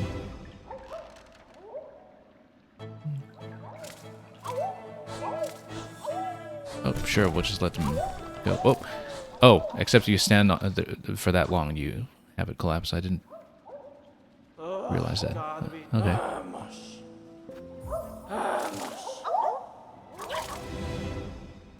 Or rather, we didn't see the visual cue for it collapsing.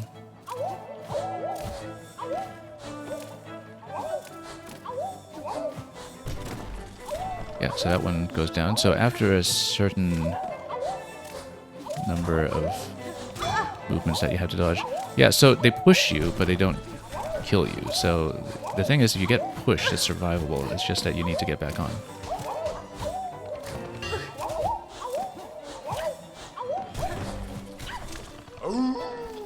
Oh, the big guy comes at 27, okay. And smashes everything. Maybe we should be bouncing off of them with the downward swipe.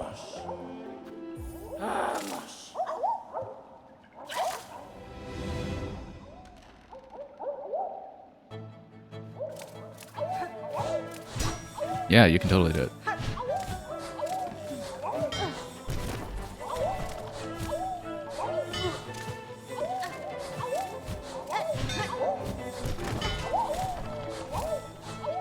No. Bit of randomization here. We didn't see platforms go up previously. Has to be quite reactive. Knockback protection, I think, is actually something we should be doing. You're saying 06 Ida Varga is now in the background? Yeah.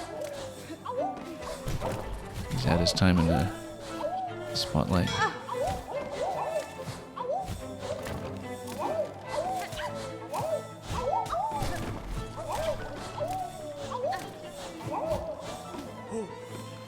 Okay, yeah, it's actually a pretty big cue on the throw, if you know that something like the throw is coming.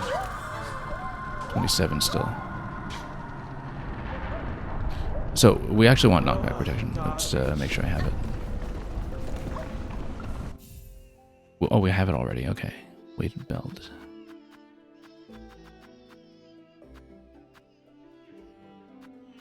Let me think about this, whether anything can give you a stall.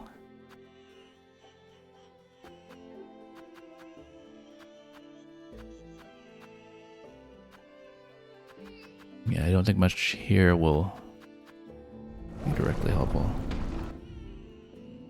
And yeah, the tool is not in use, so even if we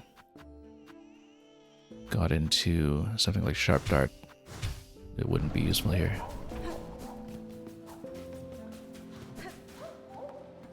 Oh, 65 is what we need.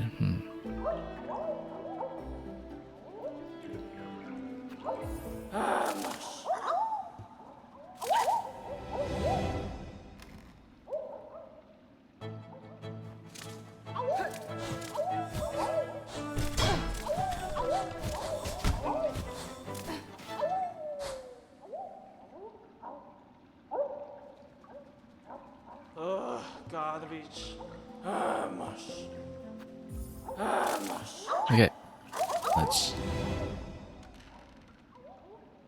see what we can do here.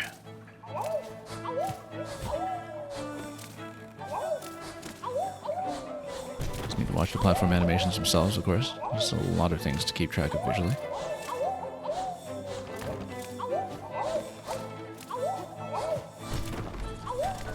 I wonder if the platform movements alternate or if it's truly a random even beyond that.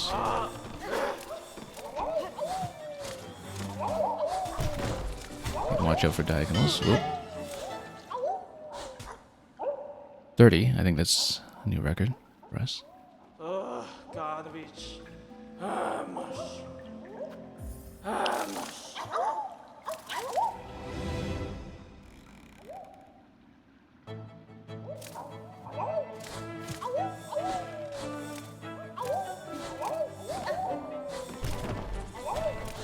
And we'll just wait for the platforms to settle in.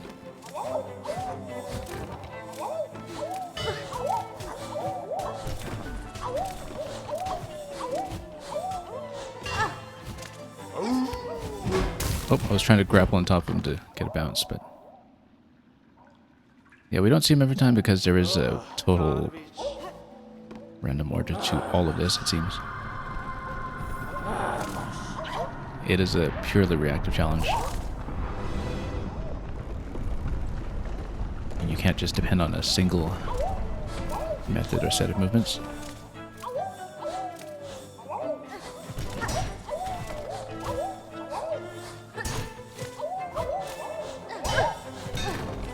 Oh, no.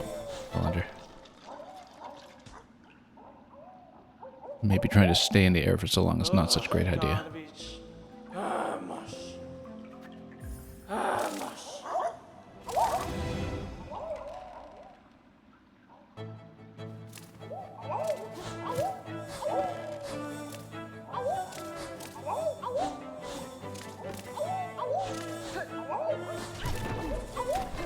Okay.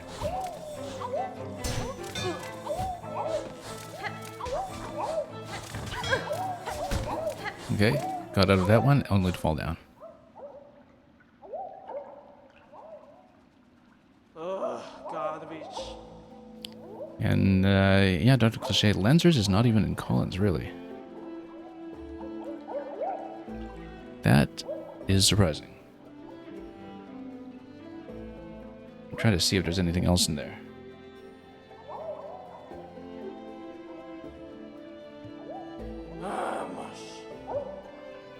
Yeah, because isn't that just a term that people use for cinematographers? Someone who's doing the lensing? Oop.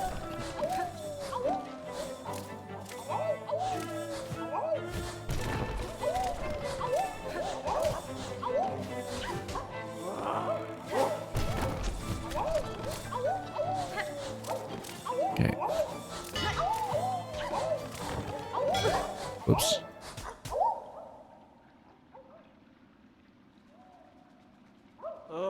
Garbage. Mush. Mush. Okay. More dodging.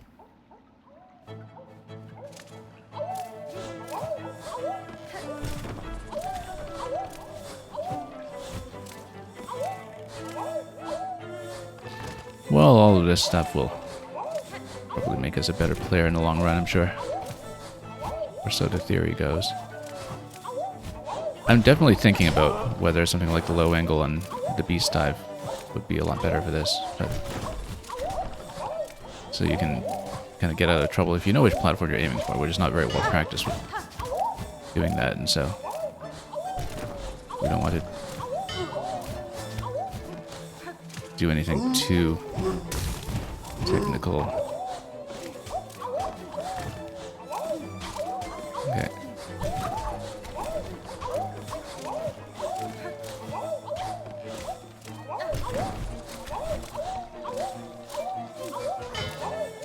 Nope, 56. Getting closer. Getting closer, that's what intent. Garbage. Third place. That makes it look a lot more doable, actually, if we get a run that deep without really trying that much harder.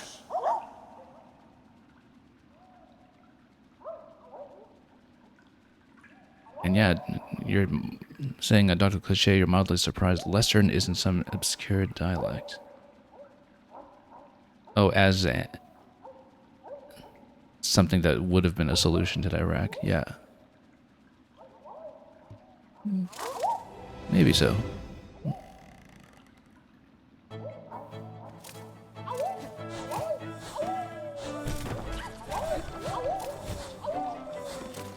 Okay, let's out of this. So at least we know that when the big flea comes along and smashes everything, that it does seem to restore the platform relatively quickly in the same place. I don't know if it's always in the same place or it sometimes restores the other one, but because he kind of seems to break everything.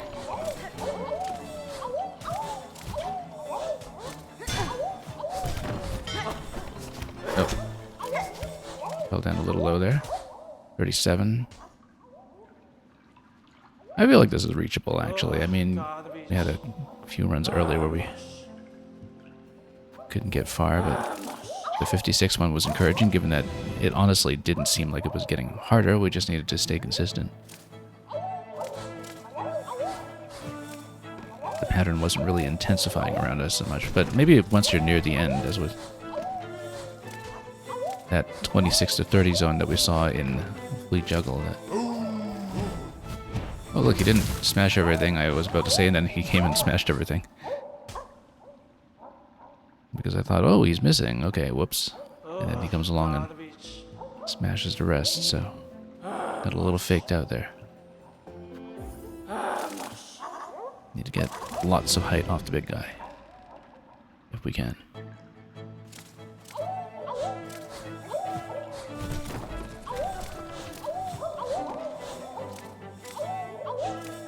Okay, then we'll just, stay on, I was about to say, and that was almost completely miscalculated.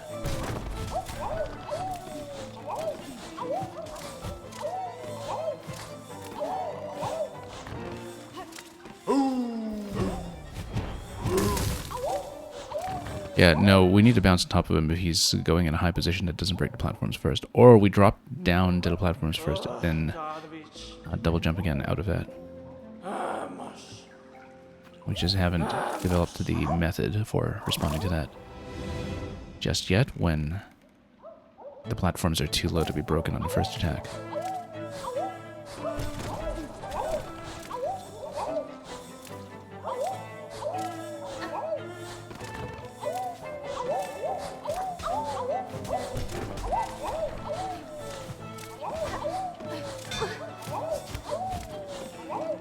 Seems like we should pretty much always be alternating between platforms. When one of them shifts, we move to the other. Oh, too bad about that double hit there.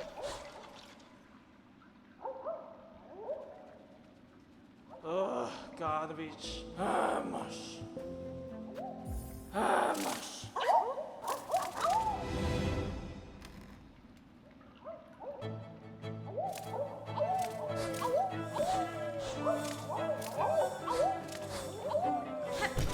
Yeah.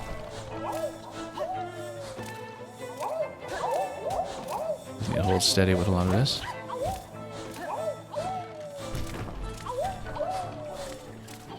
I think reacting to getting bumped is really the primary skill set here. Because the bumps will happen, it's just that you need to not lose completely out of that. Whoop. As I was saying. Dr. Cliché, there's a book of poetry by King James I of Scotland that uses Lesserin. Alas, he doesn't have the street cred of Spencer. He has biblical cred, I guess.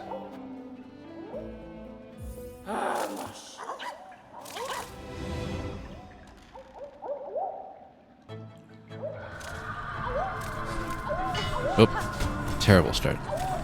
And unfortunately, grappling onto the side doesn't give you a wall climb off the platform to get up the ledge.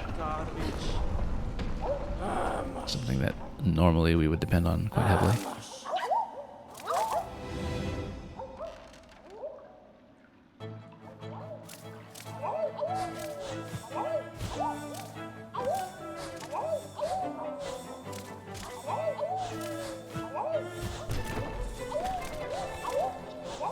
Okay. I wonder if it's always the one that you stay on that drops first if you stay on one for a long time at the beginning.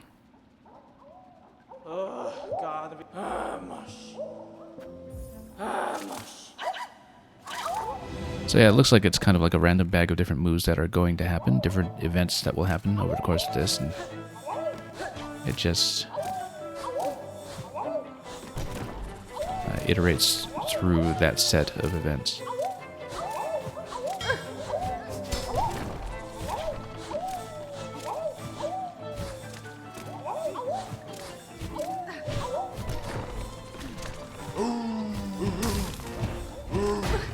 No.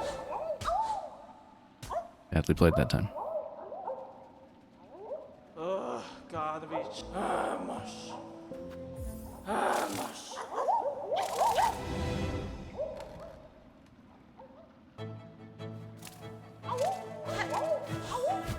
65 dodges. There aren't even 65 fleas. Because I guess it's just the same fleas coming back again and again, all taking their shot.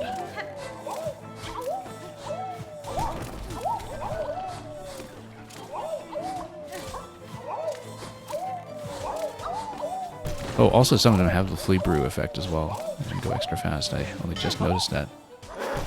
Oh. Too bad about the platform disappearing right as we got knocked down. Garbage. Vamos. Vamos.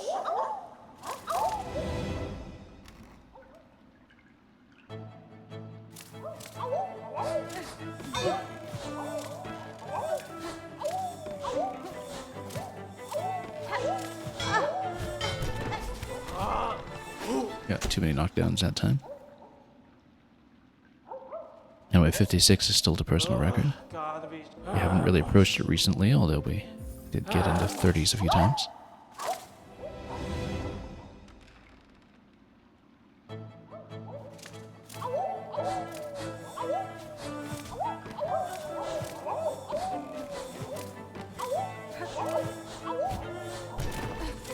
Yeah, we stayed on the right side this time and it was the left that collapsed, so it's not dependent on the player. You can do a little bit of a ledge climb off the side, but you have to be pretty precise. Oh, that's saved by the platform.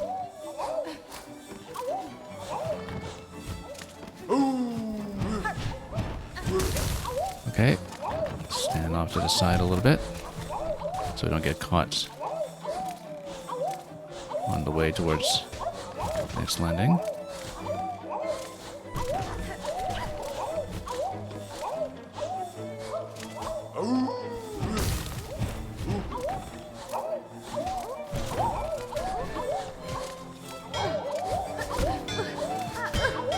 $60, close. Best one yet. Garbage. And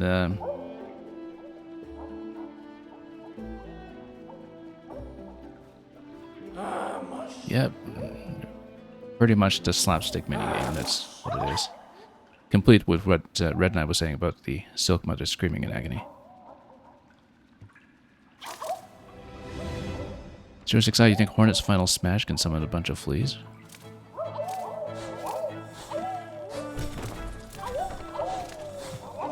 I mean, what would be the Knight's final smash from the first game then?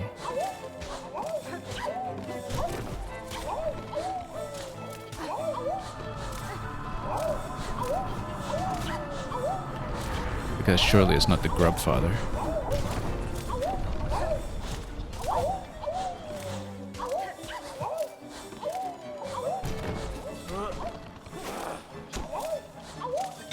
Oh. No. Oh, almost recovered from that, but unfortunately, grappling into something charging towards you doesn't actually give you height, because it knocks you down as a priority first. Anyway, 60 was reasonably close. That was very doable, actually, the time that we were on 60. Again, the encounter does not get harder, it's just that you have to react to the random events. Oop. Okay. Poorly estimated the height of that flea that time. I thought I had room to get under it. Garbage. Vamos. Vamos.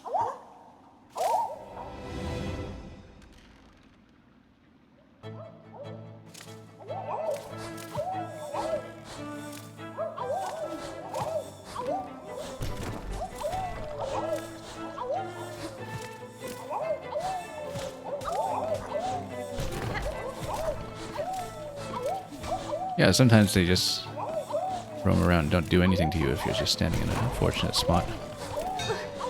Well, not a fortunate spot, but... Oh, we got out. Yeah, let's not get caught by anything. It's when you have some vertical dives happening as you're trying to recover from big one smashing everything that you get into a bit of trouble. Like I was saying.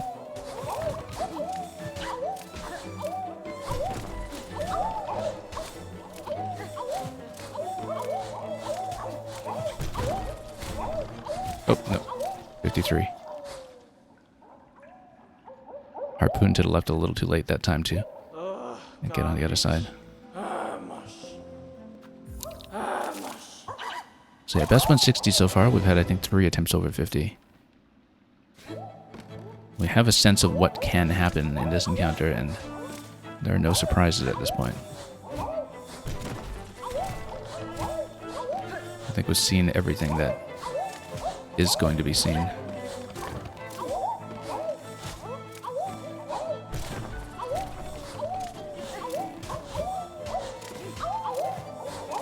Oh, whoops. Too far to the side. Right now, you felt like your double jump got eaten a couple of times. As an input, you mean? Interesting. I don't know if I feel like I've been whipping any inputs. I think it's usually pretty explicable with just poor play on my part, but it does seem like the ledge climb on these is a bit tighter than most ledges in the game. I haven't really been able to harpoon back up on a ledge the way I'm typically accustomed to, but...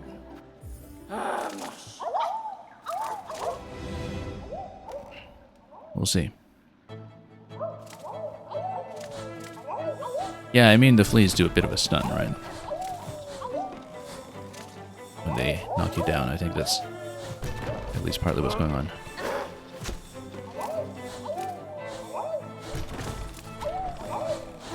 Oh. Went too far with the grapple, but I can't believe we recovered from that. That was miraculous. Only to land in the middle there. We had such a great recovery that time, too.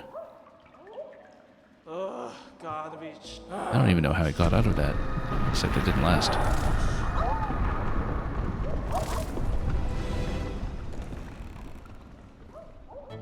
What a terrible landing, though, just right between the two platforms. Absolutely dreadful.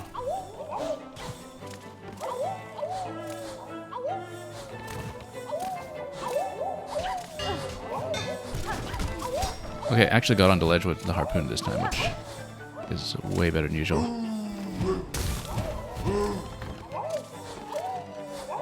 Didn't have anything else intercepting us at the same time that time, so that worked out pretty well. And everything is just vertical here, so that works out.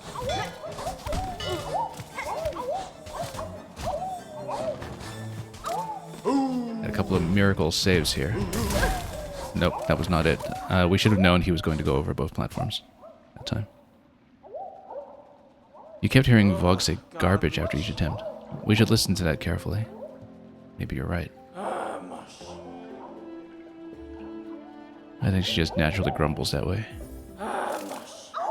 Ah, Mashka.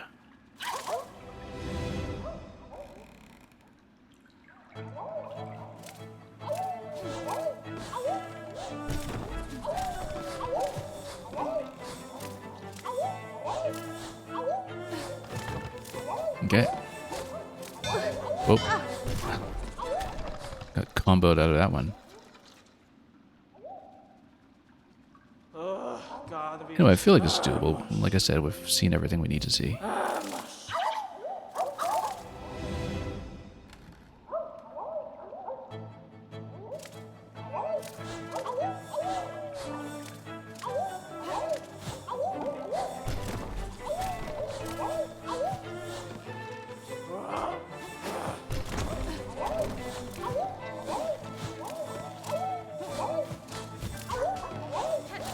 Okay.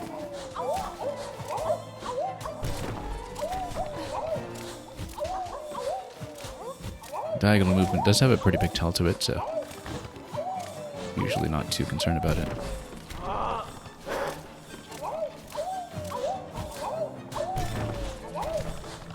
That was a bit close that time, though. As was that. Whoa. Nope, too low. Too low. 46. Too slow to grapple out of that one, so... Garbage. Mush.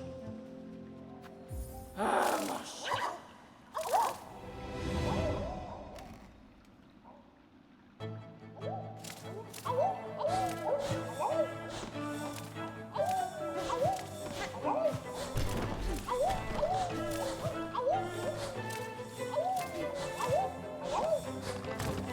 There is a systematic shift every 5 or so, I think.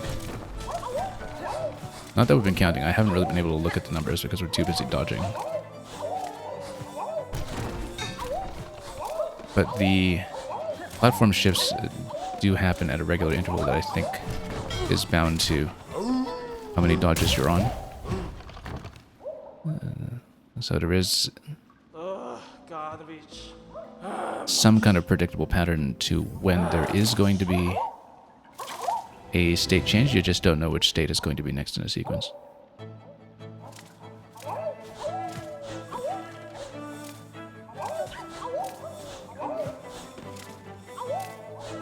Maybe. Maybe not. Better to not worry about that and just play. We know that just playing through this is going to suffice. We've seen enough information to know that there's really nothing more complicated than dodging.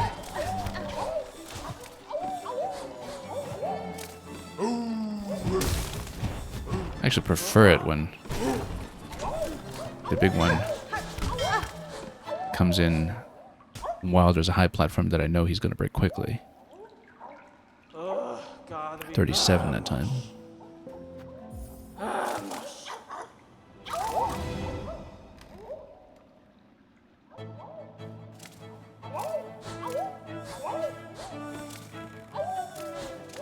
Thought we were starting Act 3 in this game today, but the way this stream turned out, more like Act Flee.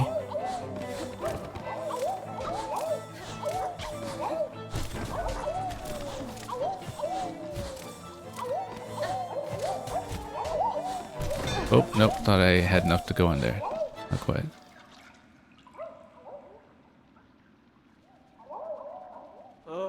Garbage. Mush. Mush.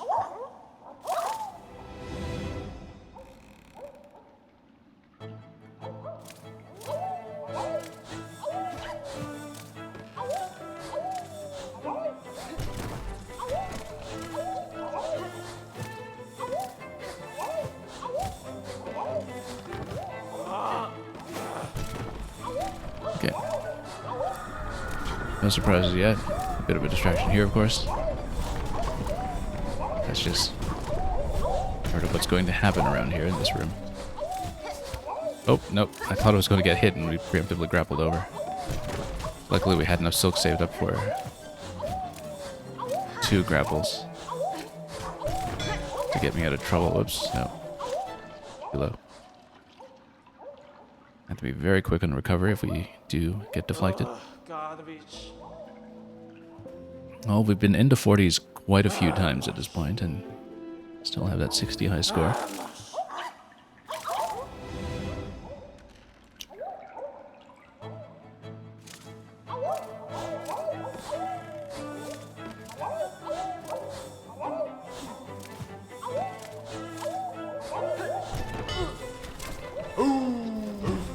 Okay.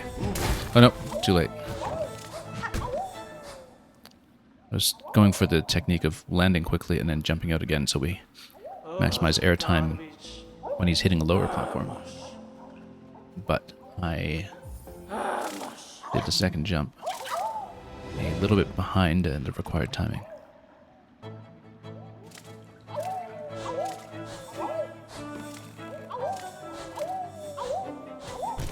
Anyway, let them all pass. Just stand still, you know, and let the level happen.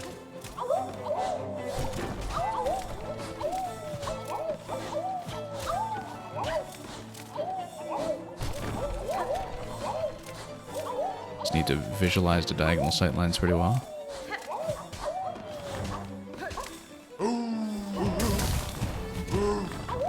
Yeah, he went lower pattern first, actually. Low and then high. That's something that we don't ordinarily see.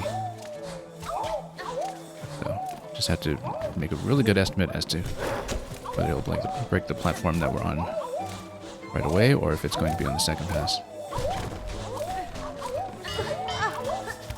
No, yeah, the double hit got me into trouble there, 51. If we didn't get hit twice in a row, we really could have recovered that time. That attempt felt pretty good up to that point. And then it was, as the saying goes, garbage. Whoop. Definitely garbage. Garbage. She totally does call it garbage. I hadn't heard it so clearly until that attempt, and then, you know, this time because we failed at number 3. Ears were attuned to it. She totally does say it's garbage.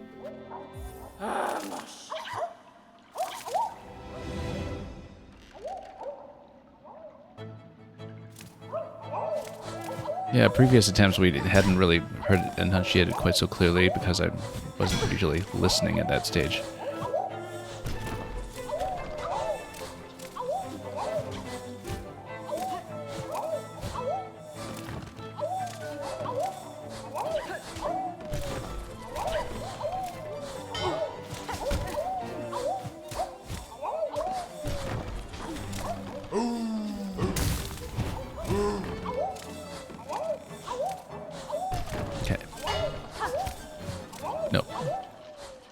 Bad timing going up that time. I needed to do some kind of swipe.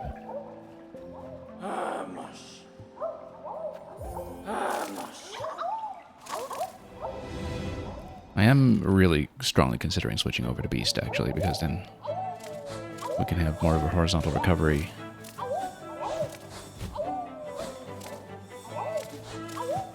If we have the presence of mind to do it. I don't want to change too many things when we are far along and progressing, but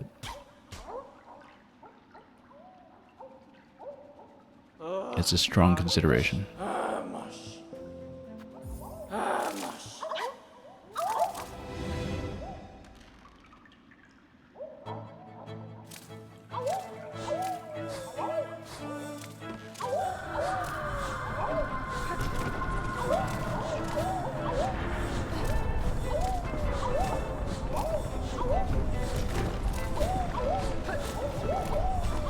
More diagonals, that's fine.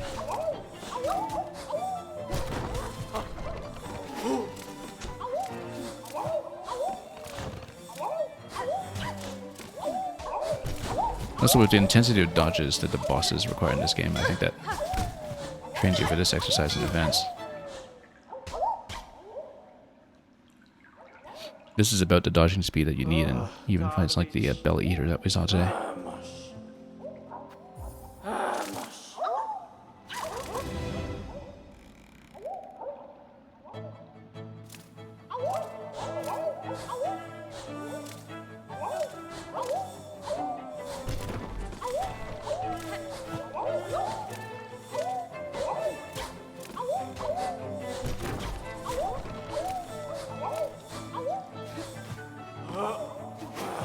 Okay.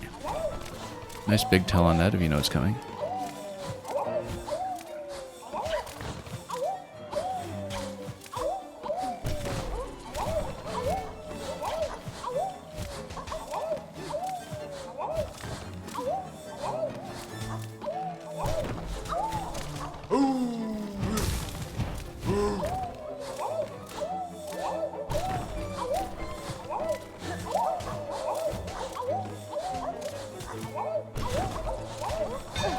Nope, 52. We were doing pretty well. It just takes one late mistake. Garbage.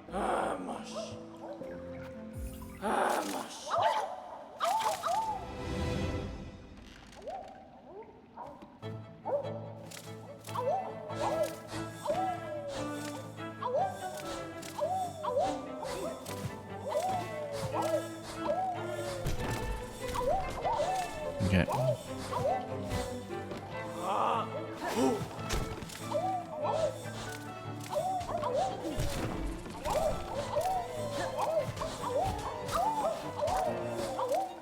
Yeah, sometimes the really long diagonals are the more challenging ones to read.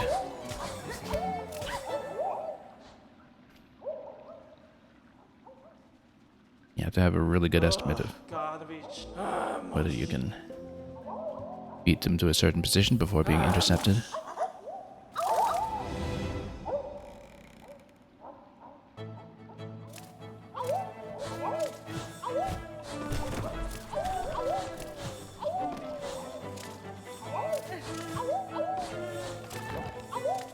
Anyway, let's just watch it carefully.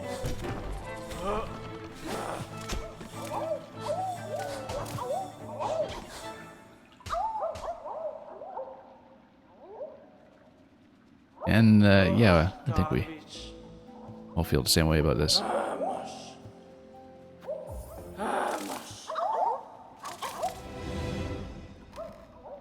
I think Vogue has seen enough.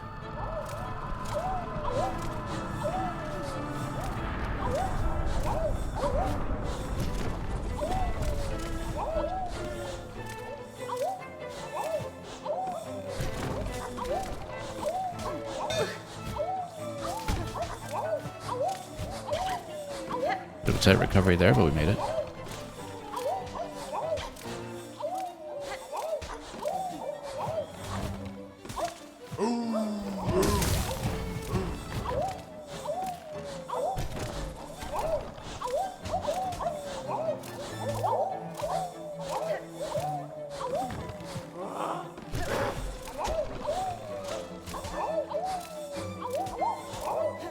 Okay, oh, diagonals. 48. Oh, had I known that it was still on the board at that point, we might have done the second grapple a little sooner. I thought it was knocked down for sure. Gotta reach. We were actually still alive.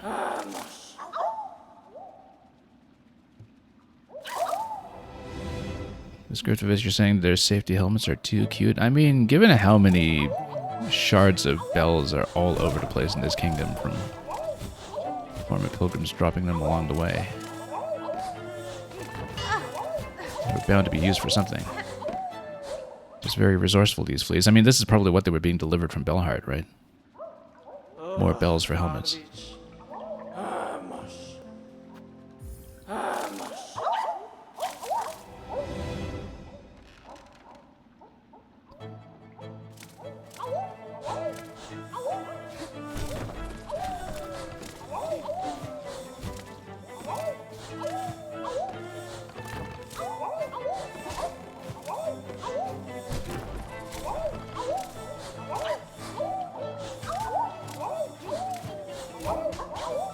Okay. Stand well out of the diagonal, we should be okay.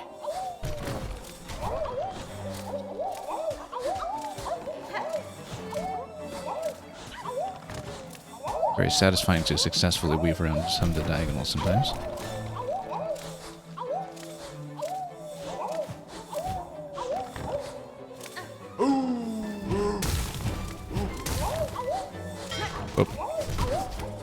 Oh, went too far. Yeah, I grappled over to one and then I got knocked much further than I thought. Gotta reach. Did an accidental second grapple over when we were trying to recover. We were doing okay, almost at 50 at that time. Descriptive as you're saying the huge flea is your favorite enemy. I think it's your favorite friend. It's definitely a friend.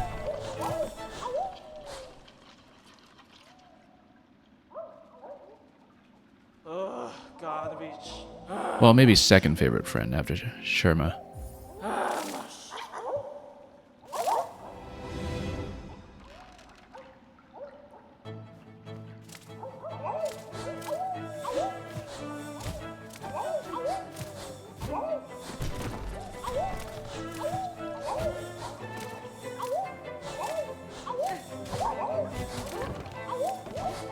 It's been kind of neat to see throughout the different acts. Just this vast cast of NPCs living out their own stories as well. So to see what Garmon and Zaza are up to in Act 3. They're my personal favorite. Last seen hanging around on the outskirts of Songclave.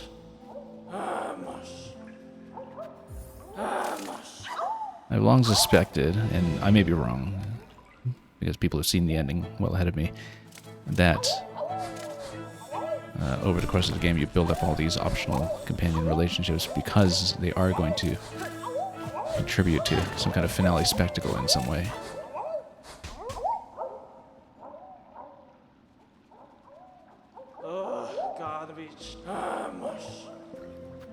Even if they just hang around in town and pray for you.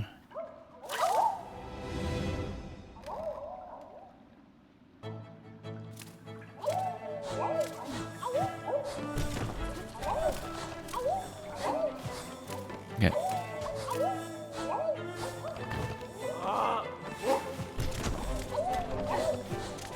Yeah, getting into the 40s and 50s really doesn't seem that bad on this one.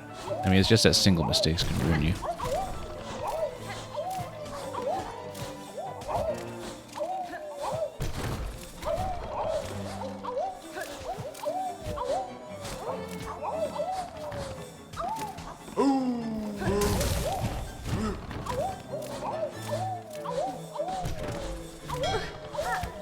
Oh, missed. We should have seen that we were going to be slightly off and air dashed a small spot to the left.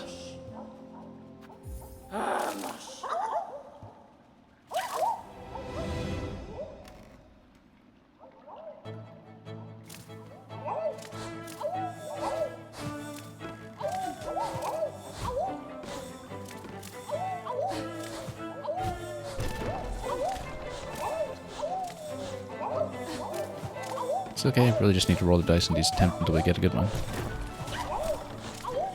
That's all there is to it.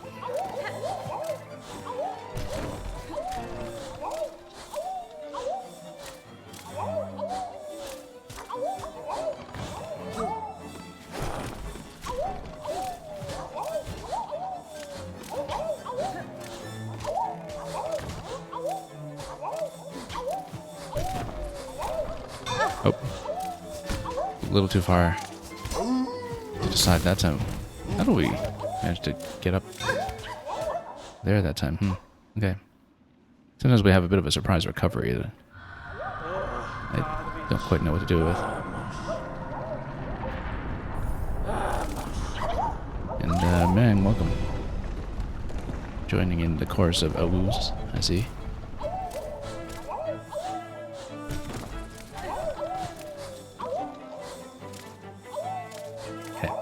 Let's back in.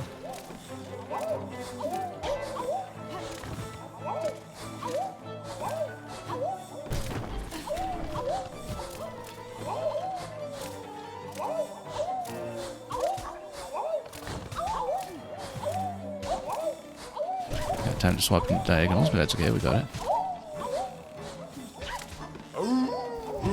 That's a big awoo.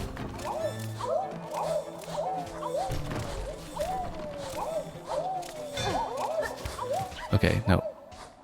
Badly positioned that time. Gotta be.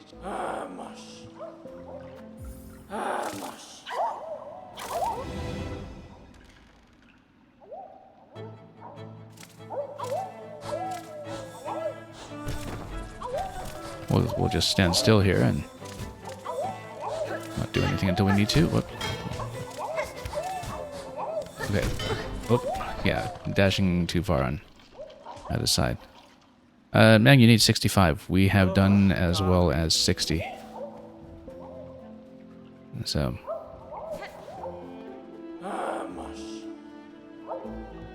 We've gotten into the 40s and 50s pretty regularly.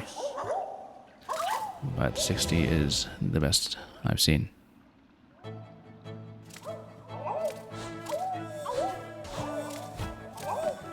I assume if you're asking that you're not here yet.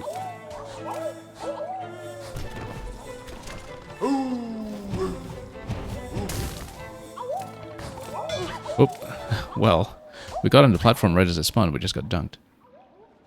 And that was a bit of a rough position that time.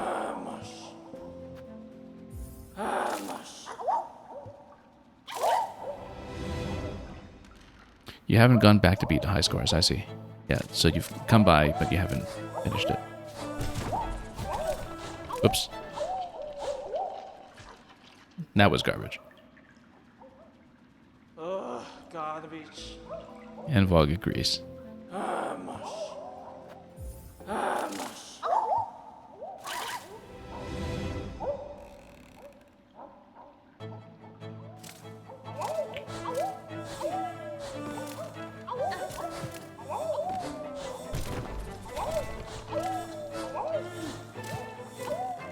Okay, let's get over here.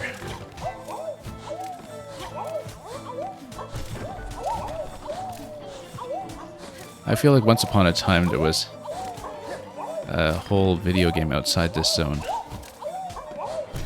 but I can't quite remember.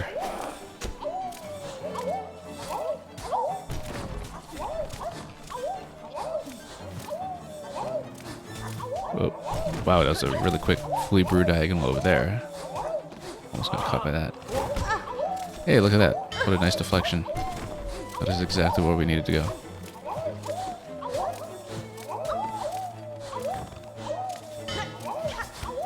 Oh, nope. Knocked me down just a little too far. 55. We were doing so well, too. If we had actually successfully landed on that platform, I think I could have done it.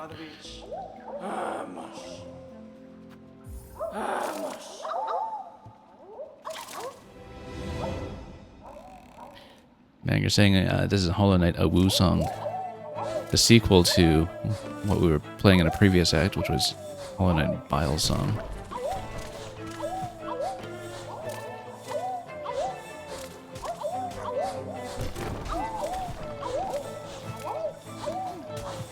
But yeah, certainly enjoying what we've seen so far of our first day in Act Flea, as I'm coming to think of it.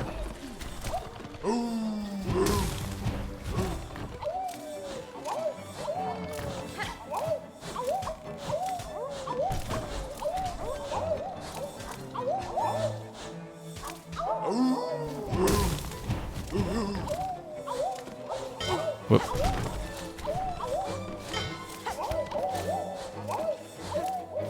Surprise recoveries. Getting us out of trouble here.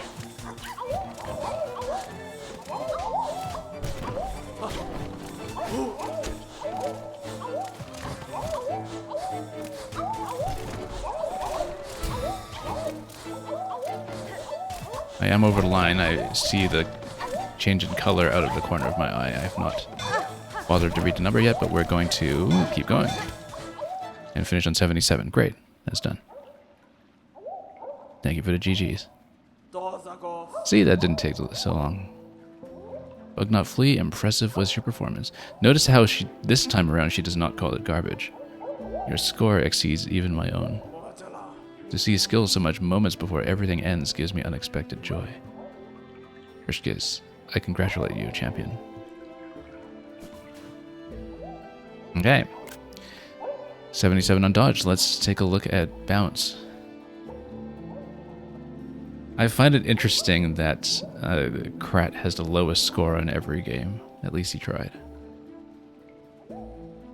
I mean, how does he even get a juggle score when he himself is partaking in a juggle? Well, let's not think too hard about that.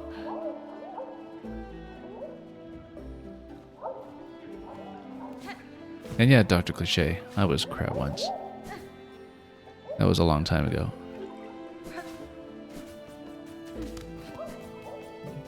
But yeah, who was the one who...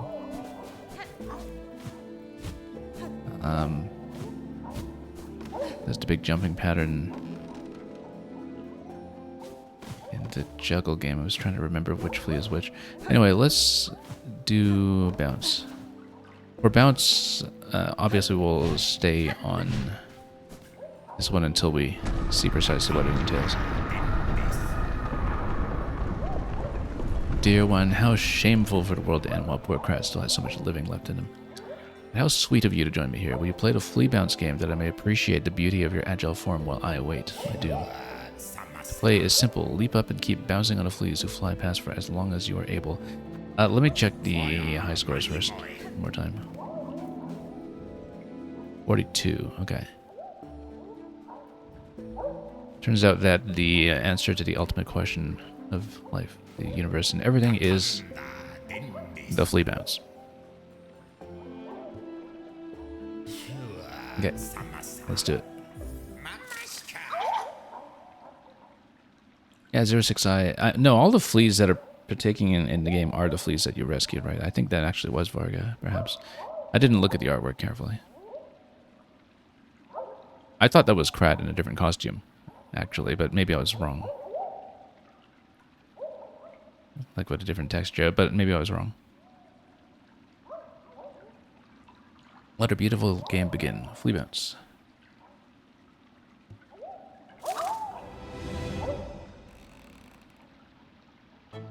Well, let's see how we do.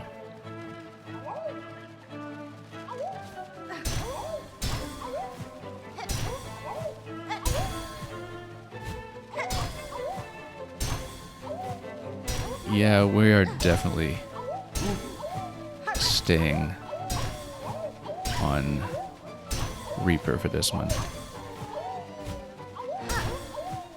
Not messing with that.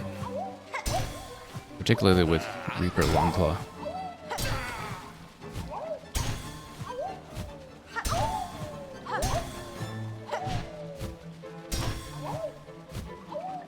They do get a little sparser. Oh, 26. Yeah, if you drop, then you drop, so. This one is a lot easier compared to the others, yes. The little game has ended, but I trust after a short rest you will play with us again.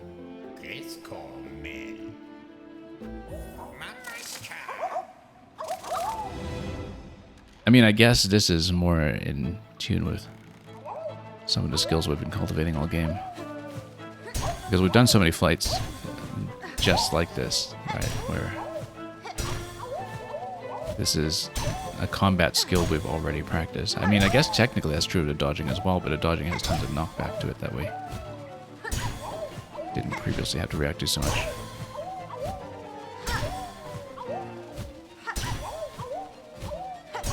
So I think you do want to hit as many as you can before they get sparse.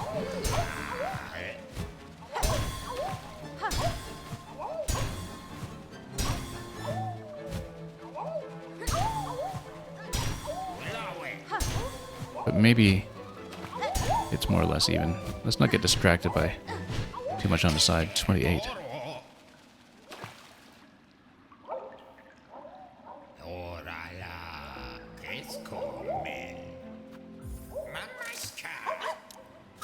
You're thinking Hornet is over-equipped for this minigame. Yeah, I mean, you know, Reaper with Longclaw is the best you're going to do here, I think. We don't want to miss too many of them. We want to get nice big clusters to pump the score while that's available.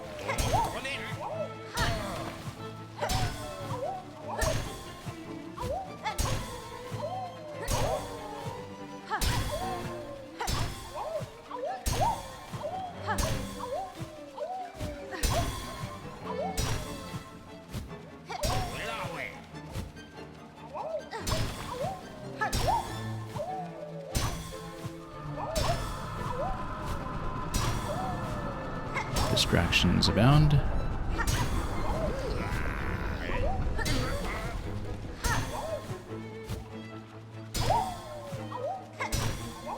Yeah, they are getting a little sparse, but and fast. Oh, 37. We should have considered grappling out of one of those, but yeah, that's why you want to hit as many as you can early, so when they get sparse and fast, you're not as dependent on hitting every one just to survive and get to the next bounce after that, so.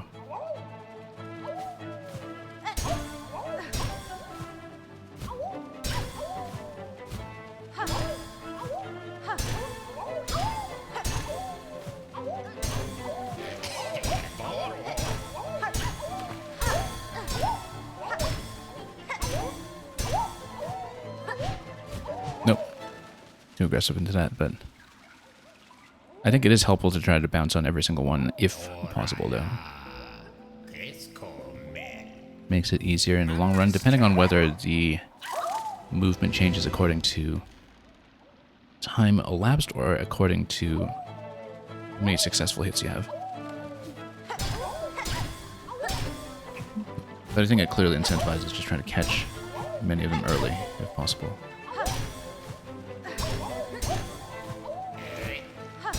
Which makes sense to me that that would be the case.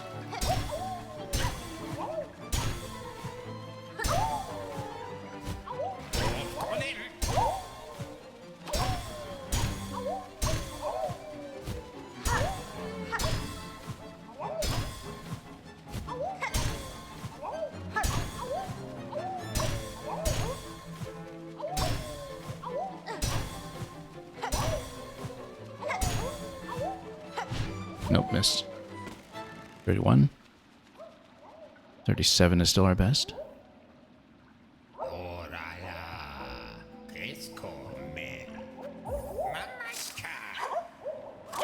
Clearly within reach, though.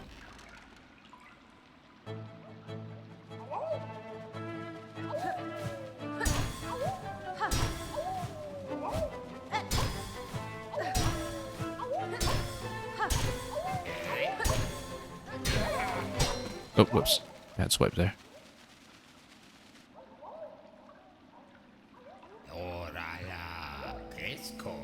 Maybe being a little too risky.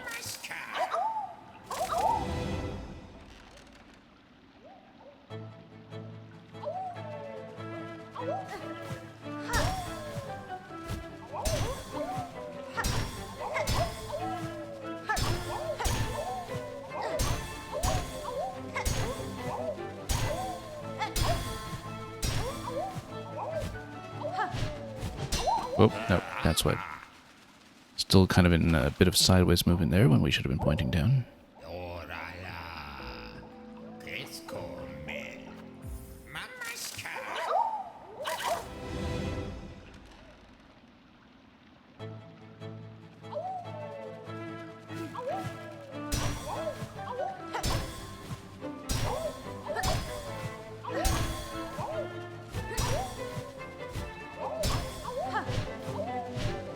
Oh, no. We can do a lot better than that.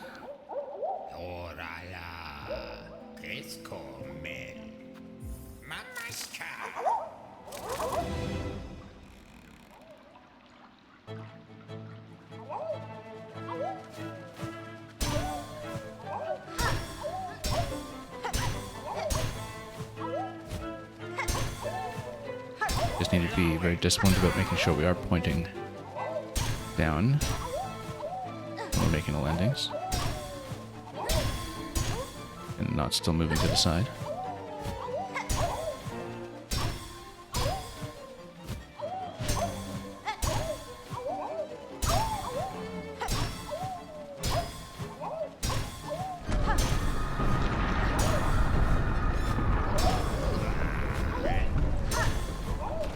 Some of these are getting a bit low.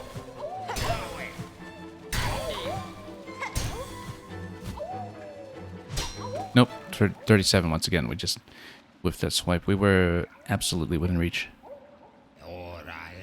That was an accidental side swipe there as we were repositioning. Yeah, absolutely doable. Tying our previous record.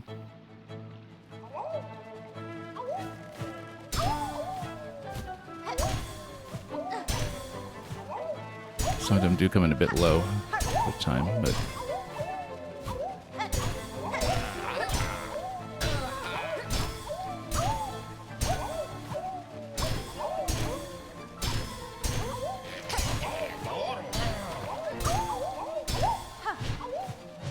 nope. Yeah, if I miss even one that I'm intending to go for, that I just tend to throw off my entire planned sequence of events.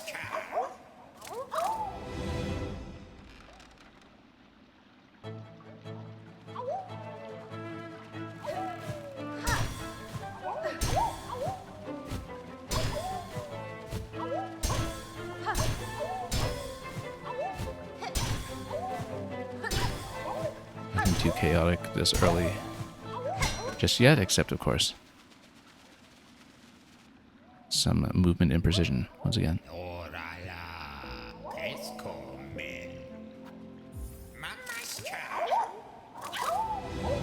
Yeah, I need to be absolutely sure we're pointing down. We have such a wide radial swipe here that it's okay to be off at a bit of a diagonal. It's more important that the controls are pointed down for today's swipe. It's okay, we're slightly off positionally when trying that. So I'm not trapped with still going horizontally when I'm trying to bounce instead. Whoops, that was a miss.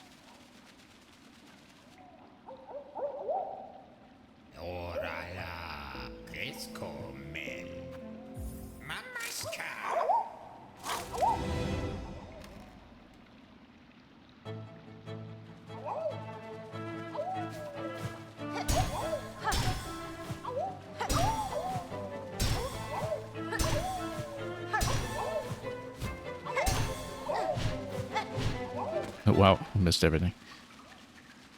Once we're clear of all the minigames, of course, then the fleas can greet the apocalypse with a clear conscience. Man, you can probably horribly recreate this Mario Maker with Link as Hornet and Spike Balls as fleas. I was thinking that too. There's still time for 10MMC.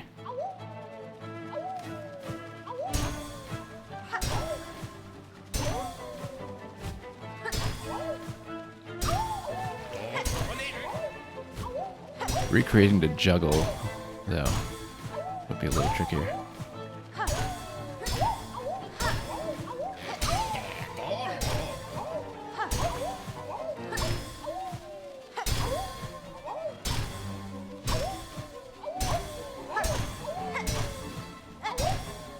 It's a little dependent on a double jump, though,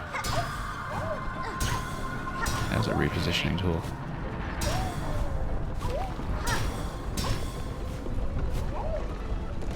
Oh, no. Thought it was going to be a little off position there, and that had a problem. Dr. Cliche, you're saying maybe Cape Mario with a shell diaper. Red Knight suggests bouncing wearing a shellbit and low grab. I feel like there are enough implementations of it that it should be a level design contest.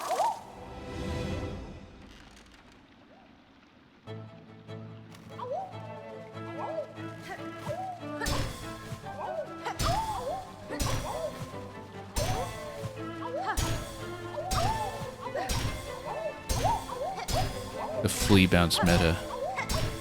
We all know it's coming.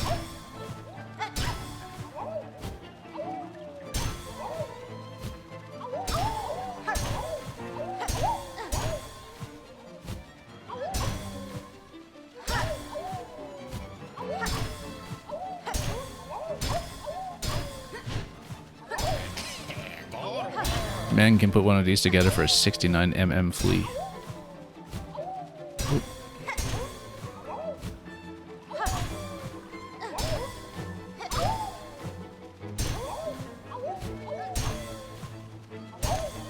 They're moving fast. Oh, because I'm actually close. We did tie. Is tying not enough? It didn't glow, so... Yeah, it didn't glow, so I don't think it counts. You would still be put in second place. Okay. They do get really quick. Well, now we know that you have to actually break the record.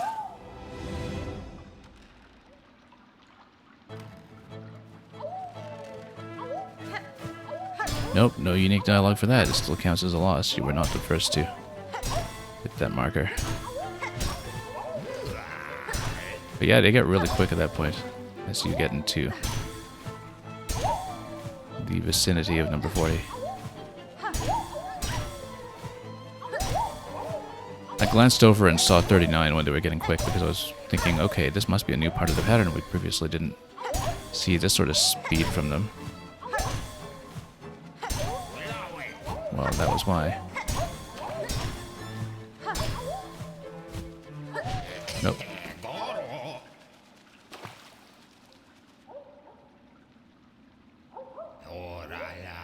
Yeah, really pulled a crat on that one, you're saying?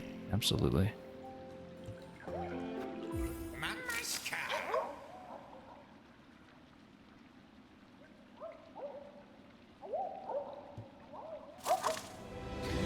And yeah, Meng.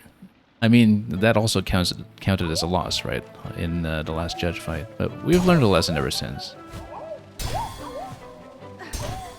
We've been standing far away from the fiery boss explosions. Whoops.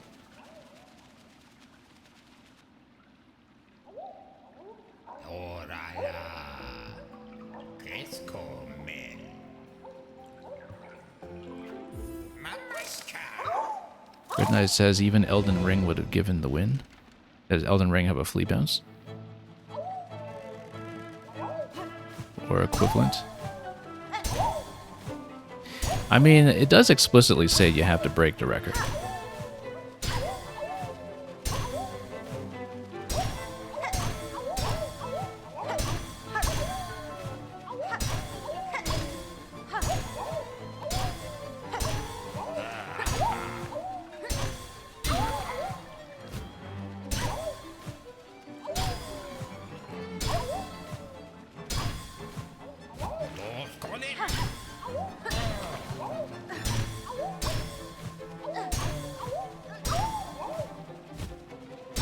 They're getting quick. We must be getting close.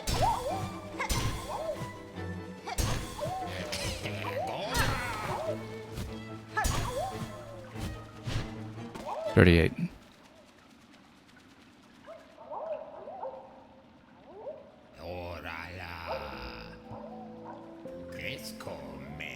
Yeah, Dr. Cliche, I remember you showing me some of the Mario Maker 1 learn new tech in every room levels that you had going when I was wrapping up with Mario Maker 1, and indeed, we were learning something new in every room. Whether we could get through them was a different question entirely.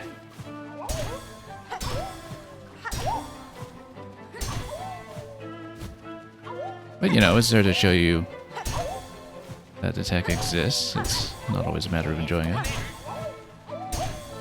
Somebody has to do the ugly research first.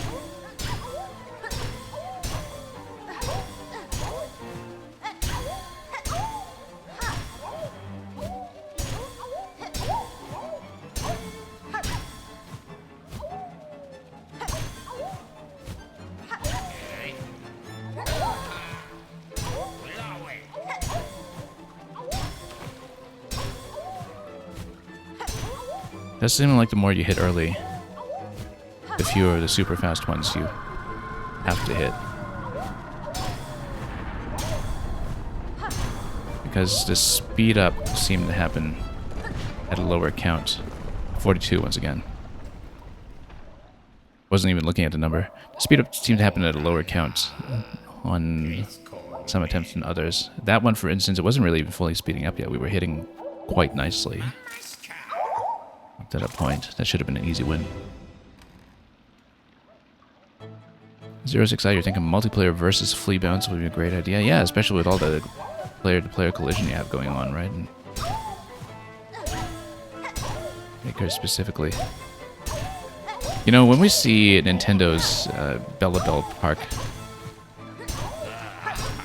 next year in SMB, or rather in SMB Wonder,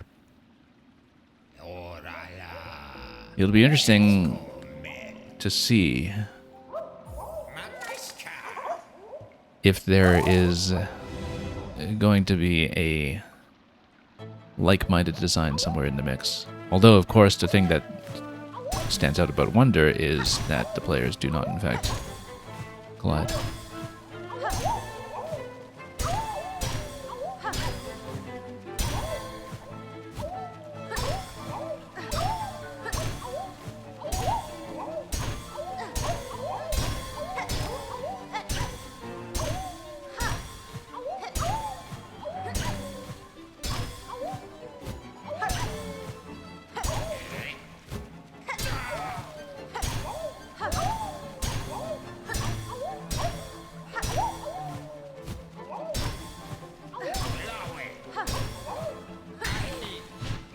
38. Oh, no. Still on. Still going. I see the flash. We're over. Just keep going.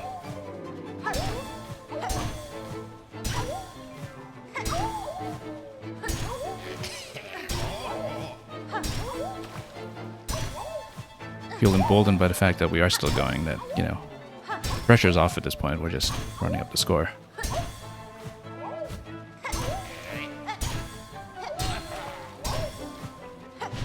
$66. So close to the Mang number. Not quite there, but Vikna, my dear one, my dancer, the game has ended and you have proven yourself the champion.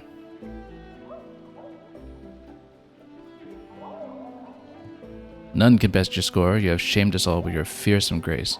You will keep playing for me, yes. The end of the world need not be a lonely thing. No thank you, we've got our own spa at home now. Anyway, all records achieved. Flea Master wants to talk to us, so now he can pack up and send all the fleas to their doom.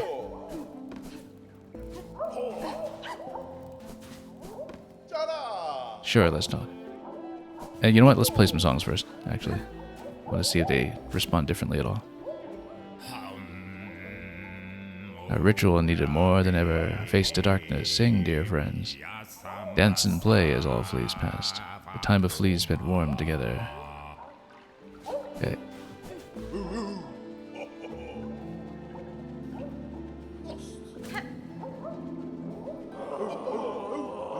Dance and play as all fleas passed. Yeah, everybody has the same idea here.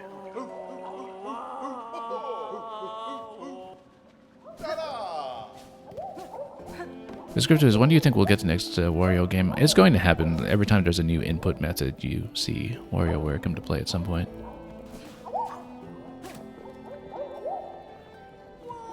There's going to be a Joy-Con 2 specific WarioWare before too long, I'm sure.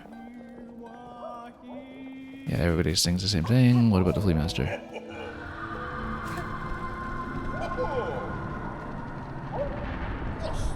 Hang on, he's too busy waiting for us to speak, I guess. Doesn't want to sing. Alright, sure, let's talk. Miss Hornet, you have proven yourself the champion at each of our flea games. I'm confident now that the grand champion of our festival has emerged. It is none other than yourself, of course. And thusly must our final ceremony begin. Please prepare yourselves. So is this the last we're seeing of them, or what do you think? What's the ritual? Gathered here we are to honor the grand champion of this very final of all festivals. They're not even giving me a chance to save the world first so they can have more festivals.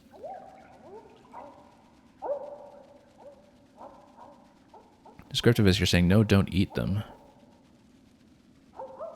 Let me tell you about something called the Grub Father. Now, Miss Hornet, strike the great effigy with all your might. Everybody wants you to do it. But everybody's here. Why don't we just play a song first? Joy and merry till it all ends. Dance and play as all fleas pass. See, this was well worth it. This world may fall, but we stand till the last. Our ritual needed more than ever.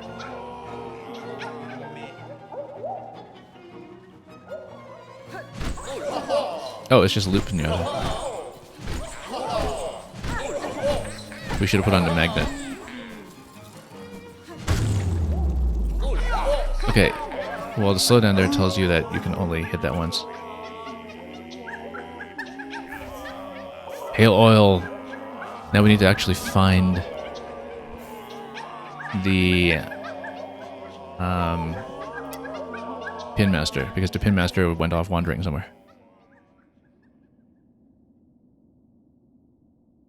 That's the final weapon upgrade.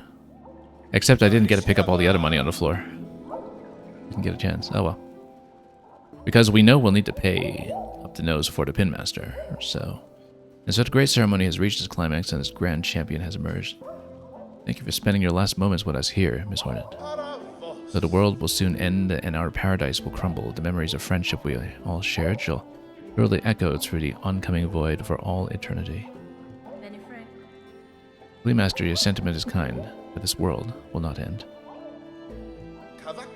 Oh, how good of you to speak words of hope for our benefit, but we have accepted our fate. Come, let us forget the past and revel together. It is not merely hope that I offer you, sir, but a promise. This kingdom's suffering has a singular cause, and by my own claw will it be cleansed.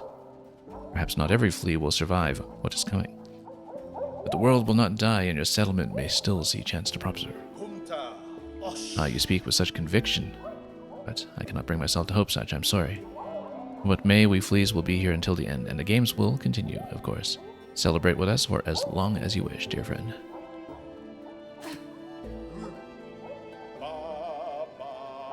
This world may fall, but we stand till the last. Joy and merry till it all ends. I did not collect all the money. I mean, you can see that we actually didn't pick up very much. There was so much left on the floor. I didn't realize that the cutscene transition would eradicate all the money.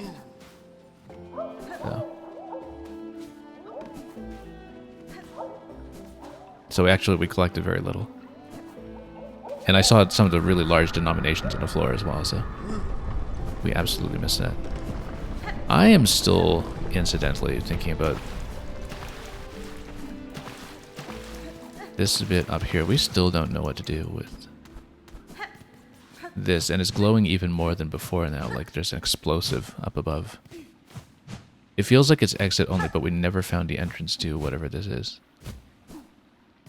And I don't see a technique that will allow me to get enough height to get up there. Like even with a very quick running jump and followed by double. Maybe we'd escort a flea over here and bounce on it or something, but... So there have been many, many signs that there is still more of the map in this corner, because there's an exit that we saw pointing to the upper part of the putrefied ducts as well, so...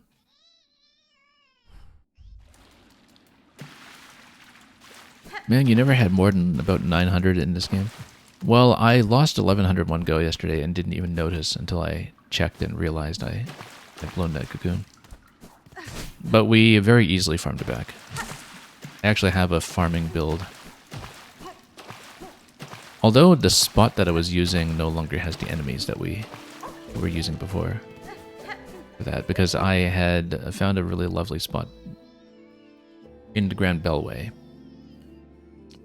where, you know, I just put on all the high risk, high reward tools and we just whack everything inside and just do this lower passage across coral chambers and picked up several hundred with every run.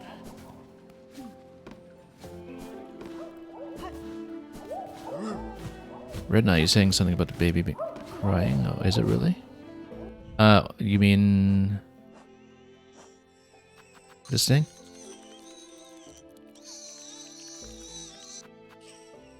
Was it not already doing that? Or were we hearing that sound somewhere else around here?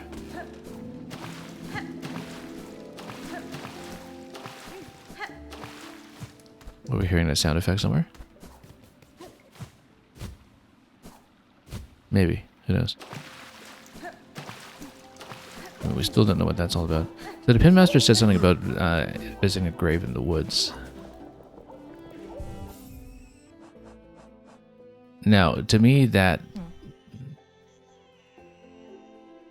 means the Wisp Thicket. Maybe. Because that's where everyone with the lanterns is. I don't remember if that was really a gravesite, though. I feel like we saw a gravesite somewhere else. Actually, Bone Grave is the gravesite. So maybe it's Bone Grave. That makes a certain amount of sense.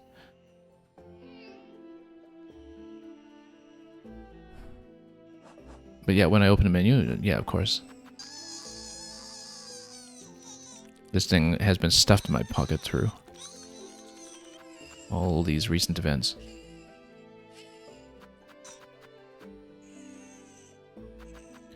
Oh, also, we don't need to do the whole run here. We can just use the Beastling Call to port back. Except it means that we still won't have an idea of how to get further in the putrefied ducts. Because I'm clearly missing some way to progress up there. Anyway, did I actually completely load up on the flue brew? Let's check my tools for a moment. Yeah, 6 out of 6 on that. Okay.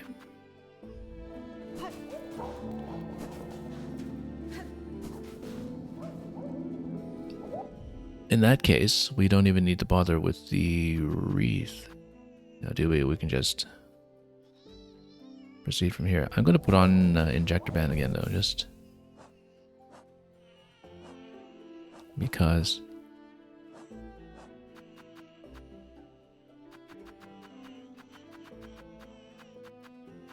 Let's just swap back to that. Still don't know what the dice are doing, but oh well. All the humor, has his silk been sung yet? Yeah, many times over. Okay.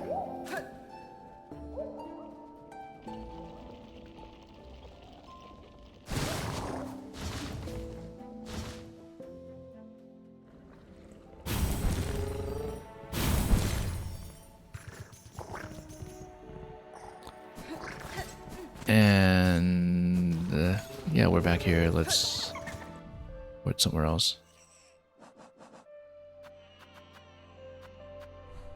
So the enemies are gathered at the chapel, the caretaker and all the void allies. We might want to go around that if we're checking Bone Grave or Pale Oil. Or the Pale Oil Turn-In, rather. It makes sense that Bone Grave would be the place, but there was a clue in Belhart. We'll try to look for that. I would like to upgrade the needle today if we can. And we have not been to Bone Bottom in this new state just yet, so who knows what we'll find.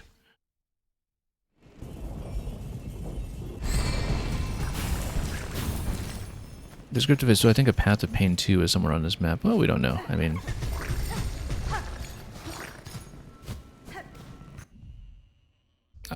you know, I've only just gotten to Act 3. Up to this point, I would say that nothing I've seen is really at the top end of the difficulty we previously saw in Hollow Knight.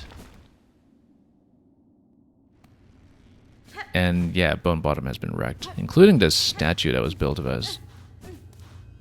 The one that was so delicately put together to celebrate Hornet's heroic achievements. Also means we have no bench here anymore yet. Isn't that right? Yeah. Okay, in that case... oh, did I forget to put a compass back on? I think I did. Because I thought, oh, no need for a compass. Let's actually do that first, just in case. And look at the bell beast just kind of snuggling here. Let's just travel anywhere with a bench first. Possibly even other places we have not seen lately, but... and in case we get into business that we don't want to yet, let's just hit this because we know there's a bench right beside it.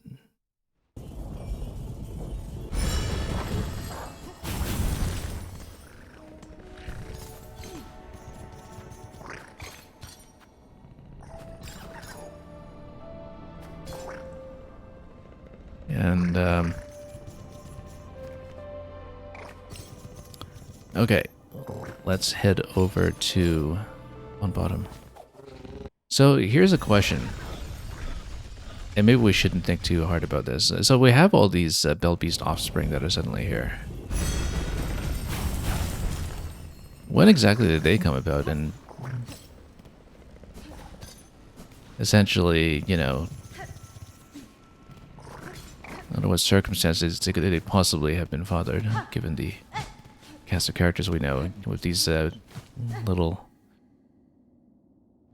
Bell Beastlings emerging after the Bell Beast herself was in a period of captivity. My theory, because this makes total sense, is that the Bell Beast has been traveling everywhere so quickly that this is just the end result of what happens if you go all the way to Warp 10.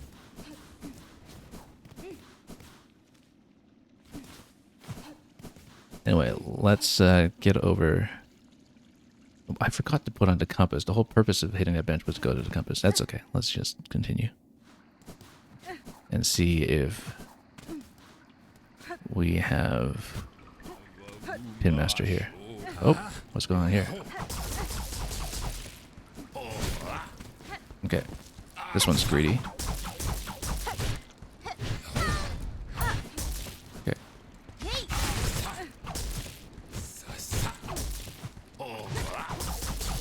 Trying to loot everything here.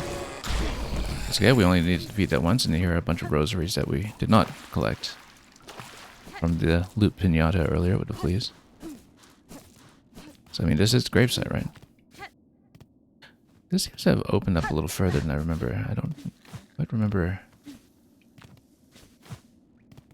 this section dispensing so much plasmium as before. I don't know, some of this may have changed.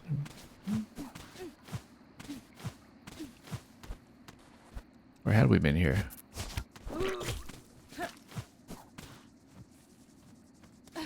Yeah, we must have, but... Okay, maybe this was not where the gravesite was then. Because we've been to this passage worm ways down to Bone Grave, so if it's not Bone Grave, let's check the clue back in Belhard again and actually remember to put on the compass this time. If we can. Yeah, Descriptive is my second time through Hollow Knight. I played without compass. And that was a few years removed from my first time through Hollow Knight, but since I had a rough idea of what the overall structure of the map was, I was able to just fumble around. Because then you don't have the compass taking up a point the whole time. Here, though, I find that we have so much to choose from when it comes to what goes in the yellow slots tools.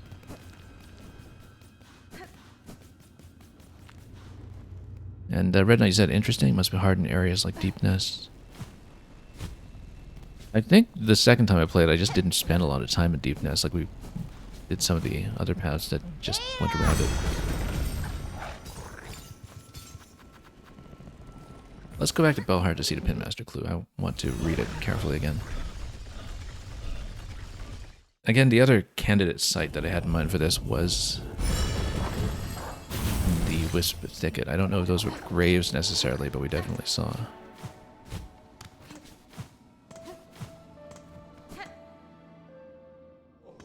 quite a lot going on in the area with all the wisp lanterns.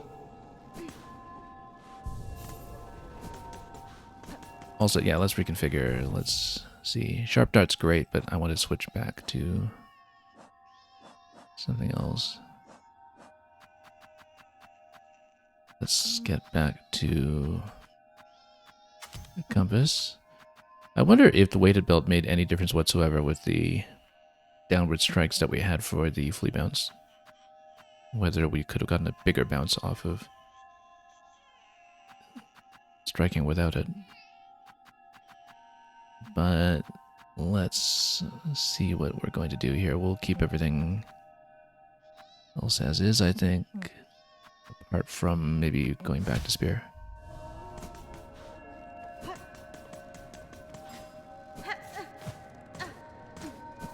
Anything new to report?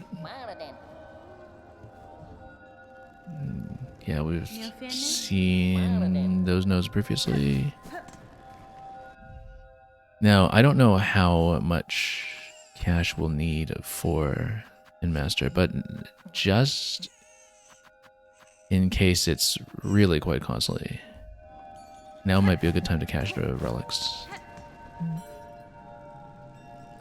Hard to pay my respects at Gracewood and the Greatwood. Yeah, it's Probably Wisp Thicket, if I had to make a guess. But we might as well do the relics now. Man, we found a dice earlier today. Where did we find a dice? Who do we even fight for this? I found it earlier today. I can't even remember how. Oh, no, we bought it. We bought it. We bought it off Grindel in Blasted Lands. This is added to Grindel's shop in Act 3. I still don't know what it does, to be honest. Maybe it gives you more rosary drops or something, but I'm really not clear. Greetings, ma'am. It is only I. If you are disturbed by the rending of these lands, I fear some blame is mine to bear. Blame, is it? Ah, those who come after us can apportion blame as they see fit. For now, my collection is the only thing that matters. I must protect it. What was this? I smell something on you right now. You have a relic for me. And we'll read about them. This fits my collection well. Look then, look at what I have. Wow, 300 off of this one. Lots to lose. Hail to your heat, O glorious flame, you who builds and breaks us. Sear our shells, char them black, that we may rise to join you, wreathed in bright and blazing joy. Yeah, the burning bugs are the ones in the Wisp Thicket. That's where we found this rune harp, which we got off of the area where the conductor was before. Last words of the weavers. Sisters, spiders, the burden is past. These simple bugs shall bear it full, never to cease, never to silence. We shall die and wait and pray that one may come of silken strength enough to weave us free. Well, wonder who that is. Alright.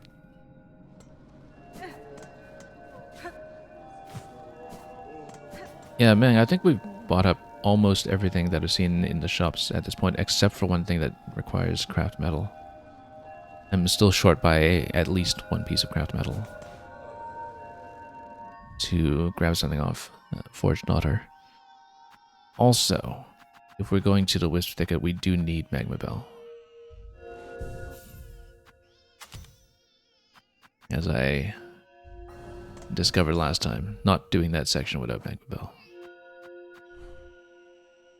Anyway, I think the fastest way there is still going to be off of the Greymoor side. We haven't really been back to Greymoor. And again, this is assuming that that's where the grave sites are going to be. I don't think anything really matches that description in Shellwood, for instance. I can read the description once more.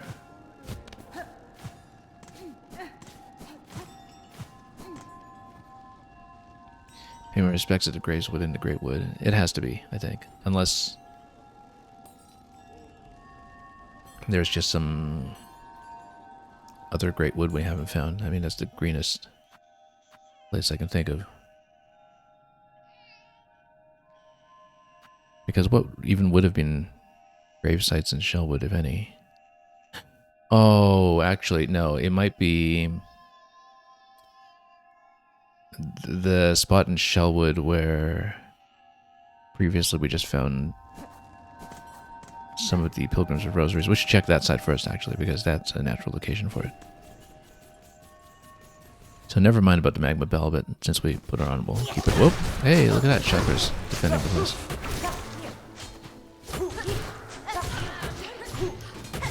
And I'm getting into way more trouble than I should already. Well done, Chakra.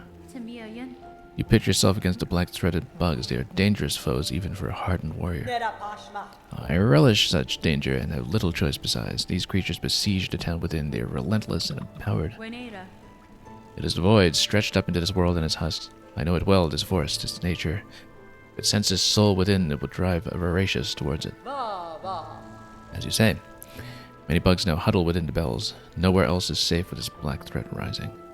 Some luck, at least, that I chose to remain and can offer my ring's defense. Chakra, I seek to end this new disaster, for in it I share much blame. But no, I shall need time to complete my task. I ask you hold fast till then. This town and its bugs need a guardian, and I can think of none better. Very well, hornet-wielding needle, in fact made strong. If you are working towards the venom's end, I shall fight with faith renewed. But then, does she sell me any more maps elsewhere? Because we're definitely still missing at least one zone. Anyway, I'll need to tap some silk here too. Or at least make it to a bench to grab some health.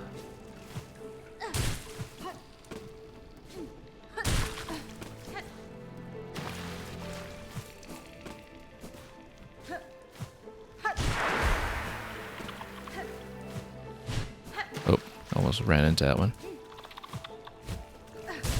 Okay, good. Now we heal. And tap more silk.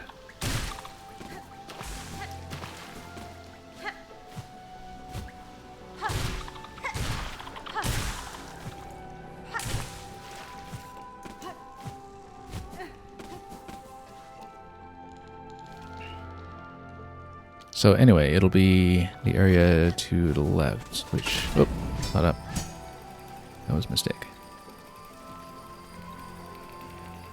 Let's drop back down. I'm just seeing all this pulsating void everywhere. That looks breakable, at least.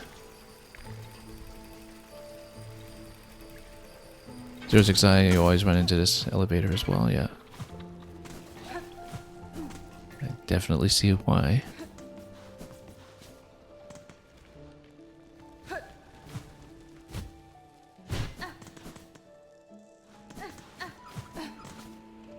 Yeah, I think this was the gravesite, this part to the left here. Anyway, we'll see how much he charges.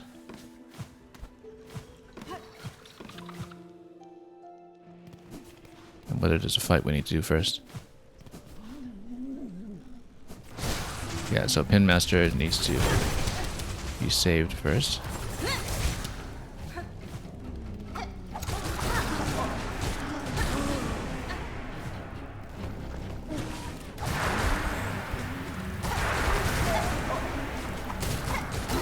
Let's just try to take him from afar.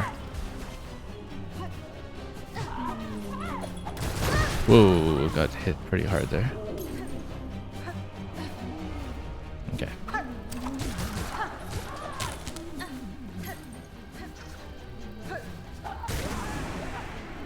Is there more? Yes, there's more. Oh, yeah, we're in big trouble now. Okay. If I can just get enough silk for another heal. Oh, that's gonna be dangerous. Nope, got hit. That's okay, we'll go back. So yeah, need to do the whole fight too.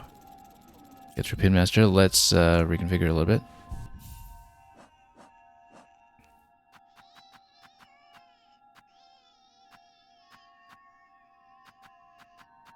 Because we're hitting everything at fairly long range over here. I mean, they're all grounded, which means attacks are great. And Clockwork Wheel would be great. We'll go Clockwork Wheel for that. But dropping tax on everybody might also be useful. Actually, you know what? Yeah, let's go tax at bottom, wheel top. And we can get damage off the jump, but I think I want to play as defensively as possible, which means Warding Bell.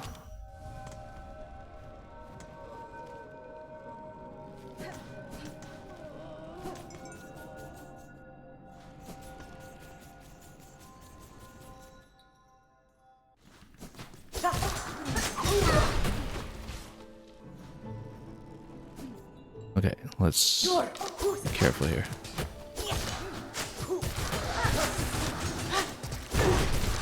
Hang on, we better go... Well, first of all, let's go back to the bench. If we are down by this much, we should actually go Silk Eater.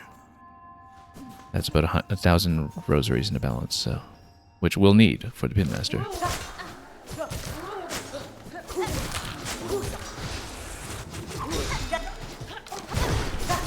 You know what? Let's just pass these.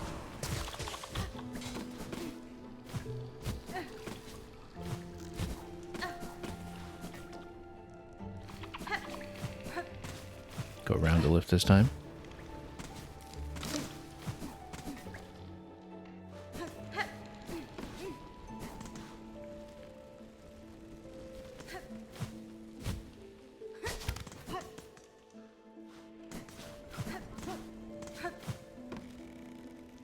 Next room.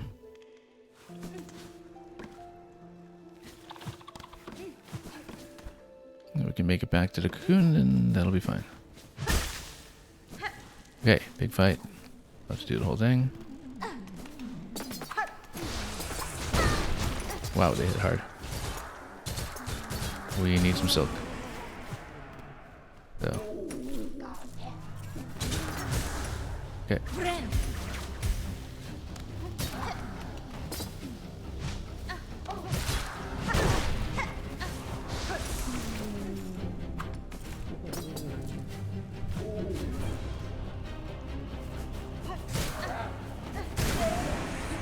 Okay.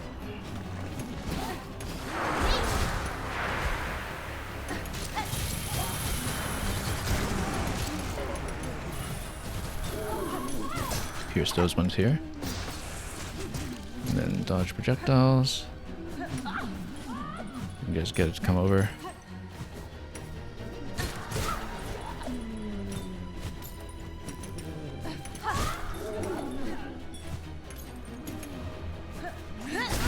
Good, got it. Next set of spawns. Whoa, that hit hard. That's okay, that's gonna get cut down by quite a bit.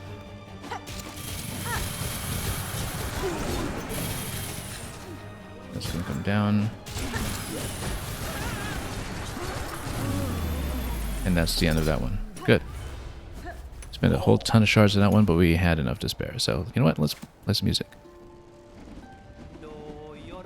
That memory, my treasure, shining moments brief, eternal. At world's dim end we met. Memory, my treasure. Claw's touch, warm whisper. Willio, what a fearful fright you've saved poor Pliny from. Such a delight at longest last to see the fine needle dance and sing. These are deadly roads to wander, Pinmaster, especially with the black-soaked threads tearing the lands apart. Your greatest chance for safety lies in Belheart. With your fellows, you can protect one another and perhaps in time rebuild. Oh yes, of course. It was not Pliny's wish to abandon his dear Bell friends, but with the world now ending, I had to come and say one last farewell to my sweet Melitola. I should be returning, though, quite rightly. Our town will be needing a Pinmaster's fine work now more than ever. Okay, so we'll have to go back for that and see how much she charges. Ah, how well romantic it would have been had the lost pilgrim struck me down beside her grave to lie together forever as the world crumbles all around. Could you improve my pin first, perhaps? But fortune has claimed otherwise, and perhaps it is best for this humble pinmaster to continue his trade a little longer. These uncertain times will bring much new work, I should think. Stay alert on your journey home, Pinmaster. If you encounter other bugs upon the road, I advise you avoid them as you are able. And guess what? We don't need to go that way because we have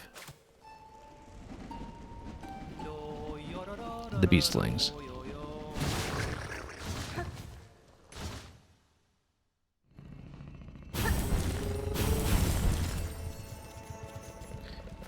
And that brings us straight back to Belheart.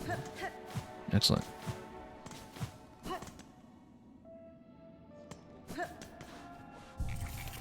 Where we'll see that we burned over 100 shards, and that's fine. We were close to cap not long ago. Okay, how much is he charging? That's fine. It is fortunate to see you return, Pinmaster. The roads between here and that deep woods grave crawl with violent foes. I had concerns for your safety. Brave warrior, my hero, it was indeed a fearful scramble home, but safe I now am, and a warmly pleasure to see you too, for the world is darkened indeed. In such times, the task for a pinmaster is clear, to polish and sharpen and refine. Such let a glimmer of your blade, Pierce through the encroaching murk. Nesvir? Again, Pinmaster, I must ask your skilled service. I bring another gland of oil. Oil, so much. This bug is past surprise. It is time, methinks, to see your blade's work finished, to bring about a shine bright as none before. Well, I know. Why wait? Would you have me begin, traveler? How much?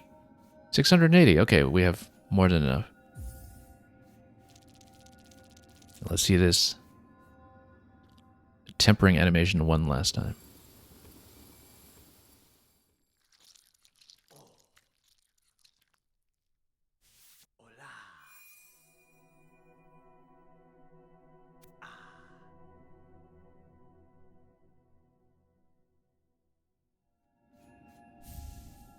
Okay. That blade, by claw, it is done. Sharper than his pinmaster would have believed achievable, shining, pale, and clear. Stranger, you have granted my wish and more. Your blade is accomplishment to match those of pinmasters past. Arloon may ail, but throughout its morbid dim, your needle will shine bright.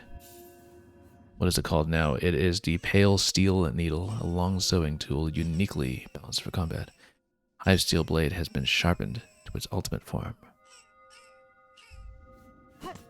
And, oh, let's talk to him once more, just to see if he has anything else to say. Also, let's play. Same song? May Farloom's pins gleam bright for all. Sharper, sharper, can't you see? All blades honed perfect as can be. May Farloom's pins gleam bright for all. That blade, by claw, my finest work by far. Farloom may ail, but across his morbid dim, your needle will shine bright. Okay, after all that, I think we know what we need. We need a bath.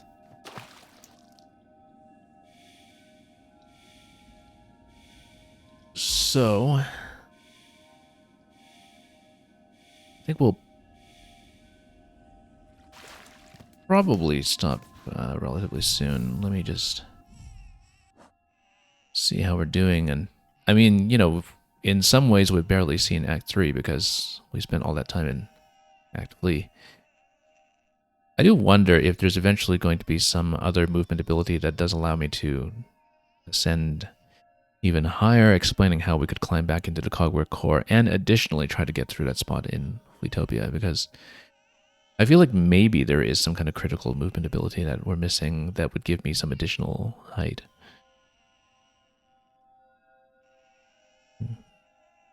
Or something to that effect, because at this point, both of those spots are looking pretty conspicuously inaccessible in a way that surely must be solved somehow.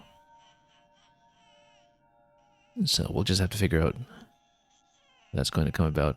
Maybe there was just some other alternate passage to get to the top part of the Cogwork core, but we're not really sure. Clearly, we need to get back to the cradle at some point because there is that opening up above it. And we have not seen most of what else remains around here, and of course there is this upcoming confrontation with the Void family. And so much that remains to be seen that we were already wondering about in Act 2. Be it with the Diving Bell or with the Mask Maker, or indeed with whatever we do with the Twisted Bud. Our little twisted buddy over here. The rune tool is what we need to craft metal to fix. We know how to do that and where, but we do need the material. And like I said, I still think we're missing something on the map, some zone in its entirety that we haven't had a chance to crack open, and maybe the terrain will have changed by enough now that there will be a new passage that way. We don't know. For the moment, I guess we'll be content with what we've seen here.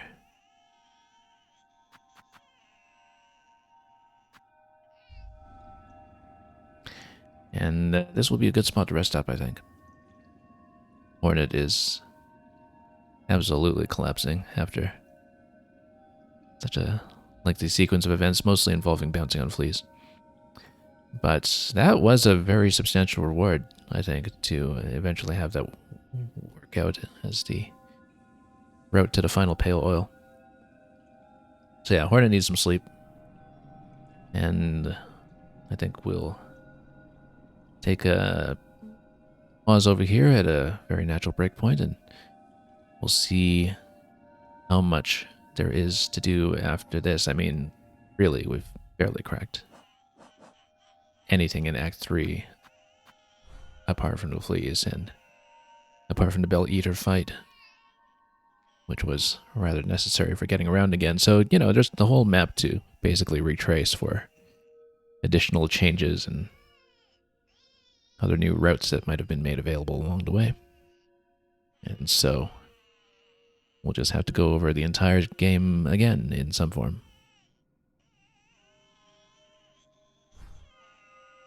That will be all for today. Mang thinks she's probably counting fleas to fall asleep. Yeah, I think at this point it's just a bit of a habit, especially when she loses count right as she ties the record, or whichever flea circus activity she's dreaming about.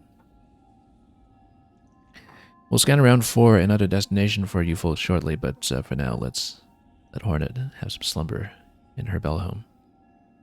And there is still so much to do and so much to look forward to in the broadcast ahead, so we'll see when we can be back for more as often as I'm able to get on. In the meantime, thanks for watching, and until we meet again, have a wonderful time with whatever fleas you may be bouncing on, or juggling, or what was the other activity? Flea bounce, flea juggle, flea dodge, yeah, whatever. Counting all the fleas that you're dodging in your sleep. And as always, fare thee well.